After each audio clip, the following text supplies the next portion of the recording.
Chapter 593. Wuxia fell into deep thought after hearing Tuoba Xiaoyao's words. In fact, in her opinion, it was very difficult to make any conclusions about this kind of thing without any evidence. Emperor, you probably wouldn't believe it unless Tuoba Xiaoyao provided evidence. Why would Gu Chang'e send someone to assassinate the second prince? How did Tuoba Xiaoyao know about it? Wuxia had many doubts in her mind. However, she still chose to believe Tuoba Xiaoyao. She nodded and said, "I'll try my best to convince my father and ask him to keep an eye on it. I'll keep it a secret for you." Tuoba Xiaoyao smiled and said, "I know. Thank you very much, Fia." He didn't want to expose himself at this time and let others know about his background. If Emperor Yu asked about it, Wuxia could just cover it up. Once this matter was over, he would find a suitable opportunity to explain everything to Emperor Yu. After that, Tuoba Xiaoyao bid farewell and left. His figure turned into a puff of green smoke and disappeared into the void. Wuxia stood there and pondered for a while before she went back to her palace. She was thinking about what Tuoba Xiaoyao said. 3 days later, she murmured softly. At the same time, Gu Chang'e was sent to his temporary palace by Emperor Yu. First, he sealed the surrounding void to prevent anyone from spying on him with their divine thought. Then, he ordered his subordinates to investigate Tuoba Xiaoyao. The business alliance spanned across the upper realm and had branches in the Great Yu Celestial Dynasty. He only needed to give orders, and someone would go and bring him the information he wanted. "Did you ask someone to investigate the calamity of the Yin Heaven?" Jiang Chuchu walked over while wiping her fine black hair. Her body was draped in a thin veil that undulated like mist. There were some water stains on her arms. It was obvious that she had just taken a bath. At this moment, the veil on her face had long been removed, revealing a flawless face. Her red lips were not stained, but they were red. Her skin was even more crystal clear, white and delicate, just like the finest mutton fat jade. Gu Chang'e turned around and smiled. "Not yet. I just asked someone to investigate another person that I'm interested in." "The person you're interested in? Could it be that eldest Princess Wuxia from the Imperial Palace?" Jiang Chuchu blinked her eyes and asked in an indifferent tone. Hearing this, Gu Chang'e laughed and reached out to hug her. In the end, Jiang Chuchu nimbly dodged backwards, avoiding his hand. "You still haven't answered my question." Her eyes were sparkling and beautiful, and there seemed to be immortal light flowing within them. "Don't try to fool me again," Gu Chang'e said helplessly. "Why are you jealous? He only offered me a toast in the main hall. Look at how petty you are." Jiang Chuchu was a little annoyed. "When you were in the palace, you kept staring at me. Don't think that I didn't see it. I'm just wondering what kind of constitution she has. What are you thinking about?" Gu Chang'e sighed helplessly. "In terms of appearance, she's not as good as you. In terms of cleverness, she's also not as good as you. Why do you think I'm interested in her?" Jiang Chuchu sniffled. She stared at his face and said, "Really? Don't lie to me again." "Of course it's true. It's truer than gold and silver." Gu Chang'e had a serious expression on his face. He didn't explain about Tuoba Xiaoyao because it wasn't necessary. Jiang Chuchu only wanted an attitude, not an explanation. Even if Gu Chang'e was really interested in eldest Princess Wuxia of the Great Yu Celestial Dynasty, she wouldn't really care about it, because she didn't want much to begin with. However, during this period of time, Gu Chang'e found that Jiang Chuchu really liked to stick to him a little too much. Although it wasn't to the extent that she didn't leave his side at all times, she would occasionally check if he was by her side. It seemed that only then would she feel assured. This gave Gu Chang'e a headache. Even Yu Mingkong didn't like to stick to him as much as Jiang Chuchu, especially after he sent Ada to deal with the disasters of the Yin Heaven in the other areas. Jiang Chuchu was completely relieved and handed over many other matters of the human ancestors' hall to the other elders. As a result, she didn't cultivate all day long and just liked to stick to him. "Then let's rest early tonight." Jiang Chuchu couldn't help but laugh when she saw Gu Chang'e make such a promise. She buried her head in his arms, and her slightly damp hair emitted a pleasant fragrance. "You're resting so early. Don't forget why you came to the Great Yu Celestial Dynasty." Seeing this, Gu Chang'e said with a gentle expression. Hearing this, Jiang Chuchu raised her lustrous eyes and looked at him. Don't I still have you? I don't want to think about the human ancestors' hall at all now. I just want you to be with me. To her now these things were completely natural. I feel like I'm going to spoil you. Gu Chang'e smiled and reached out to pick her up. Jiang Chuchu smiled and wrapped her snow-white arms around his neck. She said, "Anyway, it's good to stay like this." Gu Chang'e couldn't help but shake his head and chuckle. He believed that apart from him, no one else in this world had seen Jiang Chuchu like this. In the next few days, the entire Great Yu Celestial Dynasty was preparing for the hunting meet. It was extremely lively. Flying boats and divine rainbows could be seen rushing towards the Great Yu Imperial capital almost every day. Apart from the forces in the Great Yu Celestial Dynasty, the other imperishable sects and supreme Taoist orthodoxies would also send people to watch the hunting meet. This time, Gu Chang'e's personal visit to the Great Yu Celestial Dynasty naturally caused a huge commotion. Many cultivators and living beings were discussing this matter, especially when they found out that Gu Chang'e would also attend the hunting meet 3 days later. They were even more excited and excited. Many of the younger generation were even more eager to fight. They were secretly looking forward to it, hoping to shine in this hunting meet and be valued by Gu Chang'e. The aristocratic families and sects of the Great Yu Celestial Dynasty had also made great preparations for this hunting meet. Gu Chang'e had also sent people to investigate about Tuoba Xiaoyao, and there was also news. However, it was difficult to find any clues from what had happened over the years. This was because Tuoba Xiaoyao was recognized as a mediocre person in the general's residence in the imperial capital. He was dull and honest, and his talent was ordinary. He was only interested in practicing the sword. However, it was said that his cultivation level was even lower than that of a 6-year-old child. All these things were very consistent with his image as a loser. However, in Gu Chang'e's opinion, there was still something missing. It was because it was difficult to find any clues that it seemed strange.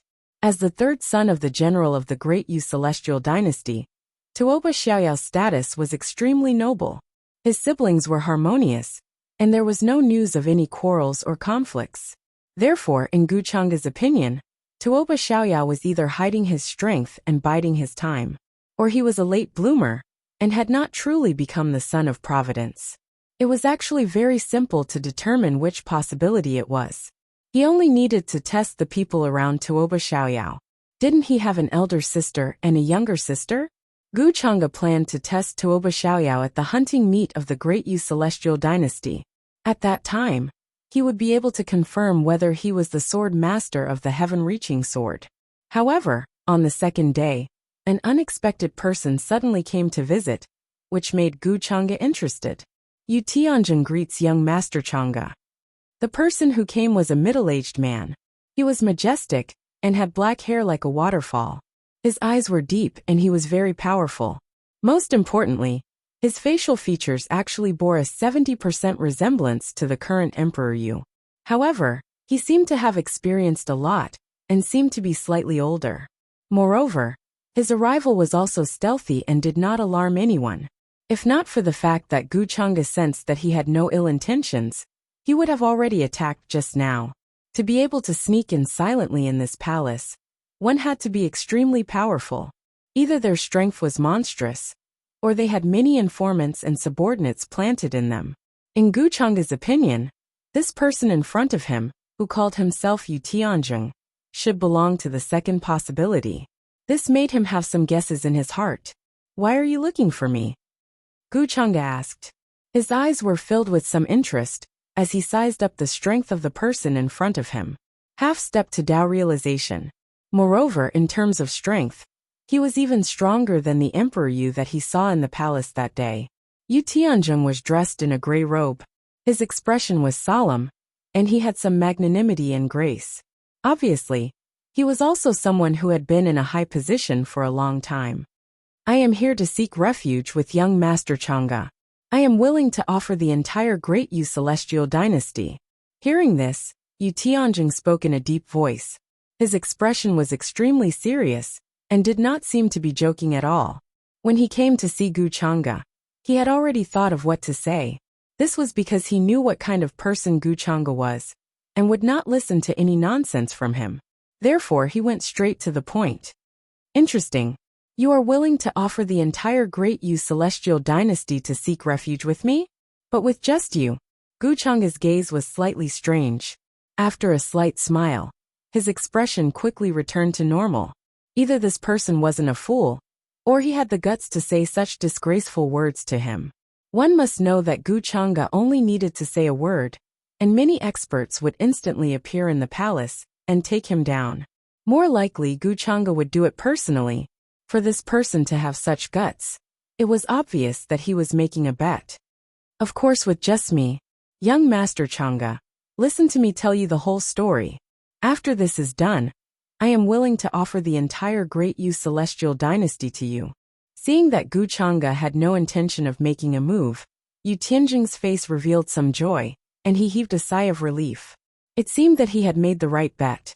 How could a person like Gu Chang'e not have any thoughts about the Great Yu Celestial Dynasty? 300 years ago, the current Emperor Yu, who is also Yu Tianhe, and I were evenly matched when fighting for the throne. He and I were born from the same mother, and were as close as brothers. A few years ago, I had also promised him that after clearing all obstacles, I would hand the throne over to him. However, I did not expect that in the end, I would still be plotted against by him, and he sent people to assassinate my wife and children. Even my two mothers were poisoned by him, and he framed me in the end. A bone-deep hatred appeared on Yu Tianjing's face, as he recounted many things to Gu Chang'e about the struggle for the throne of the Great Yu Celestial Dynasty 300 years ago, including how he lost, and how he was exiled outside of the Great Yu Celestial Dynasty. All these years, how he endured hardships, and how he planned to take back everything that belonged to him. Gu Chang'e listened with interest and did not interrupt him. As for what Yu Tianjing said, Gu Chang'e naturally did not believe him. Only they knew about the grudge between him and Emperor Yu. What Gu Chang'e was considering now was what benefits Yu Tianjing could bring him. That was all. If what Yu Tianjing said did not satisfy him, then Gu Chang'e did not mind personally sending him to see Emperor Yu. If I take over the throne of the Great Yu Celestial Dynasty, I will definitely serve young Master Chang'e as my master. I can swear on the heavenly Tao that if I break this oath, my Tao heart will collapse and I will be reduced to ashes, never to enter the cycle of reincarnation. Seeing that Gu Chang'e did not speak for a long time, Yu Tianjing could not help but promise. Then what do you need me to help you with? Hearing this, Gu Chang'e paused for a moment before continuing to ask. He actually did not want to bet on Yu Tianjing, but this bait was too big. The Great Yu Celestial Dynasty was not like the reclusive Ji family, or the reclusive clan. This was a famous immortal force in the upper world with a long history, enough to be ranked at the top of the upper world. Its foundation was unfathomable. Of course, Gu Chang'e had other plans. He did not need Yu Tianjing to swear on the heavenly Tao. He only needed to plant a demonic seed in his Tao heart. At that time, even if Yu Tianjing's plan failed, he did not need to worry about exposing him as the mastermind. I need young Master Chang'e to send troops to help me quell the rebellion. Seeing that Gu Chang'e had changed his mind, Yu Tianjing also showed a hint of excitement. He had been waiting for this day for a long time, but unfortunately, no one helped him. Over the years, he had set up many traps in the palace. Otherwise, he would not have been able to sneak into the palace so easily. That's not a problem. But before that, I need to see what makes you worthy of my help. Gu Chang'e nodded. Yu Tianjing took a deep breath, his eyes gleaming. Don't worry, young Master Chang'e. I have a plan. During this hunting meet, I've already arranged for people to assassinate Emperor Yu's second son. He treasures this son very much, and is grooming him as his future successor. There can't be any mistakes. After I send people to kill his son, Emperor Yu will be enraged and search for assassins everywhere. When that happens, the Great Yu will be in chaos. I'll take the opportunity to sneak into the palace and kill Emperor Yu. Then, the Great Yu will be leaderless and fall into panic. I'll appear after that. With my status, I can rightfully succeed Emperor Yu. At that time, I'll need to consider Yu Tianhe's loyal followers and the rebellious factions everywhere. Once Emperor Yu died, the Great Yu would be in even more chaos. It might even attract the attention of other orthodoxies.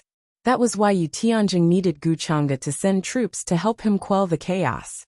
Besides, with Gu Chang'e's deterrence, those restless orthodoxies would not dare to act rashly. Your plan is perfect, but have you considered whether the experts hidden in the palace and the patriarchs of the Great Yu will agree to your succession? Gu Chang'e said faintly. He did not think that the success rate of this plan was high. The Great Yu celestial dynasty had a long history. It would be too whimsical to think that it would fall into chaos because of the death of Emperor Yu. Young Master Chang'e, please don't worry about this. Both Yu Tianhe and I are of Great Yu's bloodline. To those patriarchs, it doesn't matter who inherits the throne. As for the chaos in the Great Yu, I have other plans. Yu Tianjing was very confident when he heard that. He had already considered these problems and had countermeasures. Chapter 594. Yu Tianjing's assurance didn't make Gu Chang'e feel completely at ease. He had a premonition that the sudden appearance of Tuoba Xiaoyao, the son of Destiny, might not be a coincidence. The assassination in this hunting gathering wouldn't go so smoothly. How many people did you arrange for this hunting gathering? Gu Chang'e pondered for a moment and asked. Yu Tianjing thought that Gu Chang'e was still worried, so he smiled and explained. Young Lord Chang'e, don't worry. I've been planning for this day for almost 100 years. This hunting gathering is absolutely foolproof. Not only are my people among the forces participating in this hunting gathering, but I've also mixed in with the people protecting the second prince. Furthermore, I've also arranged for people to wait outside the hunting gathering. They are all loyal men of sacrifice. When the time comes, I only need to give an order, and they will charge at the second prince and die together with him. Yu Tianjing was full of confidence when he said this. He had deduced many times, and in order to be foolproof, he had set up many backup plans. Double the number of people you arranged. Furthermore, I'll secretly instruct others to help you. Gu Chang'e nodded. Taba Xiaoyao's existence was an anomaly in his eyes. Yu Tianjing's assassination plan might have an accident because of Taba Xiaoyao. Gu Chang'e planned to send assassins from the Spring Breeze Jasper Pavilion to hide in the dark and take action. He couldn't allow any accidents to happen. I'll listen to young Lord Chang'e's words. Yu Tianjing's expression turned solemn as a light flashed across his eyes. He didn't dare to go against Gu Chang'e's wishes. Moreover, although there was a risk of being exposed by sending more people, it would also increase the success rate of the assassination. There were gains and losses. After that, Yu Tianjing's figure disappeared into the void as he left. He was worried that he would cause unnecessary trouble if he stayed here.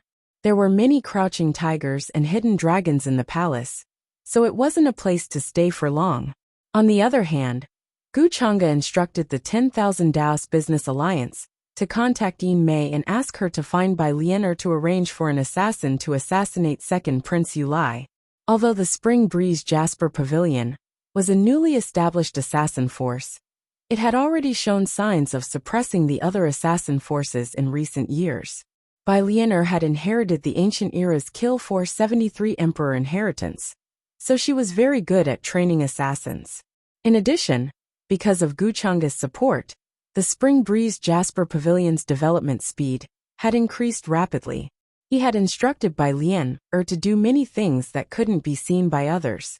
Therefore, Gu Chang'e was not worried about assassinating the second prince. As for Taba Xiaoyao, we can test him on his little sister. I don't believe that he can continue to sink. As for testing whether Tuoba Xiaoyao was related to the heavenly sovereign sword master, Gu Chang'e had already made arrangements. Soon, the day of the hunting meet arrived. Outside the imperial capital of Great Yu, many flying boats, flying artifacts and mounts were suspended in the air. There was a sea of people on them, and all one could see were human heads. Gu Chang'e, Emperor Yu, and the others stood on an extremely luxurious ancient warship and looked down at the scene below. Many of the younger generation stood behind them, including the princes and princesses of the Great Yu imperial family. There were also their followers, and they were all whispering to each other. In the distance, there were various aristocratic families and clans in the Great Yu Empire. They were also full of people.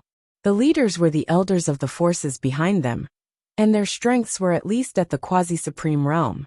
In the other direction, the imperishable sects that were on good terms with the Great Yu Celestial Dynasty had sent some experts to observe the hunting meet. The location of the hunting meet was naturally not within the imperial capital. Instead, it was set at an area where the disaster of the Ein Day had occurred. That area was once the ruins of a certain great sect, but they had offended a strong enemy and turned into ashes overnight. Only a small number of people managed to escape. Now that the disaster of the Ein Day had occurred nearby, the location of the hunting meet was set at that ruins. Open. Soon. The minister in charge of the hunting meet shouted in a low voice. The surrounding void became blurry, and there was a brilliance that shot into the sky. There was a space aura that filled the air, and large amounts of source stones were piled up into a small mountain. They were so dense that they were about to liquefy. They were activating a large-scale teleportation array to teleport all the forces that were participating in the hunting meet over. The cost of the source stones alone was a sky-high figure. Other than the imperishable forces, no other forces could afford it. Rumble. In the next moment, ancient array patterns appeared in the sky, as if a passage that penetrated the universe had been torn open. All the flying boats and warships were converging toward it, crushing through the sky. The momentum was incomparably vast. In the Great Yu imperial capital, many cultivators and living beings witnessed this scene with their own eyes. They watched as those forces disappeared quickly. After passing through endless mountains, many mountains, great lakes and rivers, everyone's eyes suddenly opened up again, and they appeared at the border of the great wasteland. This place was very desolate, and there was not a single trace of human habitation within hundreds of thousands of miles. However, if one looked down from the sky, they would see that the surrounding mountains were distributed in strange patterns, as if they were true dragons that were about to soar into the sky. What a place where the 9 dragons soar into the sky. It's a pity that it's been so long. Otherwise, it might have become the mountain gate of a supreme sect by now. Gu Chang'e said with some admiration. It's indeed a pity that such a precious place is gone. This was originally a great sect, and it had been prosperous for a long time.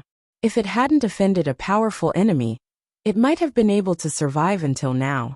Now the 9 dragons here have been beheaded, and it's difficult for them to soar into the sky. Emperor, you said with a sigh. Gu Chang'e smiled noncommittally. If a force that threatened their position suddenly appeared in the Great Yu dynasty, their first reaction would definitely be to destroy it first.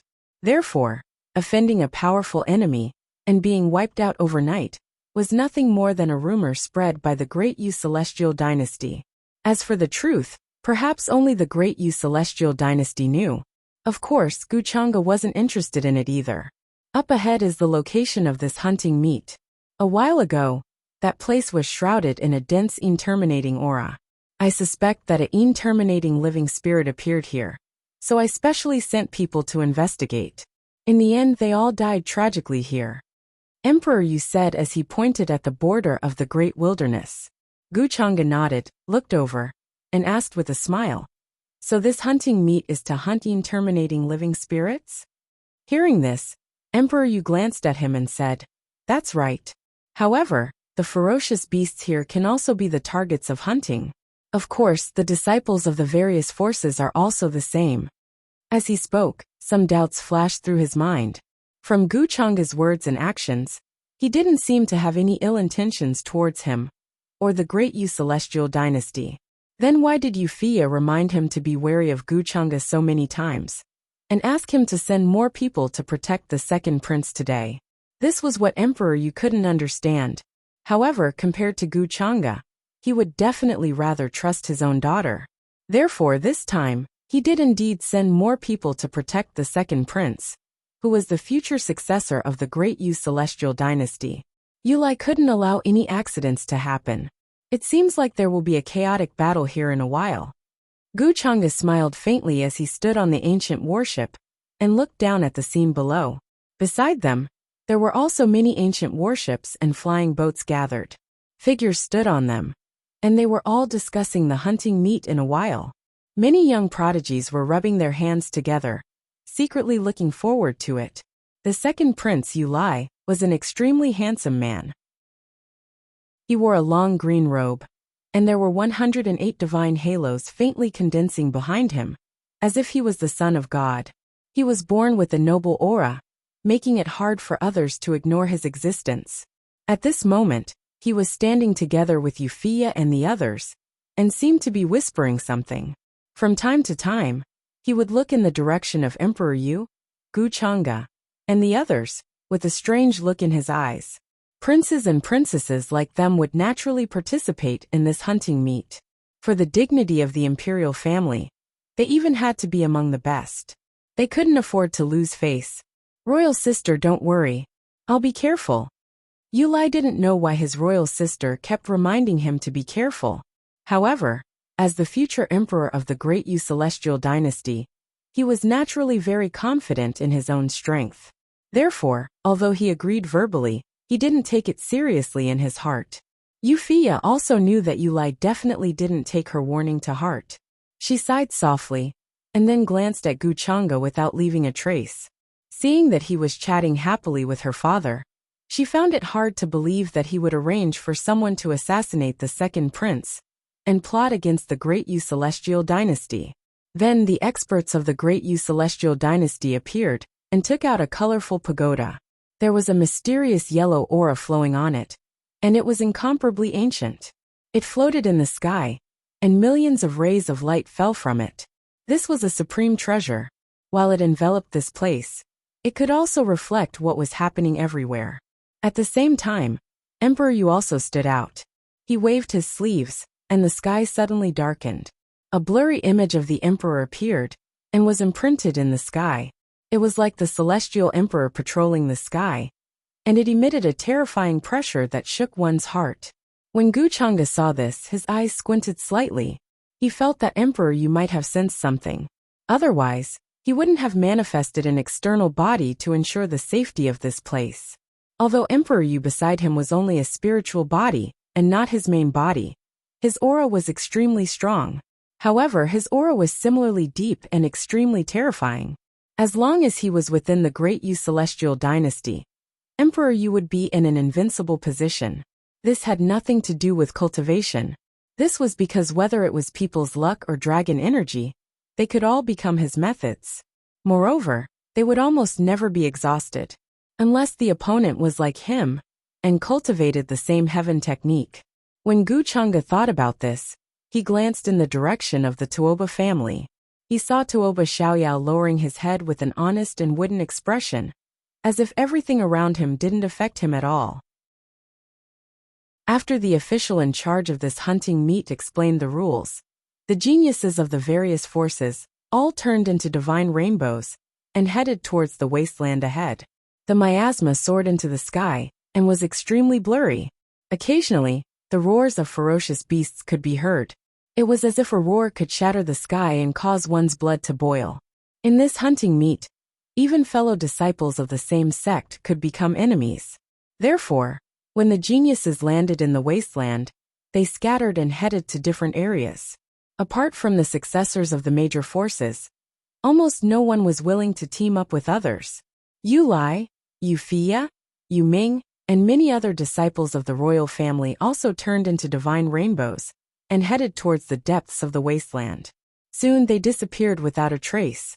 High up in the sky, the elders of the various forces were staring at the five-colored mysterious yellow exquisite pagoda with full concentration. They wanted to find their disciples inside. I wonder if young Lord Chang'e has a good candidate for this hunting meet. On the ancient warship, Emperor Yu stood with his hands behind his back and faintly smiled as he asked Gu Chang'e. Princess Fia's strength is unfathomable. In my opinion, she will definitely be in the top 3. Gu Chang'e replied with a smile. His appearance was elegant, and his bearing was transcendent. Emperor Yu laughed and said, I didn't expect that even young Lord Chang'e has such a good opinion of Fia. This is her honor. The many officials standing behind him were also looking at the five-colored mysterious yellow exquisite pagoda's image. They were very concerned about looking for their own descendants. Gu Chang'e withdrew his gaze and calmly looked into the distance. The location of this hunting meet was heavily guarded. It wasn't that not even a drop of water could leak through, but if an enemy attacked, they would be able to discover it immediately. If Yu Tianzheng wanted to assassinate the second prince at this time, it would be almost impossible for him to succeed. Looks like I can only wait for the right time, Gu Chang'e thought to himself. He leisurely sat there and drank his tea. From time to time, he would whisper a few words in Jiang Chuchu's ear, causing her to blush slightly. Time passed quickly. The various heavens prides who were fighting with the ferocious beasts and terminating beings in the wasteland were also crazily killing. Streaks of terrifying qi and blood could be seen at any time. They pierced through the sky like smoke signals and roared in all directions. Many of the elders of the various forces and sects were also extremely worried.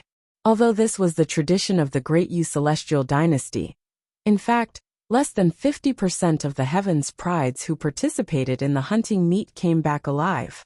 The cruelty of the hunting meet could be seen.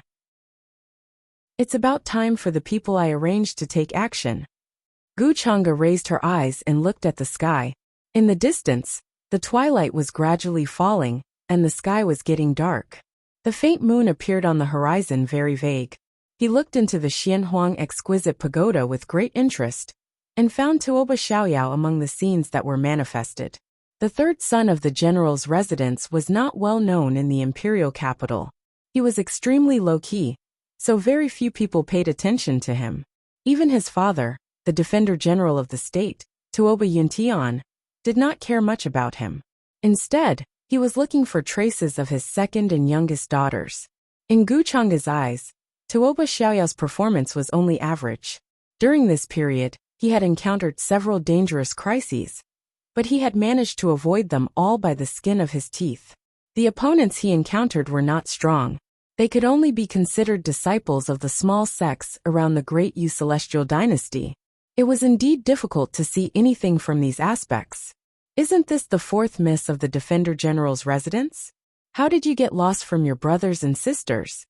At this moment, in the depths of the wasteland, there was a basin full of ravines. A young girl who was sitting cross-legged under a withered tree suddenly opened her eyes when she heard this. There was a shocking chill in her eyes as she stared at the people who appeared in front of her. Chapter 595. The color of the sky gradually darkened. A dark cloud floated in from afar, covering the heaven and earth. Everything was silent. Apart from the occasional roar of a fierce beast, this place was terrifyingly silent. The night wind blew, rolling the sand and rocks on the hills. There were tall and steep mountains in all directions. It was hard to see the figures of other cultivators. Tuoba Qingyu didn't expect to meet other people in such a remote place. Previously, she encountered a powerful enemy at the border of the great wilderness. After fighting with him, she was heavily injured and had to find a place to recuperate. She had thought that this place was remote and uninhabited, and that no one would disturb her. Tuoba Qingyu's eyes were cold. She stared at the cultivators walking towards her and berated. "Who are you? I don't know you." The young man with the scar on his face sneered. "Qingyu, fourth young miss, you are truly a person of great importance with short memory. Do you remember a while ago, a man in ragged clothes accidentally bumped into you on the street? You sent people to hack him to death because you felt that he dirtied your clothes. That poor little brother of mine, he died so mysteriously." Saying this, his face revealed a bone-deep hatred, as if he had an irreconcilable enmity with Tuoba Qingyu. "I have never seen your so-called little brother. I also don't remember this matter. Did you find the wrong person?" Tuoba Qingyu frowned and berated coldly. She did not remember that she sent people to hack someone to death. Moreover, with her personality, even if she was bumped into, she would not do such a thing. The person in front of her was clearly slandering her and maliciously splashing black water on her. Her first reaction was that her father Tuoba Yuntian's enemies in the imperial court took this opportunity to frame her. After all, she would not make enemies for no reason. Hehe, that's right. You indeed do not remember. After all, he was just an insignificant person. To you it was as easy as crushing an ant. However, he is my little brother. I cannot not take revenge for him." The young man with the scar on his face sneered at the sky, as if he wanted to vent all the anger and hatred he had accumulated during this period of time. "You are slandering me. I have never done such a thing. Tuoba Chingyu's face was filled with anger. It's useless to say more. Today, I will avenge my dead brother. But before that, if I can have a taste of fourth Miss Chingyu, then my life will not be in vain. The Scarface man laughed, and didn't say anything else. He swung his saber and charged forward. The terrifying saber chi swept down with a cold murderous aura. It was like a vast ocean that flooded forward, shattering the clouds in the sky. At the same time, the people behind him also made their move. They were not simple, and their coordination was extremely good. Almost instantly, Tuoba Chingyu was at a disadvantage. Who are you? I have no enmity with you. Tuoba Chingyu's figure flew backwards, a shocked expression appearing on her face. In just the first instant of the exchange, she felt her blood and chi churning, and her injuries were triggered once again. She didn't expect that she wouldn't be a match for this scarred man. He definitely couldn't be a nameless person. One had to know that even though she was injured, she could still defeat most of the young supremes in Great Yu. This scarred man who suddenly appeared to avenge his brother was simply too powerful. I am just someone who wants to avenge my brother. Today no one can save you. The scarred man didn't say anything else and made his move again. A snow-white saber appeared in his hand, and he slashed forward like a heavenly dragon, illuminating the night sky. This was a saber chi that contained extreme killing intent. Without killing millions of people, it was impossible to condense it. Below, a mountain couldn't withstand it, and its peak cracked under the pressure of that terrifying saber chi. Several large cracks appeared, and the scene was terrifying. Boom! Tuoba Chingyu's expression changed. On the mountain peak she was standing on, several tens of gigantic boulders crumbled under the slash of this saber chi, collapsing with a rumble. Then the mountain peak collapsed and rocks flew into the sky. Smoke and dust rose everywhere, and it was dark. In the endless mountains, many beasts were frightened and fled in all directions. It was chaos. Many fierce beasts were so frightened that they prostrated on the ground, trembling. Flutter! Flutter! Many birds rushed into the sky, wanting to leave this terrifying place. However, just as they rushed into the sky, they collapsed, crushed by the killing intent that filled the world, and turned into blood flowers. Their bodies and souls were destroyed on the spot, and nothing was left. Only the bloody mist lingered around. The killing intent was like a saber, destroying all tangible life. Anyone who entered was destroyed. Wah! Tuoba Chingyu was no match for the scarred man at all. After a few moves, she kept coughing up blood, and could only turn into a divine rainbow, and flee into the distance. Her heart was in turmoil. Her opponent's strength could definitely be ranked at the top among the geniuses who participated in this hunting meet. However, he still chose to make a move only when she was injured. This kind of caution was definitely not something an ordinary person could have. Run! Let's see who can save you today. The scarred man's expression was cold as he chased behind with the heavenly saber in his hand. Thousands of saber chi slashed out, destroying all the mountains in front of them and turning them into ashes. The momentum was extremely terrifying. This scene attracted the attention of many people in the outside world. Although it was night time, many of the ministers had profound cultivation bases. They could easily see the scene in the colorful and exquisite black and yellow pagoda. Because of Tuoba Chingyu's outstanding appearance and powerful talent, she had a small reputation in the imperial capital.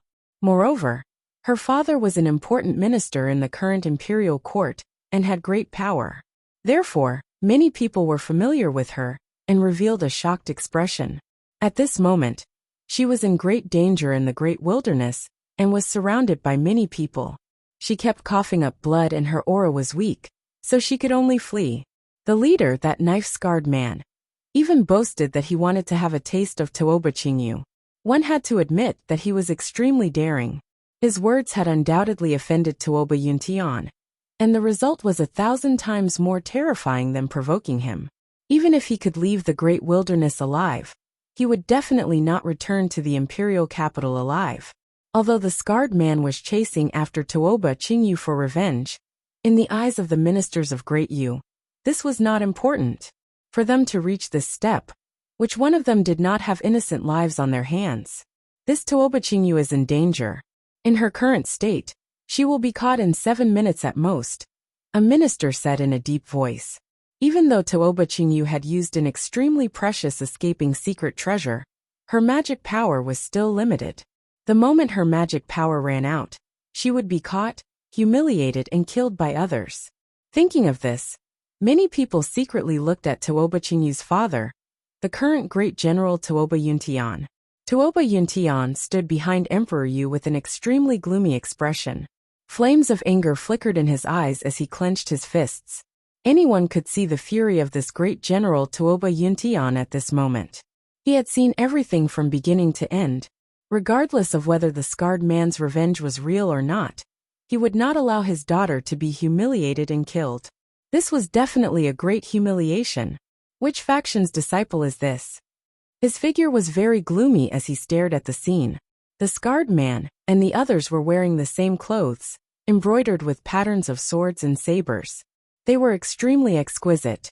They seemed to be disciples of the Heavenly Saber sect. A minister beside him hesitated for a moment and said, "The Heavenly Saber sect was a third-rate sect in the Great Yu Immortal Dynasty.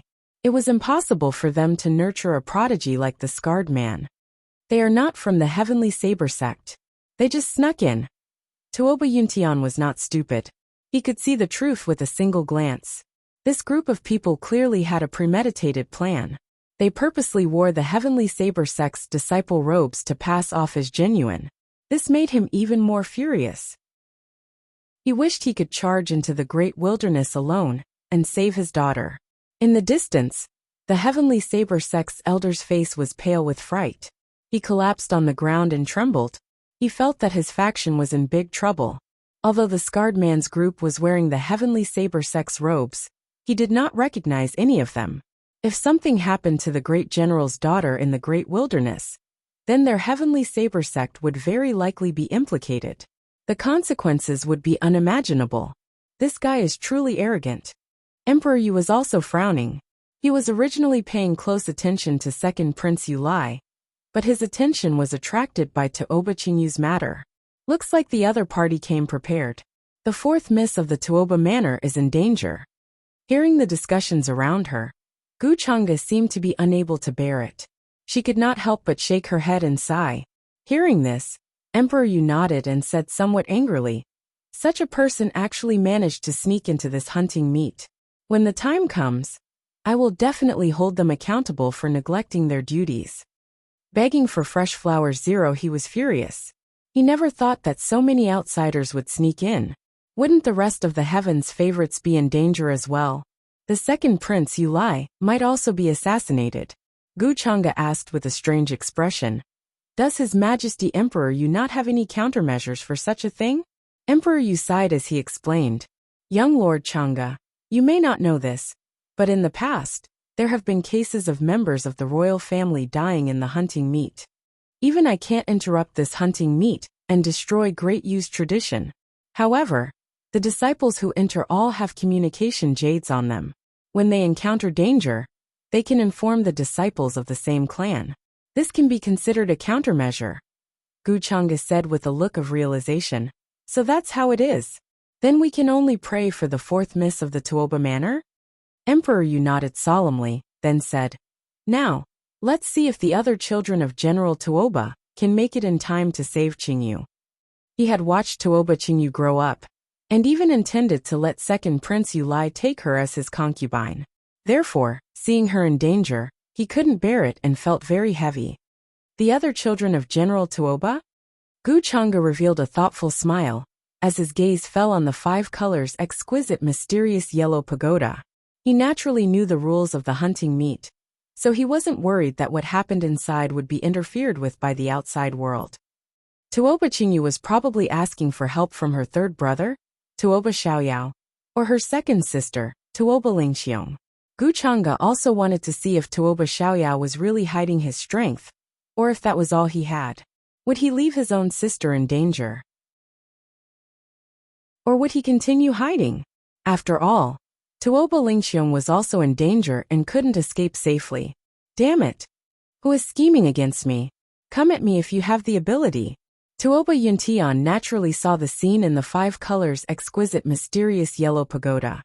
His expression turned even uglier, and veins even popped out on his forehead.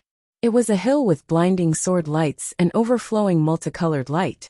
Terrifying killing intent filled heaven and earth, as if billions of sword lights had erupted and turned into a mountain torrent. Tuoba Lingxiong was sent flying while coughing blood. Her arm was pierced by the sword of a mysterious masked young woman opposite her. His second daughter was facing a great enemy, and was in danger. Naturally, he didn't have the chance to save his fourth daughter. This made him extremely angry, and he felt that his enemies must be scheming against him. Could it be that he could only place his hopes on that useless third son of his? Tuoba Yuntian's heart was filled with hatred, but more of it was helplessness and sorrow. How could he not know what Tuoba Xiaoyao was capable of? Even if he went to save Tuoba Qingyu, he would only be courting death. What was the use? Qingyu, that girl is in danger? In the depths of the desolate land, a bonfire flickered in an extremely humid cave. Tuoba Xiaoyao sat cross-legged on the ground, wearing a black robe. His expression was firm and stiff. But at this moment, a jade talisman in his hand was emitting a faint light, causing his expression to change drastically. Tuoba Xiaoyao abruptly stood up, his expression uncertain. According to Tuoba Qingyu's character, she wouldn't send him a distress signal unless she was in danger. The current situation should be that his second sister couldn't help her, so she asked him for help. This was already the most helpless and final choice. What happened? Even my second sister can't get away? Tuoba Xiaoyao raised his head to look at the sky. The night was like a curtain, revealing a darkness that made his heart palpitate. He suddenly felt a deep sense of uneasiness. It was as if there was a pair of eyes watching his every move, and seeing through him completely and thoroughly. With Tuoba Qingyu's character, it was impossible for her to provoke a life-and-death enemy. This was definitely not a coincidence. If I go to save Qingyu, then all my years of hiding and biding my time will be exposed. Everyone will know that I have many hidden abilities. I might even repeat the mistakes of my previous life. Tuoba Xiaoyao's expression became very ugly. He clenched his fists, and his expression fluctuated as he fell into an extremely difficult situation. His intuition even told him that this was a trap specifically targeted at him. His heart was filled with hatred. 2. Chapter 596. Tuoba Xiaoyao's hesitant expression was seen by many people in the outside world. From the scene in the five-colored mysterious yellow pagoda, it could be seen that Tuoba Xiaoyao had received his sister Tuoba Qingyu's distress signal. But now, he was hesitating, as if he was considering whether to save his sister or not. Even Tuoba Yuntian, who had long been disappointed in him, couldn't help but look away and sigh in his heart when he saw this hesitant expression. Everyone said that a tiger father would never have a dog son. But why did he, Tuoba Yuntian, have such a useless son after dominating the world all his life? Looks like the third young master of Tuoba Manor is smart. He understands that even if he goes to save his sister, it won't help. After all, his strength is too weak. Even his sister can't defeat that scarred man. What's the use of him going? The surrounding ministers began to discuss among themselves, with slight sighs and schadenfreude in their voices. Although they could understand Tuoba Xiaoyao's actions, that was his sister after all. He was so cold-blooded and selfish not saving her. After today, if Tuoba Qingyu died in the depths of the great wilderness, Tuoba Manor's reputation would be ruined. Why don't I make an exception for General Tuoba today? Emperor, you said with a sigh. Tuoba Yuntian's expression shook when he heard this. He was moved, but he still shook his head firmly. Your Majesty, please reconsider. This kind of precedent can't be easily set. Great Yu's tradition can't be destroyed by me. If there's no turning back, then perhaps this is Qingyu's fate. As he spoke, he seemed to have aged many years, and his hair turned white. Many ministers also fell silent. They admired Tuoba Yuntian very much. If it were them, they would definitely think of a way to stop this. They couldn't watch their own children die. Actually, Your Majesty, Emperor Yu and General Tuoba don't need to worry. I think this third young master of Tuoba Manor isn't simple. He shouldn't be hesitating about whether to save his sister, but something else. There might be a surprise later. At this moment, Gu Chang'e suddenly shook his head and smiled faintly. His words caused Emperor Yu, Tuoba Yuntian, and the others to be simultaneously stunned. The faces of the other ministers were also filled with doubt. He wasn't hesitating about saving his sister? Then what was it? Perhaps there would be a surprise later? What does young Master Chang'e mean? Tuoba Yuntian was very respectful towards Gu Chang'e, so he couldn't help but ask. These words ignited a faint hope in his heart. As a father, how could General Tuoba not understand his own son? Although I have not read Countless People, I still have a bit of insight. General Tuoba's third young master is a hidden dragon in the abyss. Gu Chang'e said with a smile. Xiao Yao hid his strength well?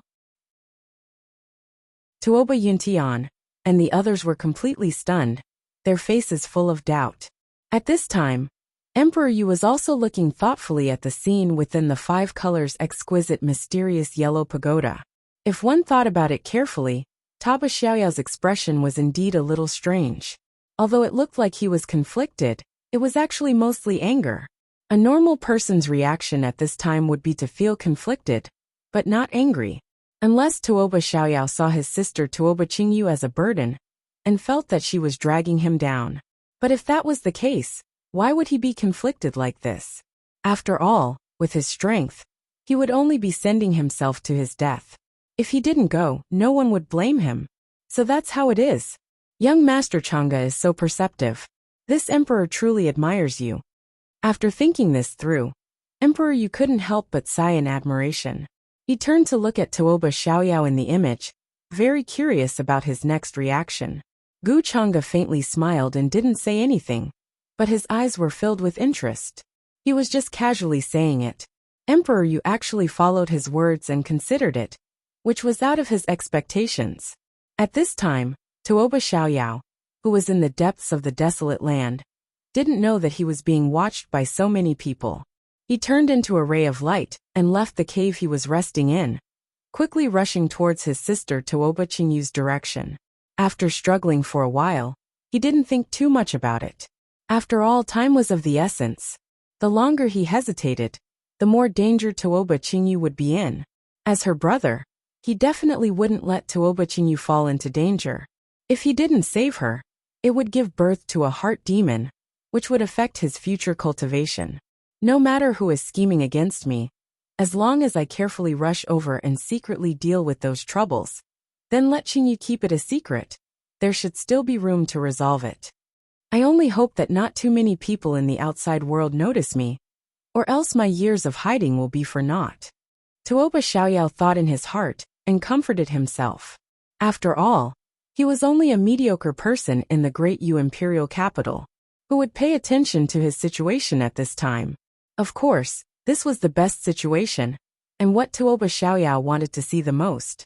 He didn't know that under Gu Chang'e's intentional guidance, almost everyone in the outside world was paying close attention to his situation. Even the change in his expression was seen by many people. The five-colored mysterious yellow pagoda was originally brought out from this ruin. After being refined by the great Yu celestial dynasty, it had the ability to see through heaven and earth. Not even the slightest clue could escape its coverage. Boom! A terrifying black saber chi pierced through heaven and earth, cold and merciless.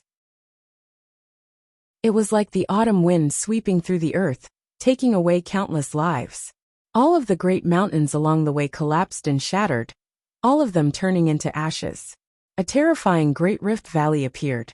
Some astral chi even rushed out from the spatial rifts, which could easily tear living beings apart. This was an extremely terrifying battle. The knife-scarred man led a group of people in pursuit. Their aura was fierce, and they had a terrifying intent to kill everything. Wah! Tuoba Qingyu was flying at the front, and when the saber chi hit her body, she spat out blood again. Her face was pale, and she fell to the ground. Her hair was disheveled, and she looked extremely wretched. Along the way, she had used many life-saving items, but they were all destroyed by her opponent. At this point, she had exhausted all her magic power, and it was difficult for her to escape. At this time, let's see how you escape. Today, I will avenge my brother, to repay his soul in heaven. The saber-scarred man descended from the sky with a cold smile. And the saber scar on his face looked even more sinister. The people behind him landed in all directions and surrounded Tuoba Chinyu, preventing her from escaping. Seeing this scene, Tuoba Chinyu was in despair. Thinking of what her opponent said before, she felt even more humiliated. With her personality, she would not allow herself to be humiliated before death. At this moment, she already had thoughts of suicide. Tuoba Chinyu knew that her second sister had met an enemy and could not come to save her. As for her third brother, Tuoba Xiaoyao, she did not have any hope. Instead, she prayed that he would not come. Otherwise, if he saw her being humiliated, he would definitely fight with this group of people and be killed by the saber-scarred man. Even if I die today, I will not fulfill your wish. Tuoba Chinyu shouted, and her body began to glow. A red blood mist surged and swept over like a wave. She was using a secret technique, planning to self-destruct and perish together with the saber-scarred man. Not good. She is planning to commit suicide. This scene caused the saber-scarred man's expression to change. He looked into the distance and felt uneasy. He still remembered that person's mission. If he killed Tuoba Chinyu, he would not be able to complete that person's mission. Thinking of the consequences of not completing the mission, he could not help shivering. Girl, you'd rather die than submit. All right, I respect you as a person, so I'll give you a quick death. But you have to agree to a condition. The saber-scarred man retreated while speaking. He wanted to stall for time and wait for the others to save Tuoba Chinyu. After all, his mission was to use Tuoba Chinyu to test the strength of her third brother, Tuoba Xiaoyao, and not to kill her.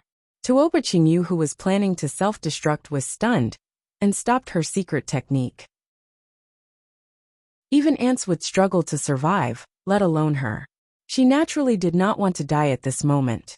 As long as she could stall for time, she might be able to wait for the others to save her. What conditions speak? She looked at the saber-scarred man vigilantly, afraid that he would play tricks. Boom! However, before she could finish her sentence, a surge of golden fog suddenly swept over from the nearby sky. It was like an unsheathed divine sword slashing over. The sword light pierced through the darkness, dazzling and resplendent, causing one's hair to stand on end. What? How is this possible, third brother? Tuoba Chinyu looked over in a daze, opening her eyes wide in disbelief. Within the golden fog, there was a figure that she was extremely familiar with. Tuoba Xiaoyao had rushed over. He was currently standing in the void with the surging golden waves revolving around him. He was like a sword god descending into the world, displaying his domineering aura. Clang! A black iron sword appeared in his hand. It was forged tens of thousands of times, using 10,000 caddies of black iron. It was as heavy as a mountain, causing the void to nearly collapse. It was as black as ink and surged with sword light. The surroundings were like a black hole that devoured one's mind. Courting death, you dare to injure my sister? Tuoba Xiaoyao's eyes were cold as he stared at the saber-scarred man. His killing intent was overflowing, as if he wanted to cut him into pieces. He originally didn't plan to reveal himself, and planned to observe in the dark. But the saber-scarred man's words had truly infuriated him. This person actually dared to humiliate his sister. Tuoba Xiaoyao naturally couldn't bear it, even though he knew that all of this could be a scheme against him in the dark. How is this possible? How can third brother's aura be so powerful? Could it be that third brother has been practicing the sword all these years for this reason? Tuoba Chinyu still hadn't reacted to the scene before her eyes, and was somewhat stunned. At this moment, Tuoba Xiaoyao's aura could devour mountains and rivers. He was fierce and domineering like an unsheathed divine sword. He was completely different from the dull and honest third brother in her impression. Oh, isn't this the trash third young master of Tuoba Manor? So you are actually a person who has hidden his strength. The saber-scarred man wasn't surprised at Tuoba Xiaoyao's arrival and grinned. Enough nonsense. Today all of you will die here, Tuoba Xiaoyao coldly said. His methods were incomparably domineering and decisive. He directly chose to attack, wanting to capture the saber-scarred man and interrogate him to find out who sent him to attack Tuoba Chinyu. After coming here, he had already thought it through. If he exposed his strength today, it would be unavoidable. He might as well go all out and kill this hateful saber-scarred man here. What big words. I want to see what you are capable of. The saber-scarred man coldly sneered in disdain. As a seed of spring breeze Jasper Pavilion, he had cultivated the Slayer's true scripture since young. Even among his peers in the upper realm, he was one of the best and could kill tens of thousands of young people. The reason why Tooba Chinyu could escape for so long was because he didn't go all out and didn't attack with his full strength. Kill. Tooba Xiaoyao didn't waste time talking nonsense with him. He took out his black iron longsword and slashed forward. Thousands of sword chi instantly erupted, as if covering the heaven and earth. It was incomparably terrifying. The saber-scarred man held a black heavenly saber and slashed down. The black tide overflowed into the sky. That was a destructive aura. It was as if a demon hibernating in hell had appeared, killing everything in the world. Rumble. The surroundings became blurry. This part of the world was immediately shattered, like a tattered picture scroll rustling in the wind. The black heavenly saber was unstoppable, sweeping through everything before it. At this moment, Tooba Xiaoyao felt the web between his thumb and index finger go numb, invaded by a powerful killing intent. It was bone-chilling. The other party's strength was definitely not simple. The divine abilities he cultivated were comparable to those of the inheritors of those imperishable great sects. That black heavenly saber was also not simple. Seeing the saber-scarred man attack again, Tooba Xiaoyao faced him head-on again. His long sword moved through the air, blocking the attack of the heavenly saber. Clanging sounds rang out as sparks flew in all directions, shattering the clouds in the sky. The saber-scarred man sneered. He stood in the air, holding the black heavenly saber, and continuously hacking down. This wasn't just a simple attack. This artifact contained the great Tao of heaven and earth, and it even refined the slaughter law. Hong! At this moment, endless saber radiance tore through the air, turning into a black river that was as large as a mountain ridge. A few mountains below collapsed on the spot and flooded towards Tooba Xiaoyao. This was because this was a murderous weapon interwoven with the laws of heaven and earth. When held in the hand, one could display endless ferocious might. It could attack on its own and was extremely powerful. Clang, clang, clang. Tooba Xiaoyao's expression was solemn. He kept hacking and clashing with the saber-scarred man. Sparks flew in all directions, turning the sky into a chaotic place. His murderous weapon is very extraordinary. Someone's terrifying murderous will is sealed in it. Even my iron sword, which has been tempered and nurtured for many years, and interweaved with the sword will of the world, will find it very difficult to block it. Tooba Xiaoyao was shocked. He didn't dare to underestimate his opponent. Somehow, he had a feeling that the slaughter intent sealed in his opponent's murderous weapon was definitely related to the person who was scheming against him. Then, an even more terrifying battle broke out here. Tooba Xiaoyao had to use his true abilities. In his previous world, he had cultivated many divine sword techniques and divine abilities. Even in today's upper realm, they were extremely extraordinary. They were comparable to the inheritances of some great sects, and they were extremely compatible with him. At this moment, all kinds of sword techniques erupted, illuminating the night sky, illuminating tens of thousands of miles as if it was daytime. The two's battle area was extremely terrifying, to the extent that many geniuses nearby were attracted and gathered here. Tooba Xiaoyao felt that this was intentional. He wanted to attract more people. While Tooba Xiaoyao and the saber-scarred man were fighting, the outside world was also in an uproar. Many people were extremely shocked and widened their eyes. They really didn't expect Tooba Xiaoyao to have hidden so deeply. From the strength he displayed, even his second sister was probably not as strong as him. My eyes are blind. This strength is probably comparable to the prince's. Many ministers were extremely shocked. They were stunned by the scene in the five-colored exquisite mysterious yellow pagoda. Xiaoyao actually hid so deeply. Even I was in the dark. Tooba Yuntian widened his eyes and was also shocked. This Tooba Xiaoyao has been hiding his strength all these years. Why didn't we discover such a young talent earlier? Emperor Yu couldn't help but praise as he watched the battle between Tooba Xiaoyao and the saber-scarred man. There were strands of golden light in his eyes. If a person really wants to hide, it is indeed very difficult for others to find out. However, there are exceptions to everything. There will always be flaws. Guchanga nodded in agreement. Then he smiled and also watched the scene. I found you. Chapter 597. Although Emperor Yu felt that Guchanga's words were a little strange, he did not think too much about it. However, he didn't think too much about it. At this moment, most of his attention was on Taba Xiaoyao. He was full of admiration. From the strength that Tuoba Xiaorao displayed, it was enough to compare with many of the imperial family's disciples. He was a person who cherished talents, and he often rewarded the young talents of the great Yu celestial dynasty with treasures. However, Emperor Yu was still a little curious as to why Tuoba Xiaorao hid his strength until now. He had never shown his strength in the past. He would not believe that Tuoba Xiaorao had some difficulties. As the third son of the general's residence, Tuoba Xiaoyao's status was high, and he did not need to worry about anyone plotting against him. Moreover, the stronger the talent he displayed, the more resources and attention he would receive. Why did he do the opposite? If not for young Master Changa's discerning eyes, I would have been shocked today. Emperor Yu shook his head and praised.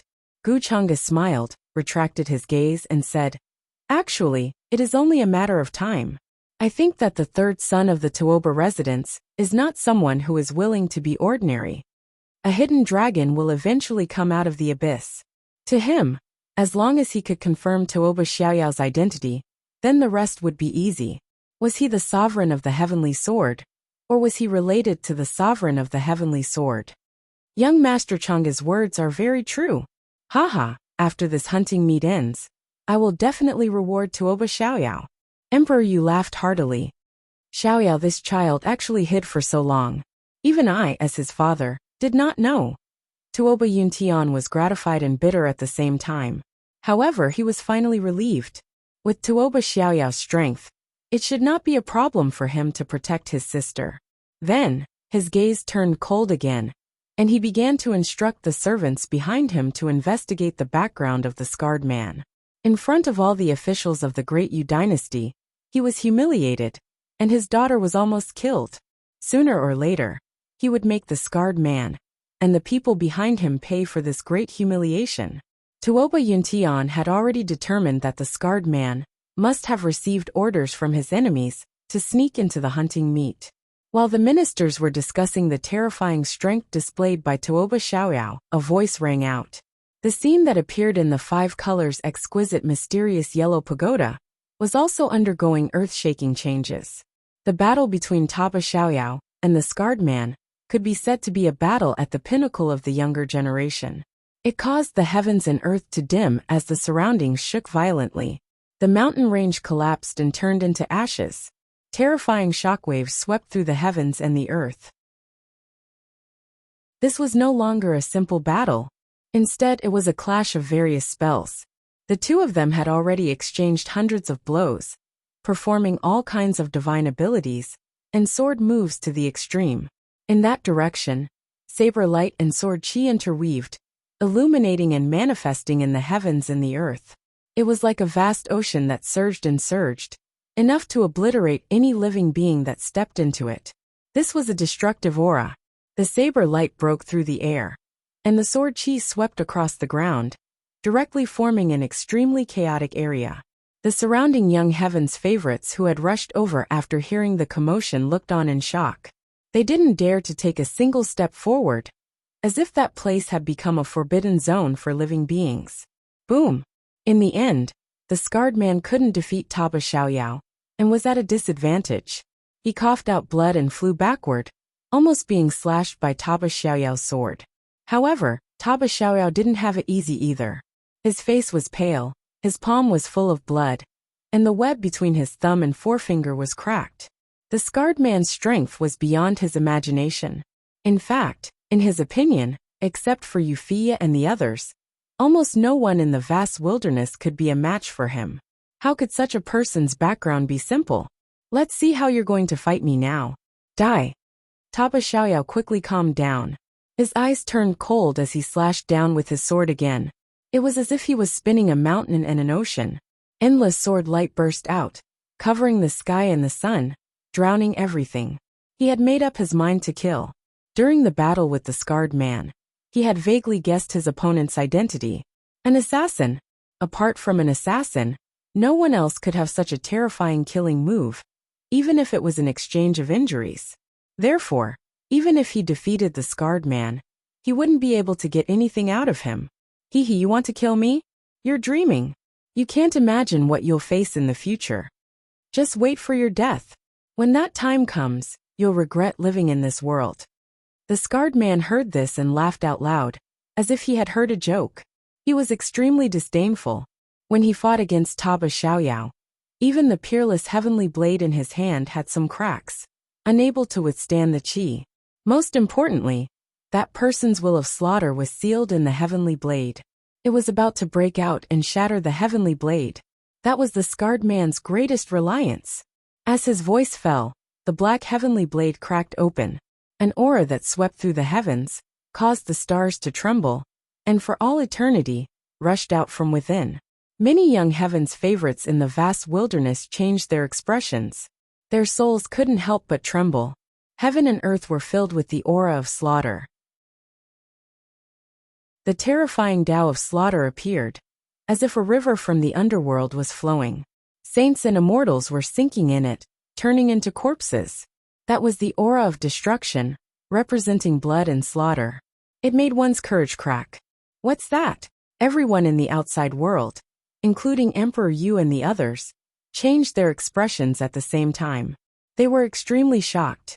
Even though they were separated by a great distance, that terrifying will of slaughter seemed to fill this world, causing them to tremble involuntarily and feel some uncontrollable fear.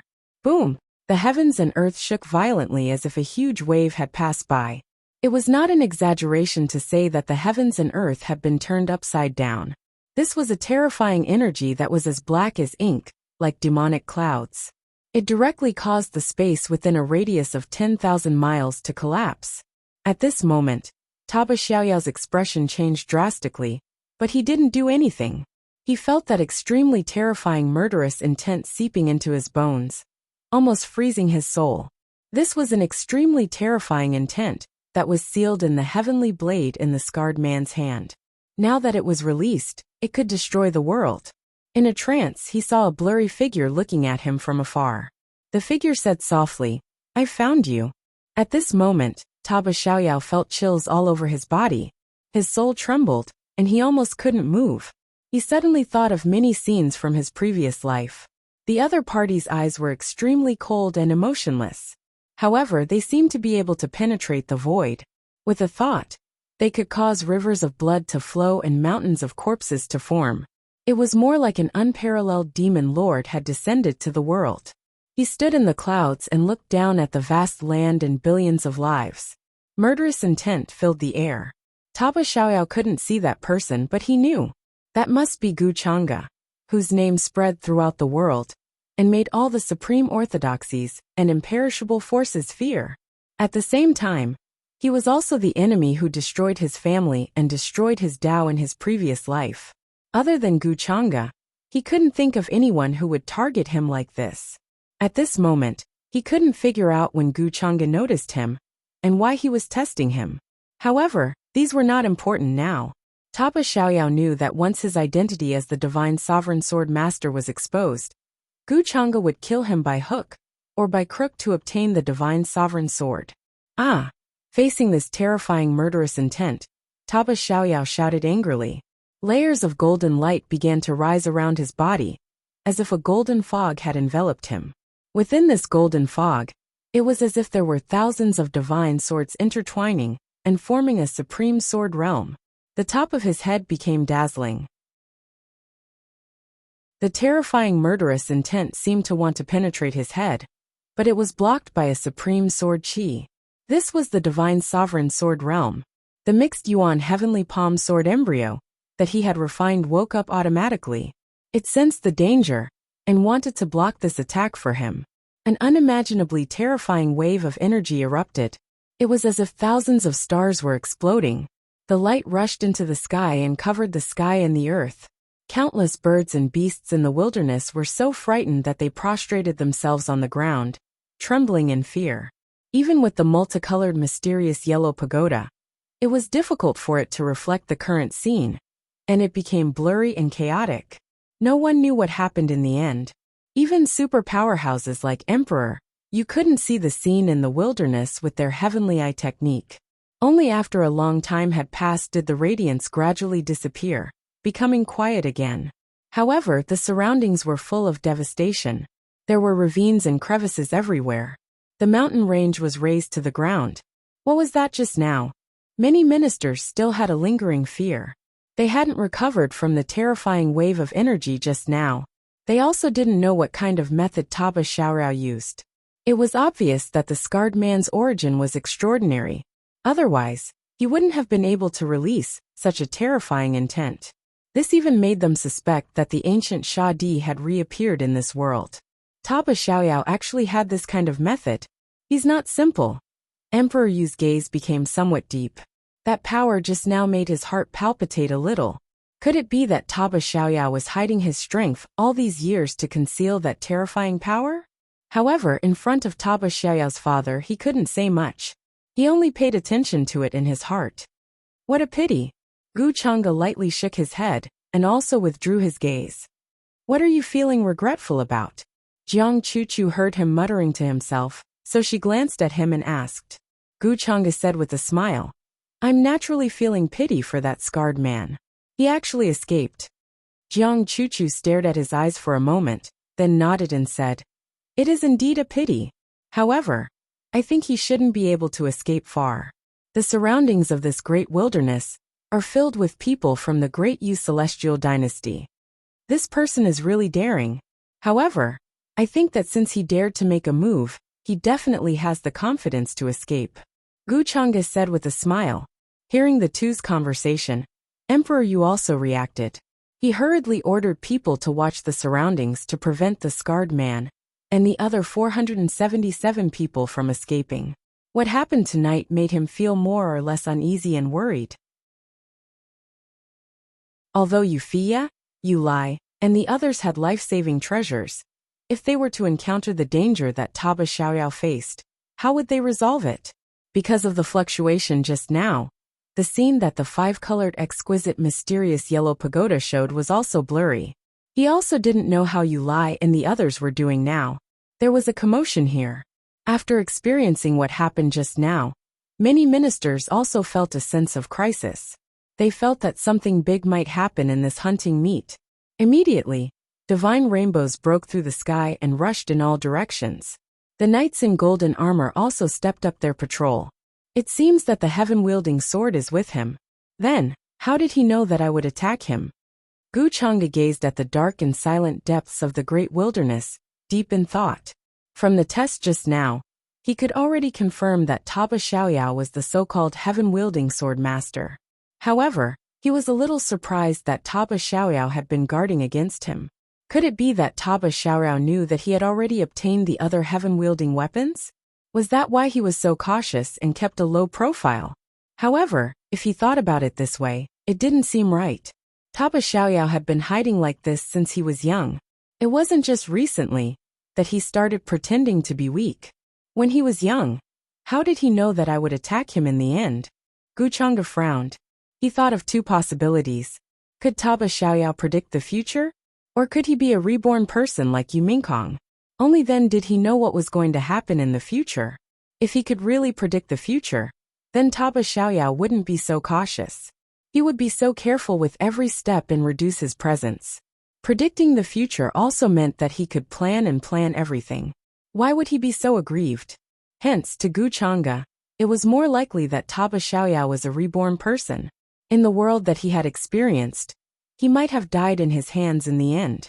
That was why he was so cautious. He tried not to let himself notice him. But no matter which possibility it is, it doesn't change the fact that he is the heaven-wielding sword master. The heaven-wielding sword is a hot potato. Why can't he learn to let go of it? Even if he was reborn, he would still be so stupid. Gu Chang'e smiled indifferently. He didn't take Taba Xiaoyao's reborn identity to heart. Chapter 598. The depths of the wasteland were silent. The night was like a curtain, and the world was pitch black. All the birds and beasts within a radius of millions of miles were prostrating on the ground. They had yet to recover from the previous shock. The terrifying killing intent swept across the sky, and the earth like a surging ocean, completely drowning that area. Even though the aftermath had faded away, the killing intent still remained in every inch of space, causing all the creatures that stepped into that space to explode into a bloody mist. Many young Heaven's favorites who participated in this hunting meet were still in a state of shock. They looked at the place where the battle had just happened. They had no idea what had just happened. Many Heaven's favorites who tried to probe died tragically and turned into ashes on the spot. That aura just now, could it be Xiaoyao? What did he go through? Wuxia stood on top of a mountain. Her dress was fluttering in the wind, and her figure was slender and graceful. There seemed to be radiance flowing on her face. She was noble and elegant, revealing an indescribable beauty. She frowned and stared at the direction where the fluctuation came from. From two of the terrifying auras, she felt the familiar aura of Tuoba Xiaorao. However, Tuoba Xiaoyao had always been low-key. Unless he encountered an undefeatable situation, he wouldn't reveal his strength. This made Wuxia very puzzled. She couldn't figure out what kind of danger would he encounter in this hunting meet. Could it be related to the assassination that Xiaoyao mentioned? She felt a chill in her heart and felt a little uneasy. She hurriedly took out the communication jade and contacted the second prince, Yulai, fearing that something might have happened to him. However, the message from the communication jade soon came that the second prince was safe and sound. She let out a long sigh of relief and felt a little relieved. Tonight was destined to be a sleepless night, whether for the young Heaven's favorites in the wasteland or for the many powerhouses in the outside world. Their hearts were shaken, and they couldn't calm down. Tuoba Xiaoyao, the third young master of Tuoba Manor, had also become the focus of everyone's discussion in a short period of time. Many people were guessing whether he had survived or not. If he had survived, what kind of secrets were hidden in his body? Why had he kept a low profile for more than 20 years, hiding his strength and biding his time? Many doubts hung over everyone's head. They kept looking at the five-colored exquisite black and yellow pagoda, waiting for the scene to return to normal. However, it seemed that the shock it received last night was too great. The multicolored mysterious yellow pagoda could no longer project the scene of the wasteland like before. While everyone was feeling regretful, they could only give up. They were prepared to wait for the hunting meet to end 3 days later, before they went to investigate. During this period of time, Emperor Yu also gave the order for numerous guards to guard the various entrances of this place and seal off the surrounding space. They were determined to find traces of the scar-faced man and the others. Many people could tell that the scar-faced man's background was not simple. He had disguised himself as a disciple of the Heavenly Saber sect to blend in.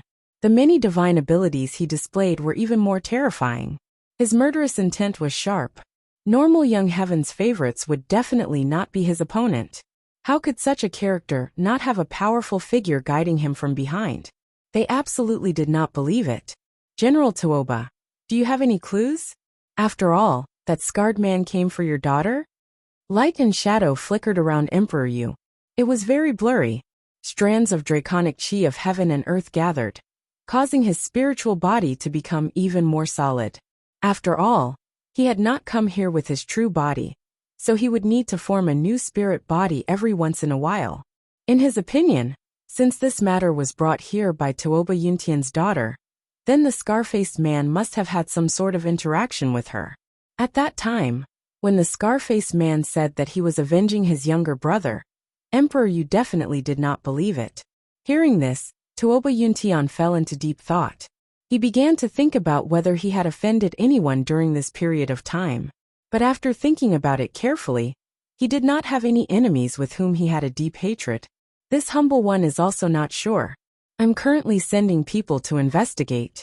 If this matter is related to Qingyu, then we can only wait for her to come out before asking her. Tuoba Yuntian shook his head. They completely did not expect that the scar-faced man was actually here for Tuoba Xiaoyao. In their eyes, Tuoba Xiaoyao revealing his strength was completely a coincidence. While the two were talking, Gu Chang'e suddenly laughed and said, "Instead of guessing like this, I think it's better to wait for Tuoba Manor's third young master to come out before asking him. After exchanging so many blows with that scar-faced man, he should have some understanding of his background." Young Master Chang'e is right. We can ask Xiaoyao. Tuoba Yuntian nodded in understanding. The terrifying battle last night had given him too much of a shock. Even now he still could not recover from it.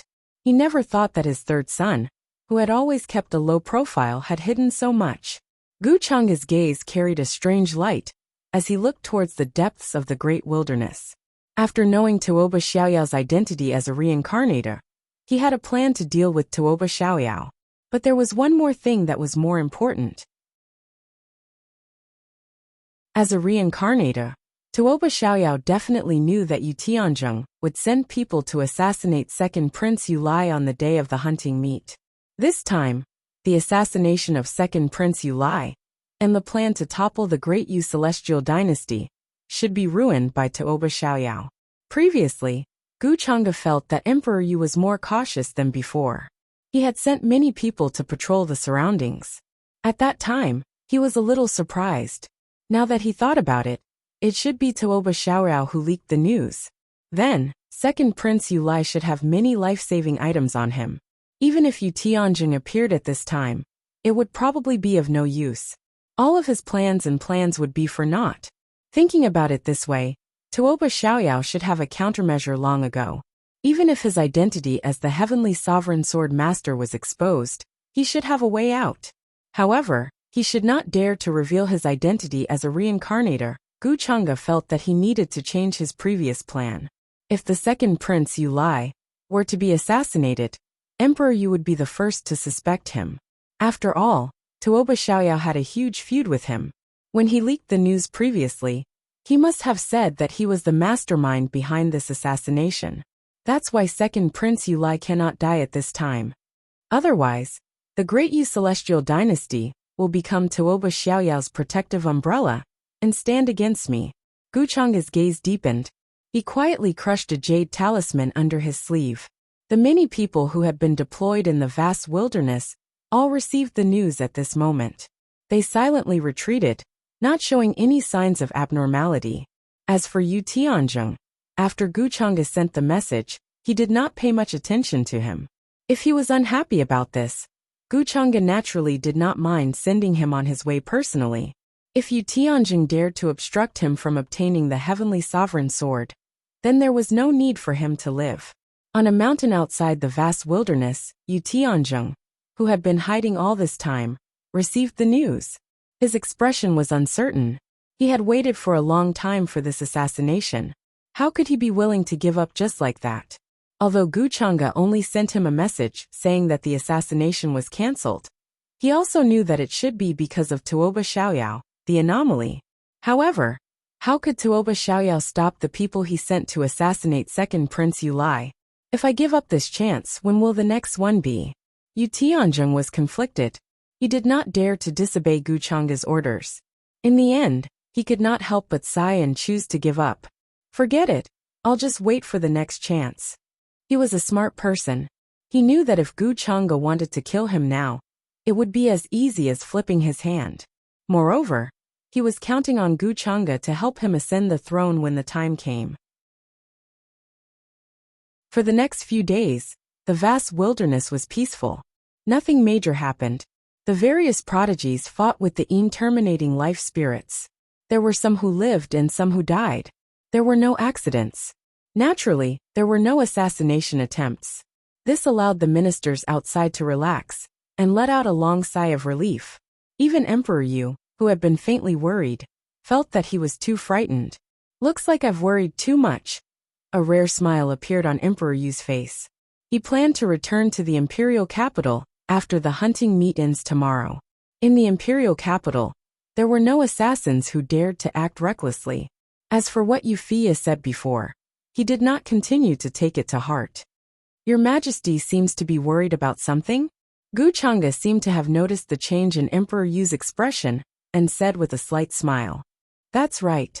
I heard that there would be assassins who would endanger Yuli's safety, so I couldn't help but worry. Hearing this, Emperor Yu had nothing to hide and replied with a smile. However, he did not say the following words. At that time, Wuxia even said that Gu Chang'e would be the mastermind behind the assassination. How could he have the nerve to say such words in front of Gu Chang'e? Wasn't this deliberately provoking hatred between the two of them? Oh, who would want to assassinate the second prince at this time? Gu Chang'e said with some surprise. Emperor Yu shook his head and said, I'm not sure either. However, it seems that the rumors were wrong, causing me to worry too much. Gu Chang'e looked into the distance. His sleeves fluttered in the wind. His white clothes were purer than snow, and his entire person carried a refined feeling. He smiled and said, Your Majesty, you must not relax. After all, there is only one day left in the hunting meet. What if those assassins choose to make their move on the last day? Emperor Yu deeply agreed and nodded. Young Master Chang'e is right. I must not relax. After the hunting meet ended, he would ask Wuxia why she said that Gu Chang'e would send assassins to assassinate Yuli. In his opinion, this was something completely impossible. From the beginning, he felt that Gu Chang'e had no reason to do so. The depths of the desolate land were ruins. The palaces and pavilions were all damaged and collapsed into ruins. The mountain range was extremely tall and extended. The divine mountains were badly damaged and covered with fist-sized vines. There were all kinds of ancient scars on them, telling of the past prosperity of this place. Tuoba Xiaoyao had already met up with his elder sister, Tuoba Qiongling. Behind them was his younger sister, Tuoba Qingyu. After dealing with that killing tribulation that night, he brought Tuoba Qingyu and fled, finally leaving that area. Although he had dealt with the killing tribulation, he did not feel good. The mixed origin heavenly palm sword embryo had suffered a slight backlash. That killing intent was truly too terrifying. It could be said to be capable of destroying the heavens and exterminating the earth. It could simply cause countless living beings to become floating corpses and rivers of blood to flow. Tuoba Xiaoyao's internal organs were about to rupture. His bones were almost completely shattered. If it was not for the mixed origin heavenly palm sword domain saving his life at the crucial moment, he might have already turned into ashes, following in the footsteps of his previous life. Through this matter, he clearly understood how terrifying Gu Chang'e was now. One had to know that it was merely a strand of his killing intent, and not his true body. A true Dao enlightened expert is definitely not his match. If he made a move against me, I would not have any chance of survival. Even the current emperor, you would not be his match if he used his emperor artifact at full power. After Tuoba Xiaoyao recovered from his injuries, he brought his younger sister, Tuoba Qingyu, to find his second sister. He was worried that she would encounter the same situation as Tuoba Qingyu. Along the way, Tuoba Qingyu was naturally very curious about him. She wanted to know more about her third brother, who suddenly changed greatly. When she was at her most desperate and helpless, it was her third brother who was like a sword god descending and saved her from the hands of the scarred man. This caused her impression of Tuoba Xiaoyao to greatly change. Her previous taciturn personality was only low-key and stable. Moreover, her third brother was actually so powerful. Even the current second Prince Yuli, the future successor to the throne, might not be able to defeat him. I know that you are very puzzled, but don't worry. I am still me. I have always been me. This has never changed. Tuoba Xiaoyao explained to his second and fourth sister behind him. You have been hiding all these years. Second sister Qionglin's gaze was very complicated. She was both gratified and bitter. Tuoba Xiaoyao actually hid it from them for so long, and only chose to reveal it now. I didn't tell you all this because I wanted to protect your safety. Tuoba Xiaoyao sighed. He knew what they were thinking, but this was something that could not be helped. While speaking, he raised his head and glanced at the sky. He did not sense the aura of the five-colored exquisite black-yellow pagoda. He let out a sigh of relief. The battle that night caused this treasure to be damaged. It could no longer see the scene in the great wilderness. So at this time, he did not mind telling them some things. For our safety, Tuoba Qingyu was very puzzled. I have something on me that will attract fatal calamity, Before I am strong enough to protect all of you, I cannot reveal it. Tuoba Xiaoyao sighed. His words made Tuoba Qingyu think of the terrifying sword qi that night. It was that sword qi that saved the two of them. She was a bit speechless. She somewhat understood Tuoba Xiaoyao's intentions. Then what are you doing now? Second sister Qiongling thought of many things, and her expression became serious. Tuoba Xiaoyao nodded. His expression also became serious. So you must be careful of Guchanga. He is extremely dangerous. He is 100 times more terrifying than what you know on the surface. He had to warn the two of them. On the surface, Guchanga was extraordinary, like an immortal, untainted by dust. It was really difficult to associate her with ruthlessness, indifference, and heartlessness. Although the two of them could not understand why Tuoba Xiaoyao would say this, they still nodded with a serious expression. Sorry, third brother. It is all my fault. If it was not to save me, you would not have been exposed. Tuoba Qingyu's expression became a bit guilty. Tuoba Xiaoyao shook his head and explained. Actually, this is not your fault. That sword-scarred man was targeting me. You're just a means for him to test me. He wants to see if I can save you. Thus I was exposed. He saw the situation clearly. The sword-scarred man was definitely a seed nurtured by some assassin organization. His strength was terrifying and could kill young kings. How could Tuoba Qingyu easily provoke such a person? However, this made him even more cautious. In his previous life, he did not know that Guchanga controlled such an assassin organization. He was targeting you. Tuoba Qingyu was even more puzzled. You said that person only wanted to test your strength, which is why he attacked fourth sister. That's really ruthless. Tuoba Qiongling immediately understood. Her face faintly carried an ugly expression and some lingering fear. If the test was wrong, then wouldn't Tuoba Qingyu have died there that night? How ruthless did he have to be to attack someone he had no enmity with? And from Tuoba Xiaoyao's words, that person might very well be Guchanga? Sweat.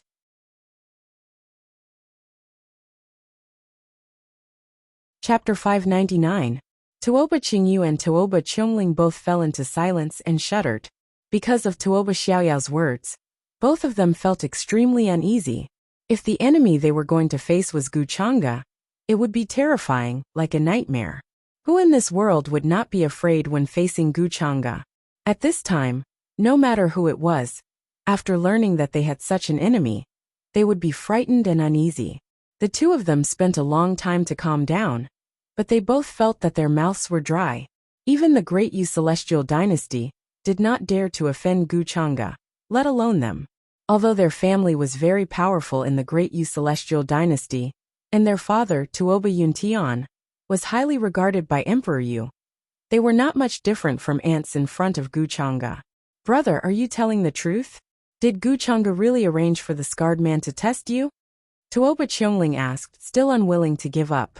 Tuoba Xiaoyao knew his sister's character. She wouldn't relax until she figured out the ins and outs of the matter.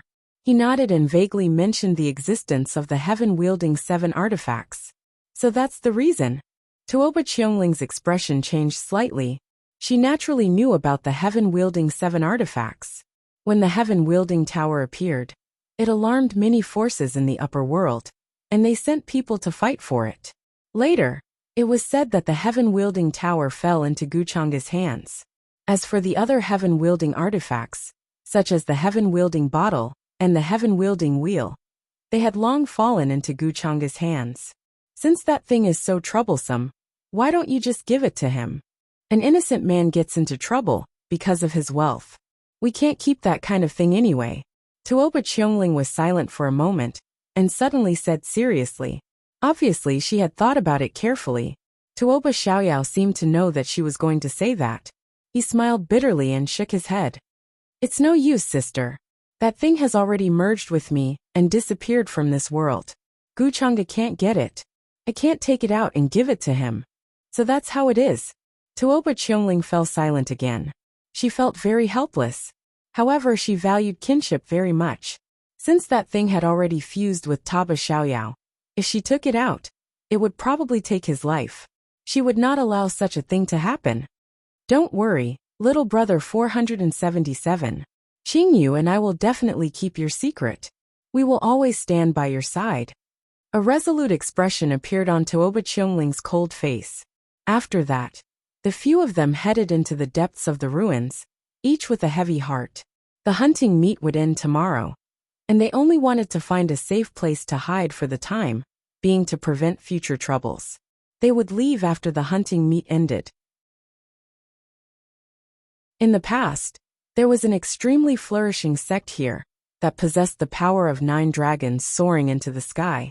Their luck was long, but later on, they offended a certain mysterious great figure, and their name was erased overnight. From then on, they vanished like smoke in clouds, turning into ashes. However, Tuoba Xiaoyao and the others were clear that offending some big shot was just an excuse. The Great Yu dynasty would not allow a second immortal power that could threaten its rule to rise. This place was incomparably desolate. Old vines covered the mountain ridges, and apes and tigers roared. It was the habitat of all kinds of strange beasts. Ancient trees towered into the sky, and the lush trees completely covered everything of the past, turning it into a primitive mountain range. I wonder if anything happened to the second Prince Yulai. Judging from the time, he should have been assassinated already. Tuoba Xiaorao pondered as he raised his head and looked into the distance. In fact, he was still waiting. In this hunting meet, other than the assassination of the second prince, there was another major event that happened. That was the appearance of the imperial court of Juyin. Many beings of Juyin walked out from the abyss in the depths of the ruins. A prince of the imperial court of Juyin proposed a marriage alliance with Emperor Yu. In his previous life, he did not stop all of this, but in this life, he would definitely find a way to destroy this marriage alliance. Then the entire wasteland underwent a huge change. A terrifying whistling sound rang out, and the mountains shook. All the grass and trees rustled and fell leaves rustled. It was very terrifying, like a terrifying mountain flood striking the sky. A pillar of pitch-black smoke rose into the sky from the depths of the wasteland, as if it wanted to pierce through the sky, containing a soul-stirring demonic power. This scene shocked everyone, and the many geniuses in the wasteland felt it the most. It was as if something terrifying was about to rush out from there. What's in that abyss in the depths of the wasteland? So much Juyin fog rushed out. Emperor Yu and the others appeared in the sky. Their tall figures looked at the scene in the depths of the wasteland. From their point of view, they could see that there was a lot of black fog rising up there. It was the ultimate Juyin fog, which could swallow the surrounding space and devour living beings, turning them into pus and blood. It was terrifying to the extreme. Could it be that the imperial court of Juyin has appeared? Gu Chang'e was a little thoughtful. He had felt that the imperial court of Juyin was active in the Great Yu dynasty before. The location chosen for this hunting meet was one of the places where the disaster of the Juyin sky occurred. At this moment, a terrifying change happened in the entire wasteland, and the Juyin fog swept over. All the plants along the way withered quickly, and the mountains collapsed into ashes. Many ferocious beasts did not have time to dodge, and were instantly turned into pus and blood, exploding with a poof. A strange scene rose in the fog, and another world was vaguely reflected. It was a wild and ancient land. Thousands of mountains were like dragons. Ancient trees towered into the sky, and old vines covered the mountains. It was boundless, ancient, mysterious, and powerful. There was an indescribable aura. The mountains were majestic, and each one was majestic. Many waterfalls fell from the mountains, and they were thousands of feet long. It was like a vast expanse of white, and it was incomparably magnificent. The palaces and pavilions were grand and ancient, and they were like heavenly palaces that stood in the mortal world, exuding a brilliant atmosphere. Everyone looked at all this in shock, and they were completely stunned in the distance. They were even at a loss for what to do. In this fog, there was actually another ancient world. Could it be that this was the place where the interminating life spirits lived? Just by looking at it, it was no different from the outside world. Instead, it was like an independent ancient small world. There are living beings coming from there. Looks like they are related to the Juyin imperial court. Runes flashed in Gu Chang'e's eyes, and he saw the scene inside through the brilliant fog. In the depths of the wasteland, There was an incomparably wide abyss, and terrifying Ju-in fog rushed out from it. At the same time, several figures appeared. From their appearance, they were not much different from the humans in the outside world. However, if one looked closely, they were filled with the aura of death and vitality. The two auras intertwined and flowed, forming a balance. This was the appearance of the Ju-in imperial court. They were not like the other Ju-in spirits, who needed to live in a place with Ju-in fog. They could move freely, and even leave the Ju-in sky, and go to the outside world. From their appearance, they were not much different from ordinary humans, and it was even difficult to distinguish them. Emperor Yu and the other powerful people also saw the scene inside clearly, and they suddenly frowned. They could naturally see that they were people from the Ju-in imperial court. After countless years, the Ju-in imperial court reappeared, and they chose such a time. Your Majesty, a minister came forward with a questioning expression. Emperor Yu waved his hand and said, "Let's wait and see.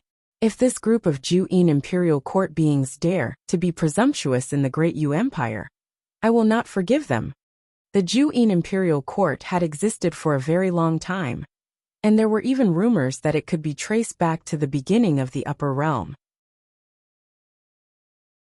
At the same time, the Ju-in imperial court's strangeness and craftiness, especially its inauspiciousness, made all the major forces afraid, and were unwilling to provoke or deal with it.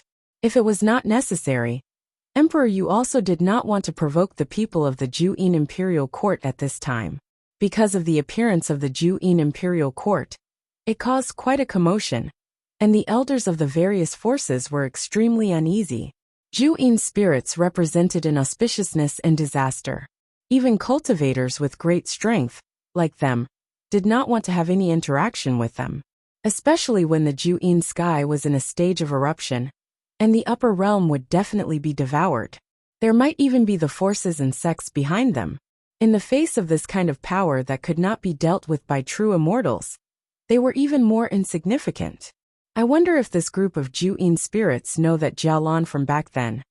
A spatial chess piece appeared in Guchanga's hand, and he thought of the princess of the Ju-in imperial court, who still owed him something.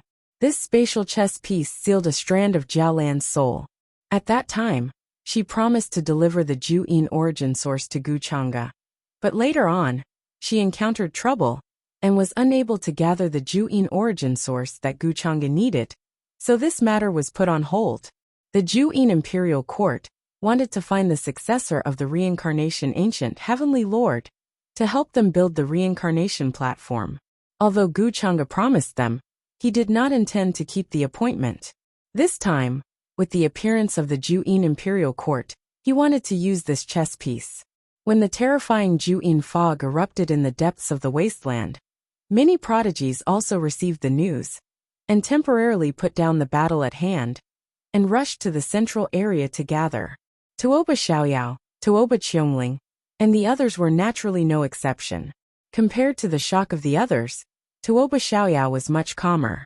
He had long known that the Ju-in imperial court was going to appear, so he was not worried. Soon in the central area, he saw many familiar faces. They were all famous prodigies in the Great Yu dynasty, young paragons. Some of them were still injured, and their auras were not stable. Obviously, they had experienced a great battle before. Everyone here looked at Tuoba Xiaoyao differently, especially those who were familiar with him. They felt extremely unnatural and complicated. Many people knew about the terrifying battle that happened a few days ago. Tuoba Xiaoyao revealed his powerful strength, which could even be compared to the current second prince Yu Lai. In merely one night, his reputation overshadowed all the other heaven's favorites, and he became a rising star. His future was bright and limitless. Of course, many people were also curious about why Tuoba Xiaoyao kept a low profile until now, and how he survived that battle. After all, from the aura left in the battlefield, that battle was beyond what ordinary prodigies could resist. Even the older generation could not resist. If they did not have some life-saving methods, they would definitely be destroyed. Tuoba Xiaoyao did not care about the complicated expressions of the crowd. His face was calm as he walked to a stone in the center and sat down. Everyone involuntarily made a path for him. Out of respect, they did not dare to underestimate Tuoba Xiaoyao. This mediocre third prince of the Tuoba manor became famous after one battle. Did something happen to second Prince Yulai? Tuoba Xiaoyao frowned and searched for second Prince Yulai in the crowd. If he wanted the great Yu celestial dynasty to be his biggest backer, then he must be on good terms with second Prince Yulai and be valued by Emperor Yu. If the assassination attempt this time was successfully resolved, then he would naturally be the biggest contributor. In a way, he was also second Prince Yulai's savior. Gu Chang'e, who planned all this behind the scenes, would naturally be hated by Yulai. Don't think that I will look at you more highly just because you hid your strength. You are still not worthy of my sister. At this moment, a slightly ear-piercing and mocking voice sounded out, and then a young man whose entire body was dazzling with golden light appeared. He walked with a majestic gait and spoke with disdain. It was eldest Princess Yufia's younger brother Yu Ming. He pushed aside the crowd and walked towards Tuoba Xiaoyao. His expression was arrogant and filled with disdain. Even though he knew that Tuoba Xiaoyao was strong and comparable to his second brother, he still did not put him in his eyes. After witnessing Gu Chang'e's strength, he naturally did not put Tuoba Xiaoyao's strength in his eyes. Tuoba Xiaoyao frowned and pretended not to hear Yu Ming's harsh words. He was already used to Yu Ming's sarcasm. When he was with Yufia, Yu Ming would always follow behind and mock him from time to time. He looked behind Yu Ming. There a man and a woman were walking over. The man was tall and handsome like a young god. He had 108 divine halos around him. The woman was dressed in a long dress. Her face was fair and beautiful. She was noble and elegant. She was graceful and graceful. Is the second prince all right? Seeing that Yulai and Yufia were fine, Tuoba Xiaoyao felt relieved and couldn't help but ask. However, Yulai and Yufia were stunned when they heard his words. Especially Yulai. The smile on his face disappeared and he frowned. He was even more puzzled. When he heard that Tuoba Xiaoyao had been keeping a low profile and hiding his strength, he was happy for him. He was happy that the great Yu celestial dynasty had such a prodigy. However, when he heard Tuoba Xiaoyao's words, he was a little displeased. Could it be that with his strength, something would happen to him in this hunting gathering? Yufia reacted quickly and knew that Tuoba Xiaoyao was asking about the assassin. She shook her head and said, "Brother didn't encounter any assassins. Everything is safe. Nothing major happened." What? Tuoba Xiaoyao was finally stunned. He couldn't believe it and almost blurted out the word impossible. However, he reacted quickly and stopped himself in time. Otherwise, it would be hard to explain this matter. Something big almost happened, and he wouldn't be able to clear his name.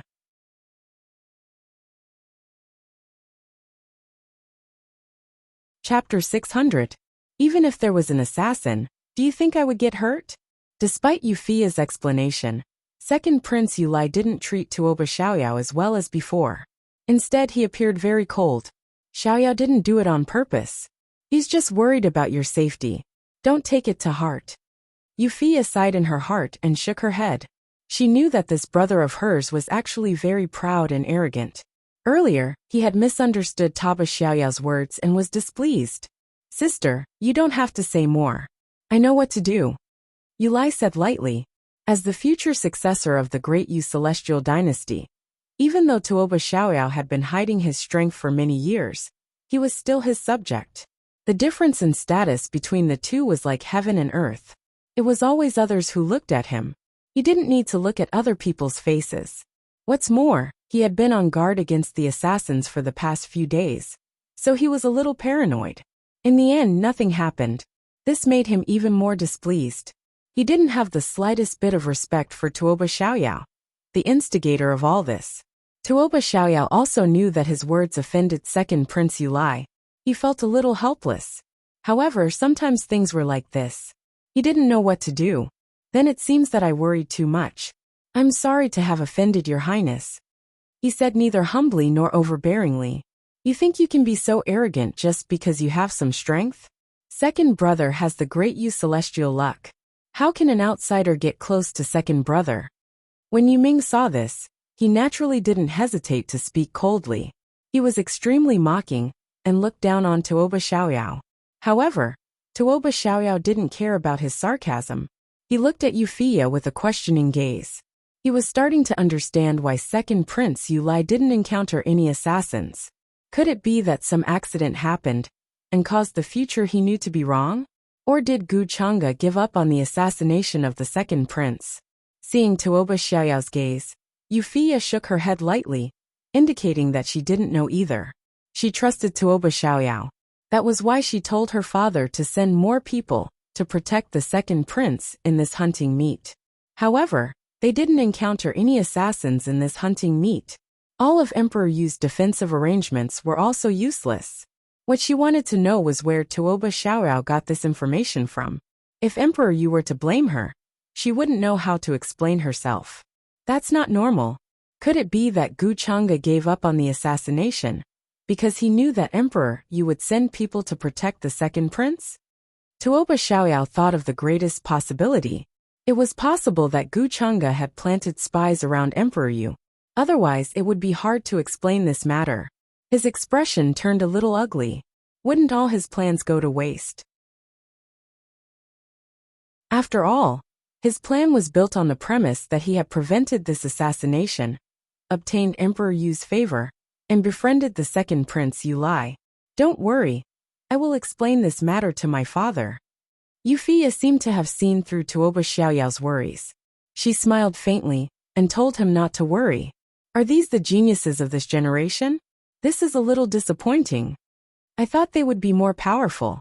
At this moment, a voice suddenly came from the absolute Yin fog that was sweeping over from afar. Several figures were walking out from there. A slender man in a purple robe with a fair complexion shook his head lightly as he walked over. There was a faint gray fog lingering around his body. His aura was very strange, as if it was nothingness, but it also gave off a stifling feeling. There were many living beings following behind him. From their appearance, there were both humans and foreign races, old and young. However, the only difference was that their aura was very terrifying. It was as if they were walking mountains and seas. It was very intimidating and made people's hearts palpitate. People from the Absolute Yin Imperial family? The sudden eruption of the Absolute Yin fog is definitely from the Absolute Yin Imperial family. This time, the Absolute Yin sky has something to do with them. This caused a huge commotion. Many young geniuses looked fearful as they stared at these people walking over. Although the Absolute Yin Imperial family hadn't appeared in this world for countless years, their strength and mystery was the consensus of many orthodoxies. The living beings that lived in the Absolute Yin sky didn't even need to cultivate. Their cultivation would become stronger as they grew older. Therefore, the living beings that walked out of the Absolute Yin sky were all people with extremely high cultivation. Ordinary people didn't dare to provoke them. Moreover, the extreme Yin aura that Yin extreme life spirits were infected with, for cultivators, it was even more so the most fatal poison. At this moment, even the leading figures of the younger generation of the Great Yu Celestial Dynasty, such as the second Prince Yu Lai and Wuxia, had a serious expression. They didn't dare to underestimate him in the slightest. The purple-robed young man in front of them gave them an unfathomable feeling. They couldn't see through him. I'm Jialuo. Greetings to all the geniuses. The purple-robed young man didn't care about the fearful expressions of the people around him at all. He smiled and spoke to himself with an amiable attitude. However, considering what he said just now, it couldn't help but feel that his attitude was extremely insincere. The people behind him seemed to regard him as their leader. At this moment they didn't speak. However, when they glanced at the people in front of them, they inadvertently revealed disdain and contempt. The Great Yu Celestial Dynasty has never interacted with the Absolute Yin Imperial family. Nor do we have any enmity. May I know why you're here this time? Wuxia asked the purple-robed young man in a calm voice. Although she didn't feel any hostility from the purple-robed young man in front of her, she felt uneasy. Jialuo, it's him. Tuoba Xiaoyao stared at Jialuo. Many memories of his previous life appeared in his mind. Although this person was a prince of the Absolute Yin Imperial family, and had terrifying strength and a noble status, he was actually Gu Chang'e's lackey behind the scenes. In his previous life, he proposed a marriage alliance to Emperor Yu and proved his strength.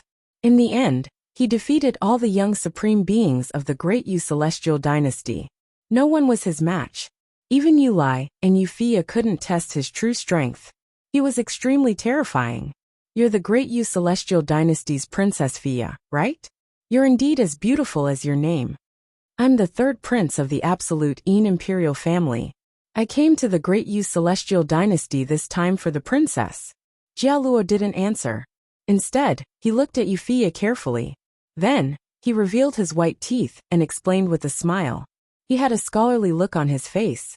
His words made everyone's expression change. Many people were stunned in place. This third prince of the imperial court of Ju-Yin actually came for Princess Yu Fia? Yu Lai, Yu Ming, and the other imperial family disciples frowned. They couldn't understand the third prince of the absolute Yin imperial family's intention. What do you mean? You came for me? Yu Fia frowned. She was also confused. Tuoba Xiaoyao's heart was gloomy. He naturally knew Jia Luo's purpose. Therefore, in this life, he must stop this marriage alliance. He couldn't let Yu Fia fall into the fire pit and leave him. Could it be that he came to ask for her hand in marriage? Yu Ming couldn't help but guess.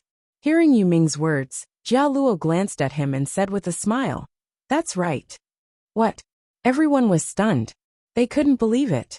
A prince of the absolute Yin imperial family came to the Great Yu Celestial Dynasty through the absolute Yin sky to ask for her hand in marriage? This news was too shocking and inconceivable. Although eldest Princess Yu Fia was indeed a beauty capable of causing the downfall of countries and cities, and had countless admirers, even a prince of the Ju-Yin imperial court had come after hearing the news? Why did it feel so unreal? However, in terms of status, a prince of the absolute Yin imperial family was worthy of Princess Fia. You want to marry imperial sister? Second Prince Yu Lai's gaze became deep. His entire body seemed to be filled with radiance. He was like a young god. It was hard for others to look at him directly. However, Jia Luo's expression was normal. He said with a smile, "Yes, that's my intention. Moreover, to show my sincerity, I can promise that the absolute Yin sky that will sweep through the upper world won't affect the Great Yu Celestial Dynasty." Hearing the words absolute Yin sky, even Yu Lai's expression changed slightly. He was a little afraid. The others gasped and fell silent. Yu Fia, who wanted to say something, was also stunned. She didn't know how to refuse. This was a disaster that even the imperishable sects were afraid of. It could devour and destroy space along the way, and turn it into the absolute Yin sky. It was like a fire rising in the wind. Even space was unavoidable, let alone the cultivators and living beings that lived in it. In the face of such a terrifying disaster, only immortals could stop it. This was one of the main reasons why the upper world was afraid of the absolute Yin sky.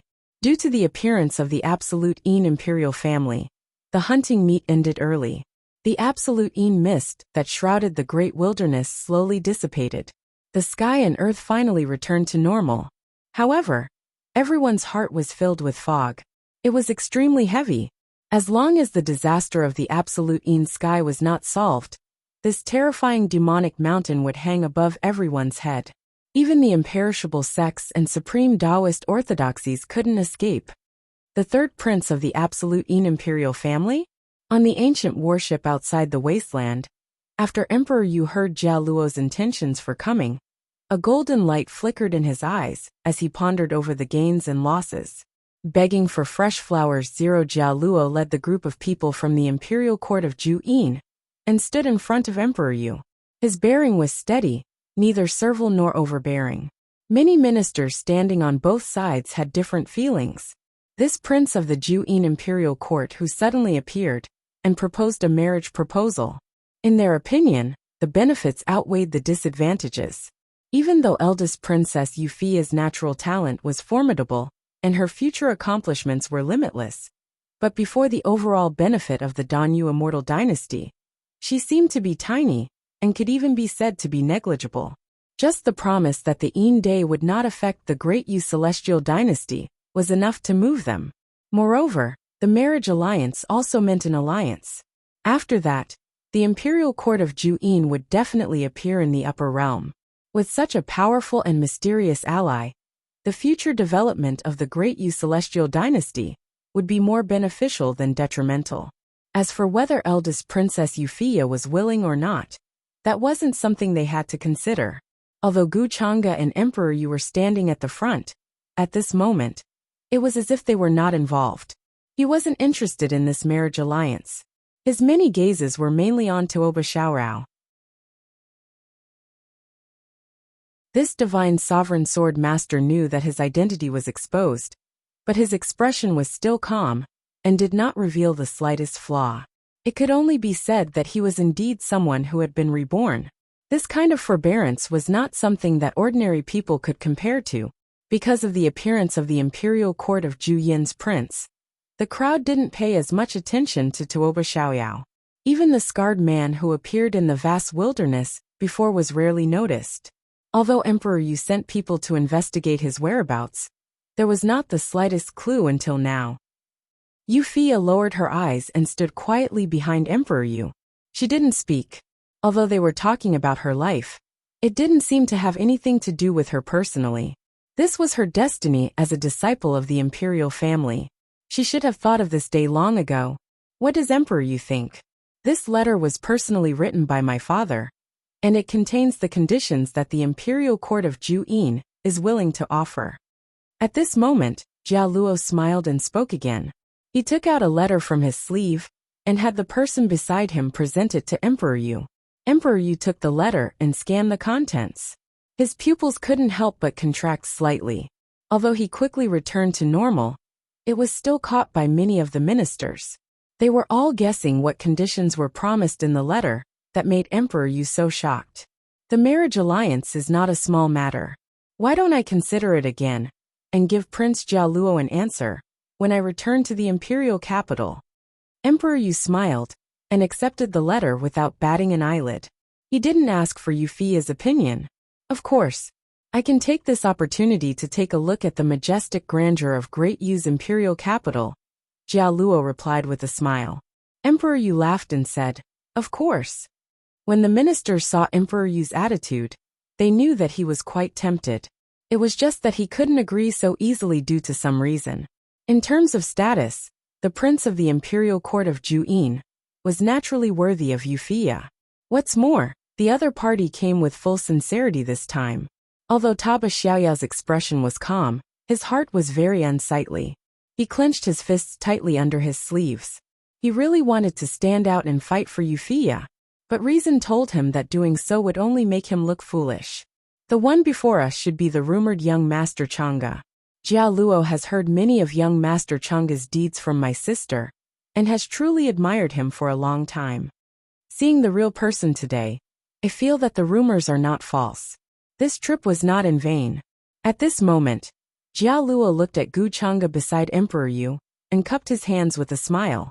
His attitude was very sincere. Hearing this, everyone was a little surprised.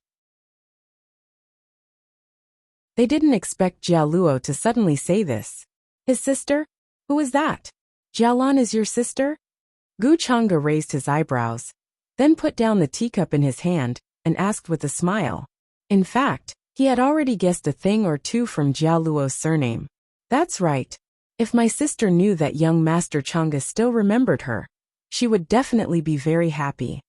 Jia Luo smiled and said respectfully, the imperial court of Juyin was different from many inheritances in the outside world.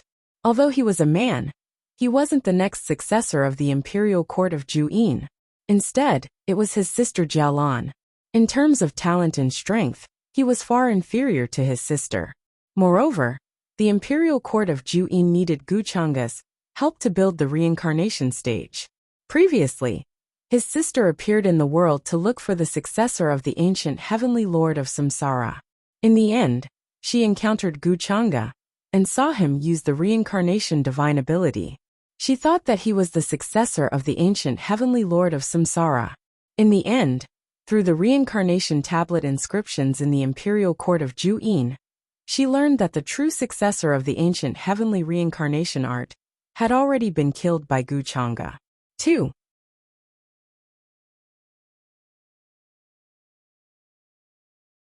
Chapter 601.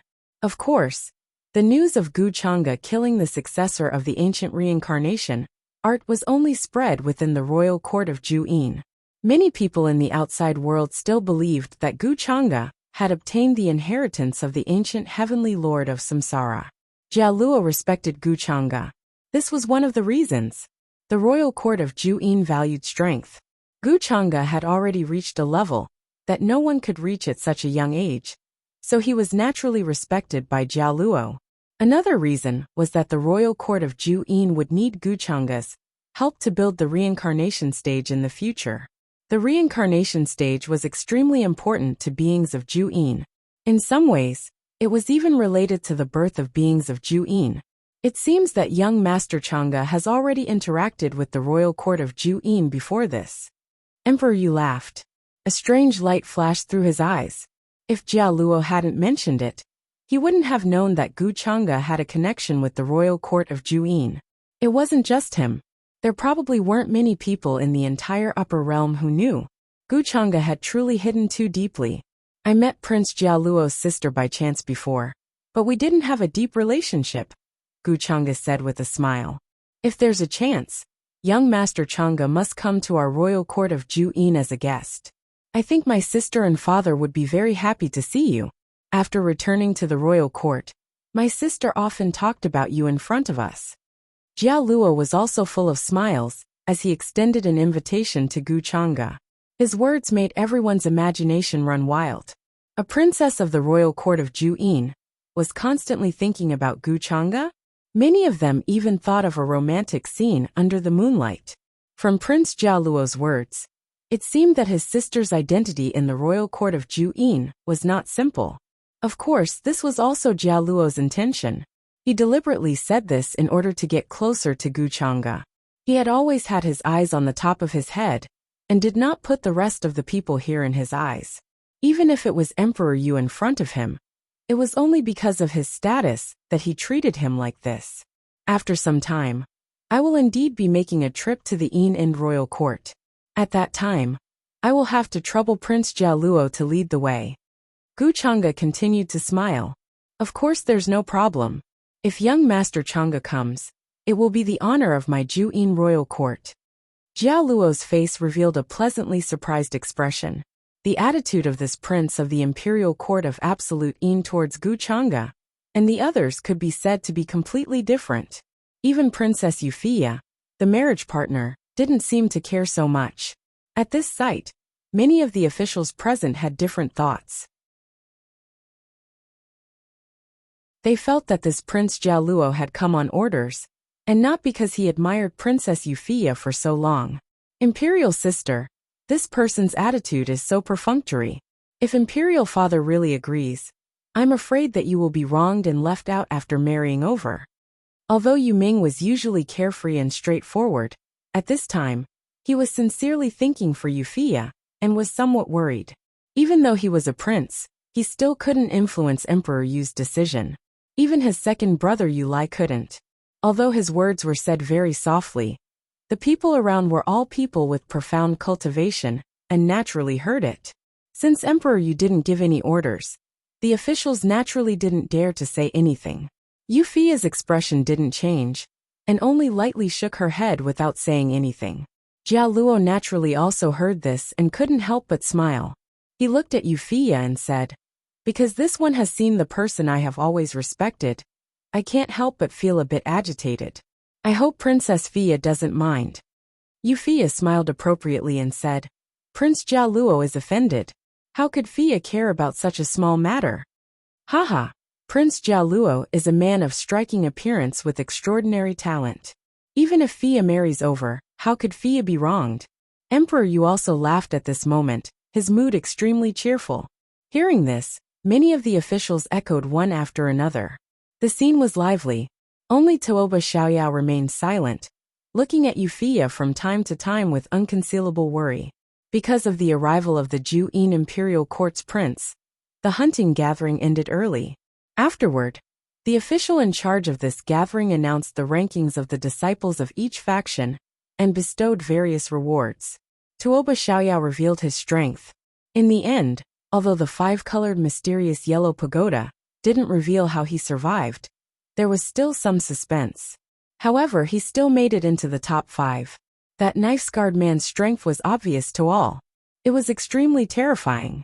Even many of the imperial family's disciples had a hard time defeating him.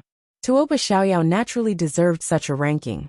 One had to know that even his second sister only made it into the top 30. After the hunting gathering ended, many flying ships and ancient warships passed through space and returned to Great Yu's imperial capital. Emperor Yu was extremely happy. He gave out rewards according to merit and held a banquet, bestowing treasures and cultivation methods to the various young supremes.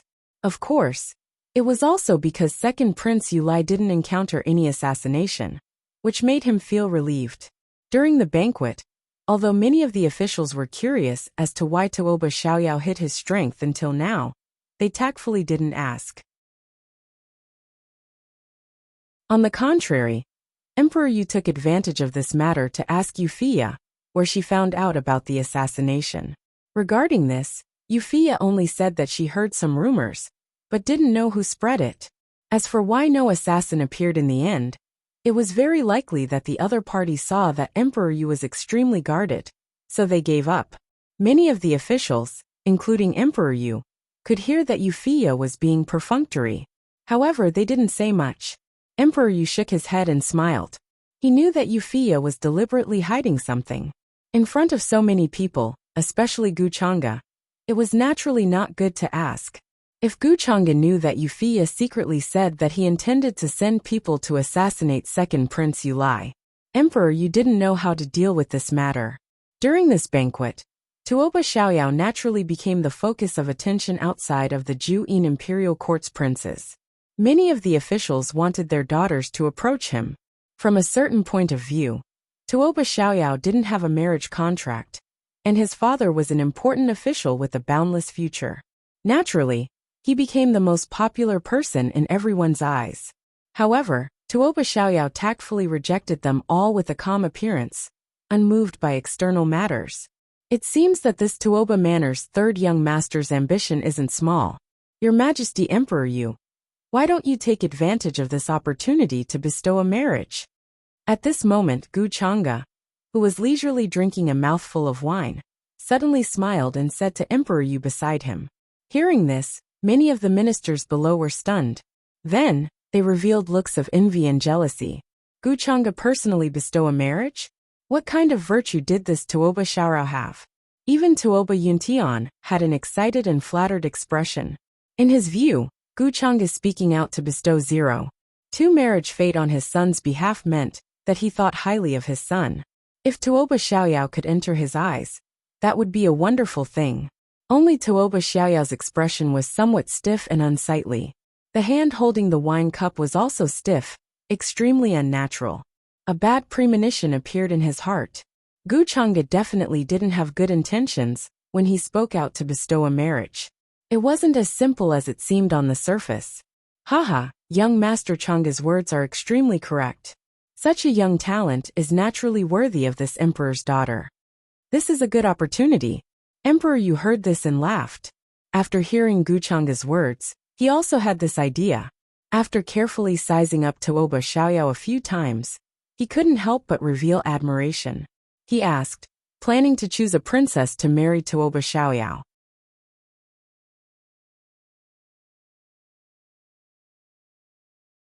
Chapter 602. Emperor Yu took the initiative to speak, intending to choose a daughter to marry Tuoba Xiaoyao. In his eyes, Tuoba Xiaoyao was young, but he was mature and steady, looking like he could achieve great things. From his low-key personality, it was enough to see that he wasn't simple. He wasn't an impatient person who saw fame and fortune as everything. In addition, with Gu Chang'e's suggestion at the side, Emperor Yu was also very moved. He had many children. Apart from his eldest daughter, Wuxia, there were a few other princesses with outstanding talents, moving appearances, and heavenly fragrances.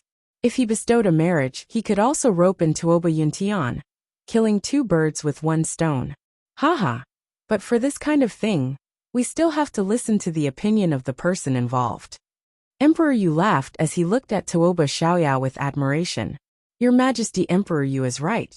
But I think this third young master of Tuoba Manor won't reject your Majesty's good intentions. Beside him, Guchanga was dressed in white. She looked otherworldly and refined, elegant and graceful. He gently sipped his wine and occasionally glanced around. The corners of his mouth always carried a cultured and refined smile, causing many of the heavenly beauties here to secretly look over. Their faces were slightly flushed. It was as if he was an outsider who was witnessing an insignificant matter. Many young supremes looked at Tuoba Xiaoyao with envy and jealousy. If he could really marry a princess and hug the thigh of great Yu celestial dynasty, Tuoba Xiaoyao wouldn't have to worry about his next life. Even the Tuoba Manor behind him would be able to enjoy endless glory and wealth, and their power would be further enhanced. What did he do to deserve this? In many people's eyes, if it wasn't for Guchanga suddenly saying this, Emperor Yu probably wouldn't have bestowed a marriage. This made them incomparably envious. Why couldn't they encounter such a good thing? Tuoba Chongling and Tuoba Qingyu, who heard Tuoba Xiaoyao say that Guchanga would harm him, were also completely confused. If Guchanga wanted to harm Tuoba Xiaoyao, then why would he bestow a marriage? After the marriage alliance with the royal family, Tuoba Xiaoyao was naturally valued by Emperor Yu. It could be said that there were only benefits and no disadvantages. Wouldn't it be more difficult for Guchanga to deal with Tuoba Xiaoyao in the future? While everyone's thoughts were running wild, the person involved, Tuoba Xiaoyao, finally spoke. He calmed down and raised his head to look straight at Emperor Yu's face. After deliberating over his words, he tactfully declined. Tuoba Xiaoyao thanks Your Majesty Emperor Yu for his kind intentions, but my heart already belongs to someone else. If Your Majesty were to grant me a marriage, I reckon that I would be letting down that princess. Tuoba Xiaoyao appreciates Your Majesty's kindness. He clearly knew that this was Guchanga's scheme, but he had no choice but to reject it despite the consequences of angering the dragon countenance. No matter what the reason was, it was impossible for him to agree to this marriage. Emperor Yu would definitely bestow a marriage upon his daughter, not Wuxia. Other than Wuxia, there was no room for anyone else in his heart. What? Hearing this, the hall fell silent for a moment. After regaining their senses, everyone stared with their eyes wide open, wondering if they had heard wrongly. Tuoba Xiaoyao actually rejected His Majesty Emperor Yu's betrothal? Or did he get the guts? They simply couldn't believe it. Was this Tuoba Xiaoyao really that stupid? Or just pretending to be stupid? At this time, he actually rejected Emperor Yu in front of everyone. Where did Tuoba Xiaoyao place Emperor Yu's face? Did he not know what kind of benefits this marriage would bring him? This made everyone feel disbelief. Tuoba Xiaoyao's second sister and fourth sister's complexion also turned pale, incomparably worried. Perhaps the only person present who wasn't surprised was eldest Princess Wuxia. She quietly stood behind Emperor Yu, and only raised her head to look at Tuoba Xiaoyao when he opened his mouth to refuse. From a certain point of view, she understood Tuoba Xiaoyao even better than his parents. Xiaorao Yu, Tuoba Yuntian, whose heart was filled with joy and complacency, was drinking wine with a few of his companions. At this moment, his eyes widened as the wine cup in his hand fell to the ground with a clang. Even his voice was trembling. He simply didn't expect Tuoba Xiaoyao to actually reject him. From his point of view, there was no reason for him to reject. From now on, his status as a relative of the emperor would be even more prominent than before. But Tuoba Xiaoyao actually rejected him, causing his vision to turn black. He couldn't catch his breath and almost fainted. Emperor Yu was also stunned. Clearly, he also didn't expect Tuoba Xiaoyao to actually reject him in front of all the officials. The smile on his face quickly disappeared as he said with a dignified voice, "Could it be that you look down on this emperor's daughter?" Compared to his previous amiable expression, the current Emperor Yu emitted a terrifying pressure. The officials trembled as they hurriedly got up from their seats and prostrated themselves on the ground, begging Emperor Yu to calm down. As long as one had a discerning eye, they could see that Emperor Yu was angry. Tuoba Xiaoyao's expression slightly changed before returning to normal. He said in a neither servile nor overbearing manner, "Your Majesty Emperor Yu misunderstood. It's not that Xiaoyao looks down on the princesses. It's just that my heart belongs to someone else and I can't tolerate her. The princesses are heavenly beauties, rarely seen in the world. If not for this reason, Xiaoyao wouldn't even have time to be happy. These words are all true and not false. He had already decided that even if he had to risk offending Emperor Yu, he would make things clear today. This guy is still thinking about Imperial Sister. Yu Ming immediately saw through Tuoba Xiaoyao's intentions and couldn't help but sneer. Beside him, Yu Lai's expression was as calm as water, and he didn't say anything. As the future successor of Great Yu, Tuoba Xiaoyao personally rejecting Emperor Yu's marriage made him feel that his imperial prestige was being challenged. He, who didn't have a good impression of Tuoba Xiaoyao to begin with, now found him even more displeasing to the eye. Haha, I think you don't have the guts. Which one of my daughters isn't a peerless beauty?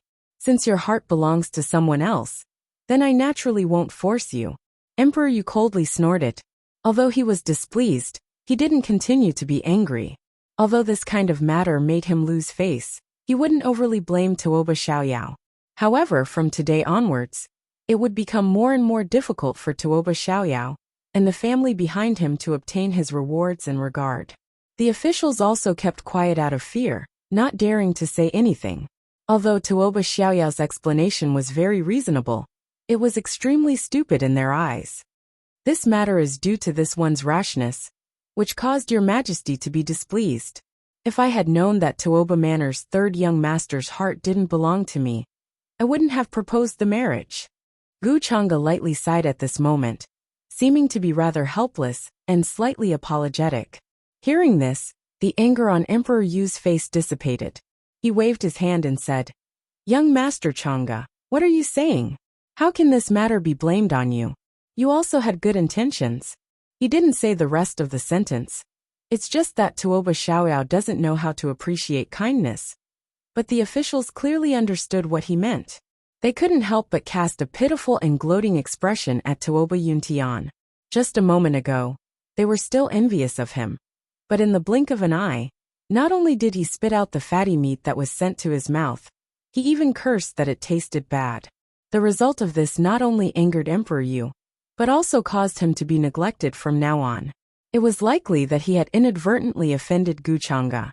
The glory of Tuoba Manor would most likely be gone from today onwards. A gloomy expression appeared on Tuoba Yuntian's face, appearing extremely dispirited as he lamented in his heart. In front of so many people he couldn't blame Tuoba Xiaoyao. He should have been happy that Tuoba Xiaoyao hit his strength, but now, he couldn't feel happy at all.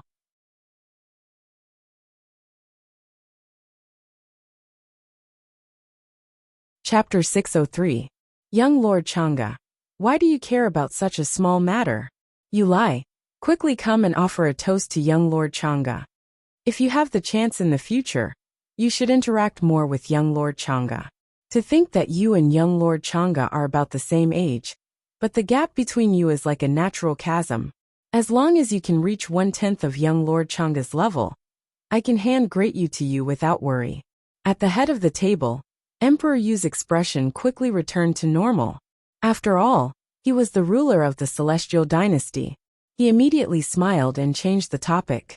He extended his hand to let the second prince, Yu Lai, come forward and offer a toast.